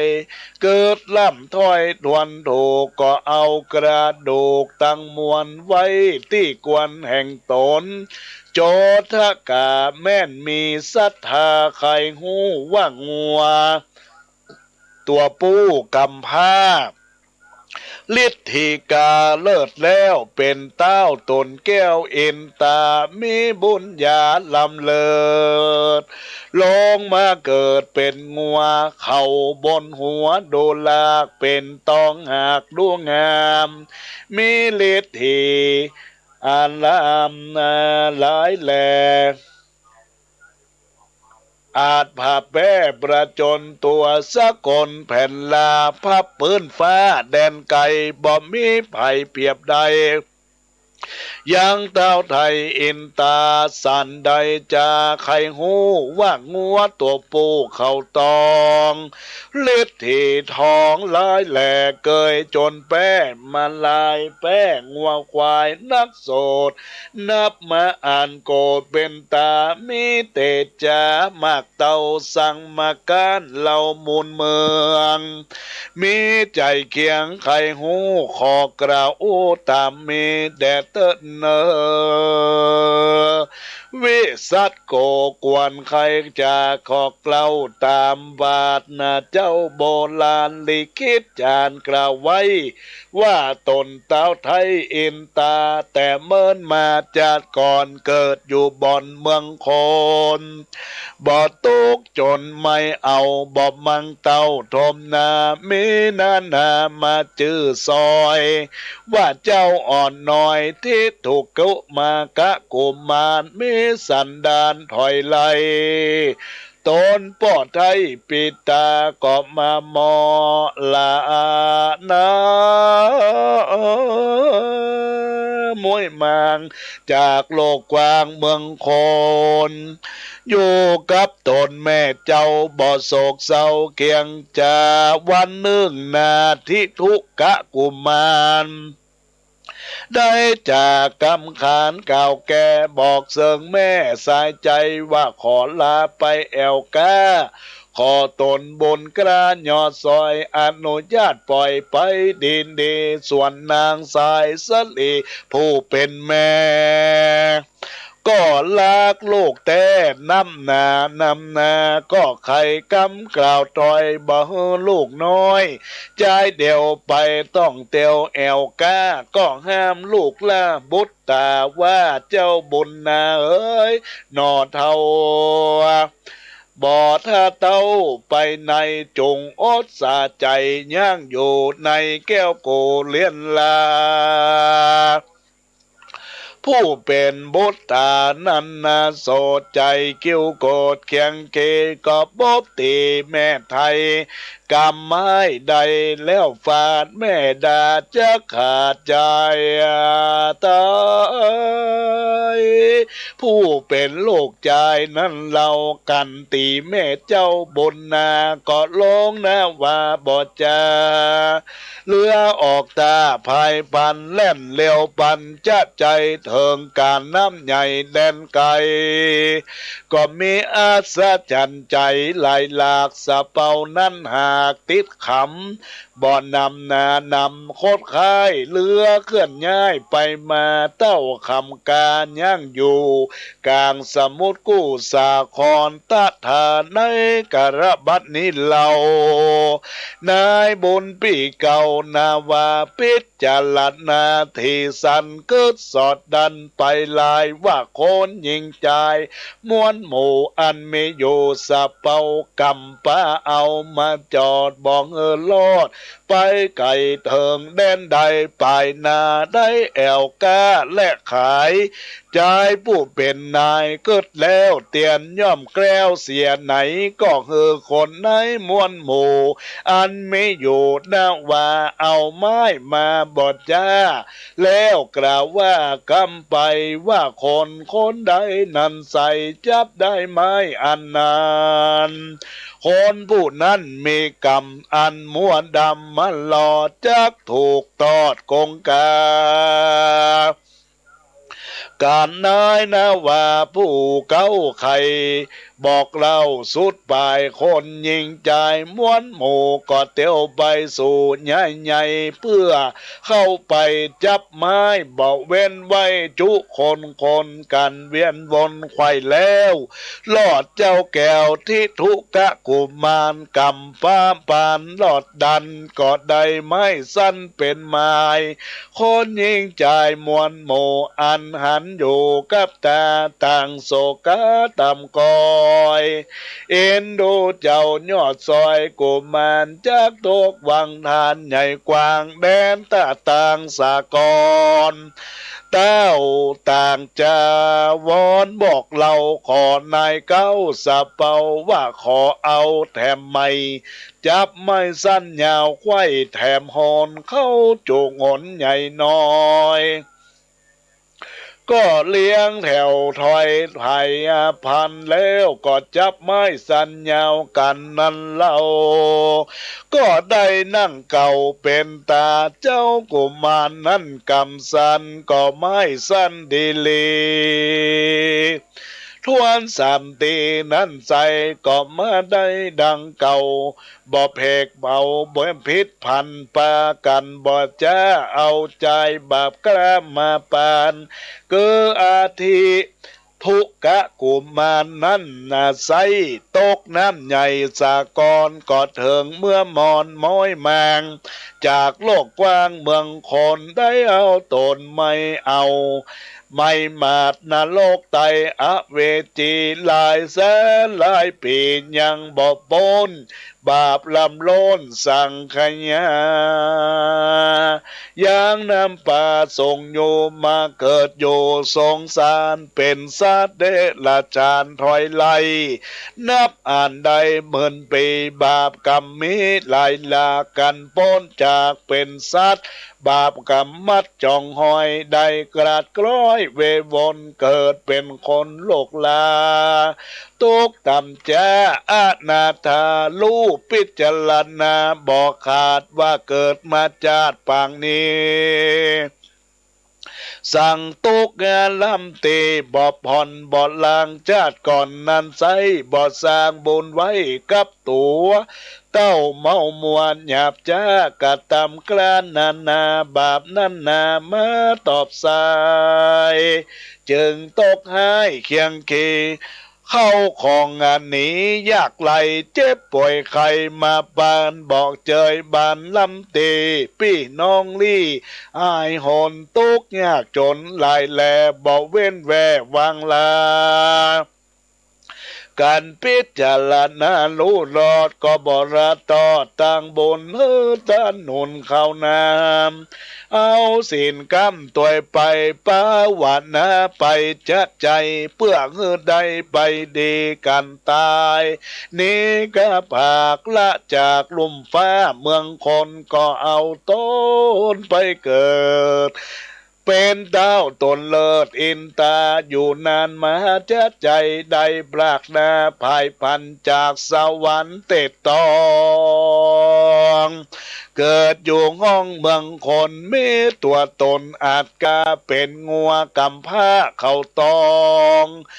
ฤทธิพองลายแหลพระจนแพ้พญาปลายลุนมาภาพโซจนนากันโยนั่นเนืองการเล่ามูลเมืองนั้นนาโสดย้อนกำโหดปางหลังป่าป้าบังตอบสายได้ตกให้เคียงเกเกือเนียดีบทดีหยับจายังตนบุญกามารดาแล้วก็มานั่นแหละนาตัดสมาเหตุนั้นใส่คนน้อยใหญ่ยิ่งใจจงจำหมายทวนทีเอาเป็นตีสอนใจกำจังไรนั้นใส่ไปสร้างไว้กับตัวจักเพื่อมัวตำจะตุกโศกราต้วยมาย่อมจากป่าไปสู่ในที่อยู่อเวจีส่วนกระทำดีมากน้อยบนจ้องงอยป้าไปได้สุขใจเตียงเต่าตุกคำเจ้าสวัสสันเดแลนาเนติตากินยาอันกล่าวเตสนาธรรมโกนโลกหกำภาคงัวตองผูกดวนหอกกอบบังกลมสมเลสเดชบรรดาศรัทธาญาติโยมอุบาสกอุบาสิกาทายกทายิกาศรัทธานาบุญต่างหลายทุกท่านทุกคนได้น้อมสดับตับฟังการแสดงพระธรรมเทศนากำพร้าวัวตองแบบเปื้อนเมืองจบลงไปในภูกที่6บรรดาญาติโยมก็คงจะได้ใจความตามที่อาตมาภาพได้เทศเมื่อวันอังคารภูกที่5ที่ผ่านมาว่าในส่วนของ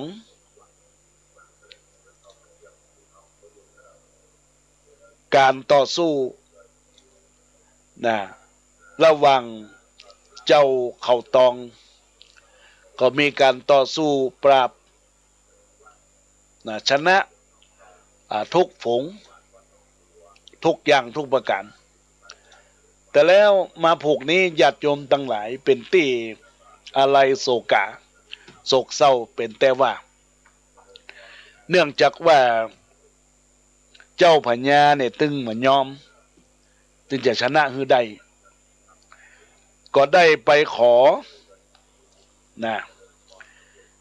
ไปขอยังงัวที่เป็นงัวผีพายญาติโยมทั้งหลายมาต่อสู้ก่อนแล้วก็เจ้าเขาตองก็หู้ชะตากรรมญาติโยมว่าตัวเองจะต้องตายแน่นอนก็ฝากกรรมฝากผีฝากไข้คือน้องตัวเองว่าถ้าหากว่ากรณีถ้าอ้ายตายก็เก็บกระดูกอ้ายไปดีๆเนอะเก็บไว้ดีๆเป็นตีรักษาไว้เพื่อเป็นการที่จะได้ระลึกคิดถึงกันและกันญาติโยมทั้งหลายนี่เป็นคำสั่งของเจ้าเขาตองหลังจากนั้นบรรดาญาติโยมทั้งหลายเจ้าพญาในสมาคมสนามหลวงก็เกิดการต่อสู้ระหว่างเจ้าเขาตองกับงัวเขาตอง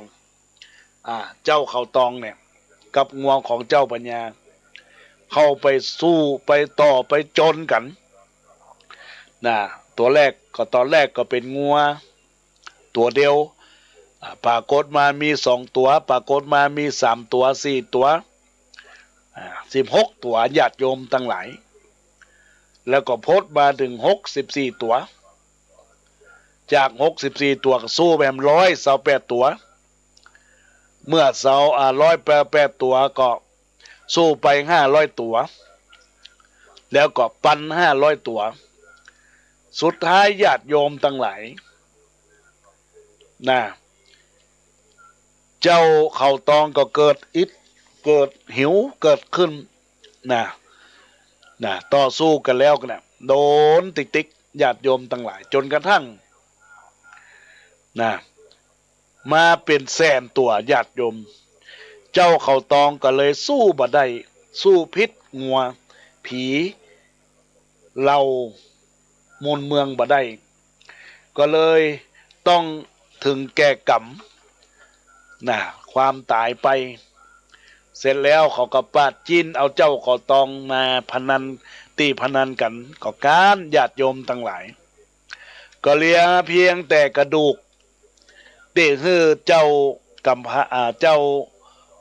พร้างัวตองเนี่ยไว้เป็นที่ระลึกไว้เป็นกุลไว้เป็นแก้วแล้วก็สิ่งที่มันเกิดขึ้นในอดีตชาติของเจ้าเขาตองเนี่ยเจ้ากำพร้างัวตองเนี่ยญาติโยมทั้งหลายเจ้าเขาตองเนี่ยอดีตชาตินี้ชาติก่อนนั้นเจ้าชื่อว่าทุกกุมารได้มีสันดานคือได้กระทำพ่อกระทำแม่ของตัวเองญาติโยมทั้งหลายเป็นกรรมของเจ้าเขาตองตัวเองได้กระทำความรุนแรงต่อพ่อต่อแม่โดยเฉพาะได้ฆ่าพ่อฆ่าแม่ของตัวเองแล้วก็จะหนีลงไปที่เหือนาวาแต่ปรากฏว่ามีสิ่งที่ดลจิตดลใจให้เขานั้นกลับมาถือว่าเป็นผู้มีกรรมแล้วก็เป็นผู้ที่ทำให้ถูกตัวตนเนี่ยญาติโยมทั้งหลายเจ้าทุกกุมารก็เพราะว่าเป็นกรรมแล้วก็ทำให้ตัวเองเนี่ยตกวังทานก็มีนายสะเปาได้ให้ความช่วยเหลือดูแลแต่ก็ว่าสู้บาปอันเป็นบาปที่เกิดจากความจิตใจเป็นชัดเดรัจฉานที่ว่าฆ่าพ่อฆ่าแม่ตัวเองญาติโยมลองพิจารณาว่าเฮาสร้างบุญก็ย่อมได้ไปสู่ในทางดีถ้าสร้างบาปก็จะมีบาป ติดตัวติดเนื้อติดตัวกันไปเพราะฉะนั้นเรื่องราวของเจ้าเขาตองนี่ก็ยังมาจบแต่ในญาติโยมทั้งหลายนะก็ด้วยบุญบารมีของน้องชายก็ส่งผลให้เจ้าเขาตองนี่ไปสู่สุขติสวงสวรรค์นะด้วยเพราะว่าเป็นงัวของเจ้าที่มีฤทธิ์เตจะปะแปะอันใดอันมวลทุกอย่างทุกประการก็ญาติโยมทั้งหลายก็ติดตามรับฟังในผูกที่8เนอะในผูกที่7ในวันพฤหัสหน้าติดตามรับฟังว่ามันจะเป็นเรื่องราวจะใดส่วนกำพร้าบัวตองผูกที่6นี้อาตมาภาพก็จะได้นำไปเทศที่96อีกครั้งหนึ่งนะเพราะว่าผูก5ก็จะเทศขึ้น96วันนี้อีกรอบหนึ่งในญาติโยมทั้งหลายพอมีเจ้าภาพแล้วก็จะเทศผูกที่6ในวันพรุ่งนี้ก็ติดตามรับฟังหรือว่าอาจจะมีการมีงานหรือว่าจังใดอาตมาภาพก็จะญาติโยมก็ติดตามรับฟังเอาเนอะอาจจะเป็นเวลาเที่ยงวันหรือว่าเป็นเวลา3 โมงก็ก่อยติดตามรับฟังอาตมาภาพในคลื่น96.0แล้วก็คลื่น104.50ตอนนี้อาตมาภาพจะได้ปั่นปอนให้กับเจ้าภาพเจ้ากันเจ้าของภาพเจ้าภาพกันเทศก็ตั้งอกตั้งใจครับปอนเนอร์คุณโยมยะถาวะลิวังหาปูลาปาลิปูเลนติสากลังเอวะเมวะอิโตทินังเปตนังอุปกัปปติอิจิตังปฏิตังตุมังคิปะเมวะจะมีจันตุสัพเพปูเรนตุสังกปาจันโทปนะละโสยถามณีโชติละโสยถาเอวังหุนตุดีและอาจจะในวันนี้ก็หาเป็นวันดีสลีสุขมังคระอันประเสริฐล้ำเลิศยิ่งกว่าวันและยามตั้งหลายบัดนี้ไม่มีนางสาวปิยนาถพงษ์พิกุลพร้อมด้วยนายพัทรพงษ์พงษ์พิกุลก็มาเป็นต้นเป็นประธานอุทิศบุญกุศลฝากไปถึงดาบตำรวจพงษ์ศักดิ์นางชมพูนุชพงษ์พิกุลผู้ได้ถึงแก่กรรมแม้นว่าเขาเจ้าข้าทั้งหลายได้วางอารมณ์อะไรจิตเจตนาไปบ่จ้างไปตรงข้างวางวิจีตุกกะลีลำบากคอนบริอาบอยากบ่ได้กินข้าวสมุนตันทั้งหลายที่นางสาวปิยนาถนายพัทรพงษ์พงษ์พิกุลได้รับบุญกุศลไปถึงยังดาบตำรวจพงษ์ศักดิ์นางชมพูนุชพงษ์พิกุลในที่การกาลวันนี้เนื่องในการกระทำบุญเดือน12เหนือตรงกับ6 ค่ำในวันนี้ก็ขอให้บุญกุศลได้กินได้บริโภคไปรอดเมืองเจ้าคือเป็นของงายไปรอดเมืองควายขอเป็นแผ่นเสื้อเป็นผ้าไปรอดเมืองรูนมันยาไม่ล่าเป็นเข้าทิพย์น้ำทิพย์10 ประการเป็นร่างการเมืองสะเปาคำลำประเสริฐนำตัวของดาบตำรวจพงษ์ศักดิ์นางชมพูนุชพงษ์พิกุลขี่ข้ามจังหวัดสงสารปลอดปันถึงเวียงแก้วอมตะมหาเนรปันนั่นจงจะมีตั้งแต่ดิลีอะยันจะโขทักขินาทินาสังคมิสุปฏิติตาติกรตังไตสัตนโสปกปติโสยาติธรรมโมจะอายานิทัสสิโตเปตนะปูจาจักตาอุราลาปรันเจปิโขนัมนุปนินังตุเมหิปุญญังปะสุตังอนะปะกันติสัพปีติโยวิวัจจันตุสัพพะโลโกวินาสันตุมาเตตวันตะลโยสุเกติกายุโกอภิวาตนาสีลิสนิจังวุฒาปัจจายิโนจตาโลธรรมาวัฏันติอายุวันโนสุขังพลังจะตุปัจจัยทานังอุดิสะทานังเนปานังปะละมังสุขังก็ขออนุโมทนาขอบคุณบุญที่เกิดจากจิตจากใจอย่างท่านเจ้าภาพคือนางสาวปิยนาถและนายพัทรพงษ์พงษ์พิกุลได้ร่วมทำบุญปูจากันเทศผูกที่6กำพร้าวัวตองจบลงไปเทศนาอุทิศบุญกุศลฝากถึงพ่อแม่เนื่องในเทศกาลเดือน12เพ็งตัวเนอะก็ขออนุโมทนาขอบคุณมาณโอกาสนี้ตัวจะตุปัจจัย 1,000 บาทเนอะอนุโมทนาขอบคุณเอาละญาติโยมทั้งหลายตอนนี้จะได้ทักทายกับบรรดาศรัทธาญาติโยมสาธุชนพุทธบริษัททั้งหลายในFacebook ไลฟ์ที่ทักทายเข้ามาก็ขอเจริญพรกับคุณโยมพิมพ์ทองไข่โต๊ะเจริญพรกับคุณโยมนิชามนแสงคำเจริญพรกับคุณโยมผอ.หมอสุนันทาชูมณีอนุโมทนาขอบคุณกับแม่มาลีณพิกุลเจริญพรกับคุณโยมแม่ จันจรัสแจ่มกระจ่างเจริญพรกับคุณโยมพินชลิยาทิติประสาทเจริญพรกับคุณโยมคำอูนะในโอกาสนี้เจริญพรกับคุณโยมแม่ชีนันเอี่ยมเจริญพรกับบรรดาญาติโยมที่กดไลค์กดแชร์นมัสการถวายความเคารพท่านพระครูปรัตสิริมงคลธีระยาโนท่านเจ้าวาดวัดทาศพเมยประธานหน่วยอบรมประชาชนประจำตำบลทาศพเมยแม่รอบนี่นะญาติโยมทั้งหลายอำเภอแม่ทาจังหวัดลำพูนทักทายเข้ามาขออนุโมทนาขอบคุณกับท่านพระคุณเจ้าด้วยนะครับที่ได้ทักทายเข้ามาในโอกาสนี้อาตมาภาพก็ขอเจริญพรรับสายหน้าไมค์ที่กำลังฟังตัวนี้ญาติโยมทั้งหลายท่านใดฟังอยู่ก็เจริญพรโทรศัพท์เข้ามาทักทายอู้เอ่ยกันในรายการได้เนื้อญาติโยมทั้งหลายที่เบอร์โทรศัพท์0962629694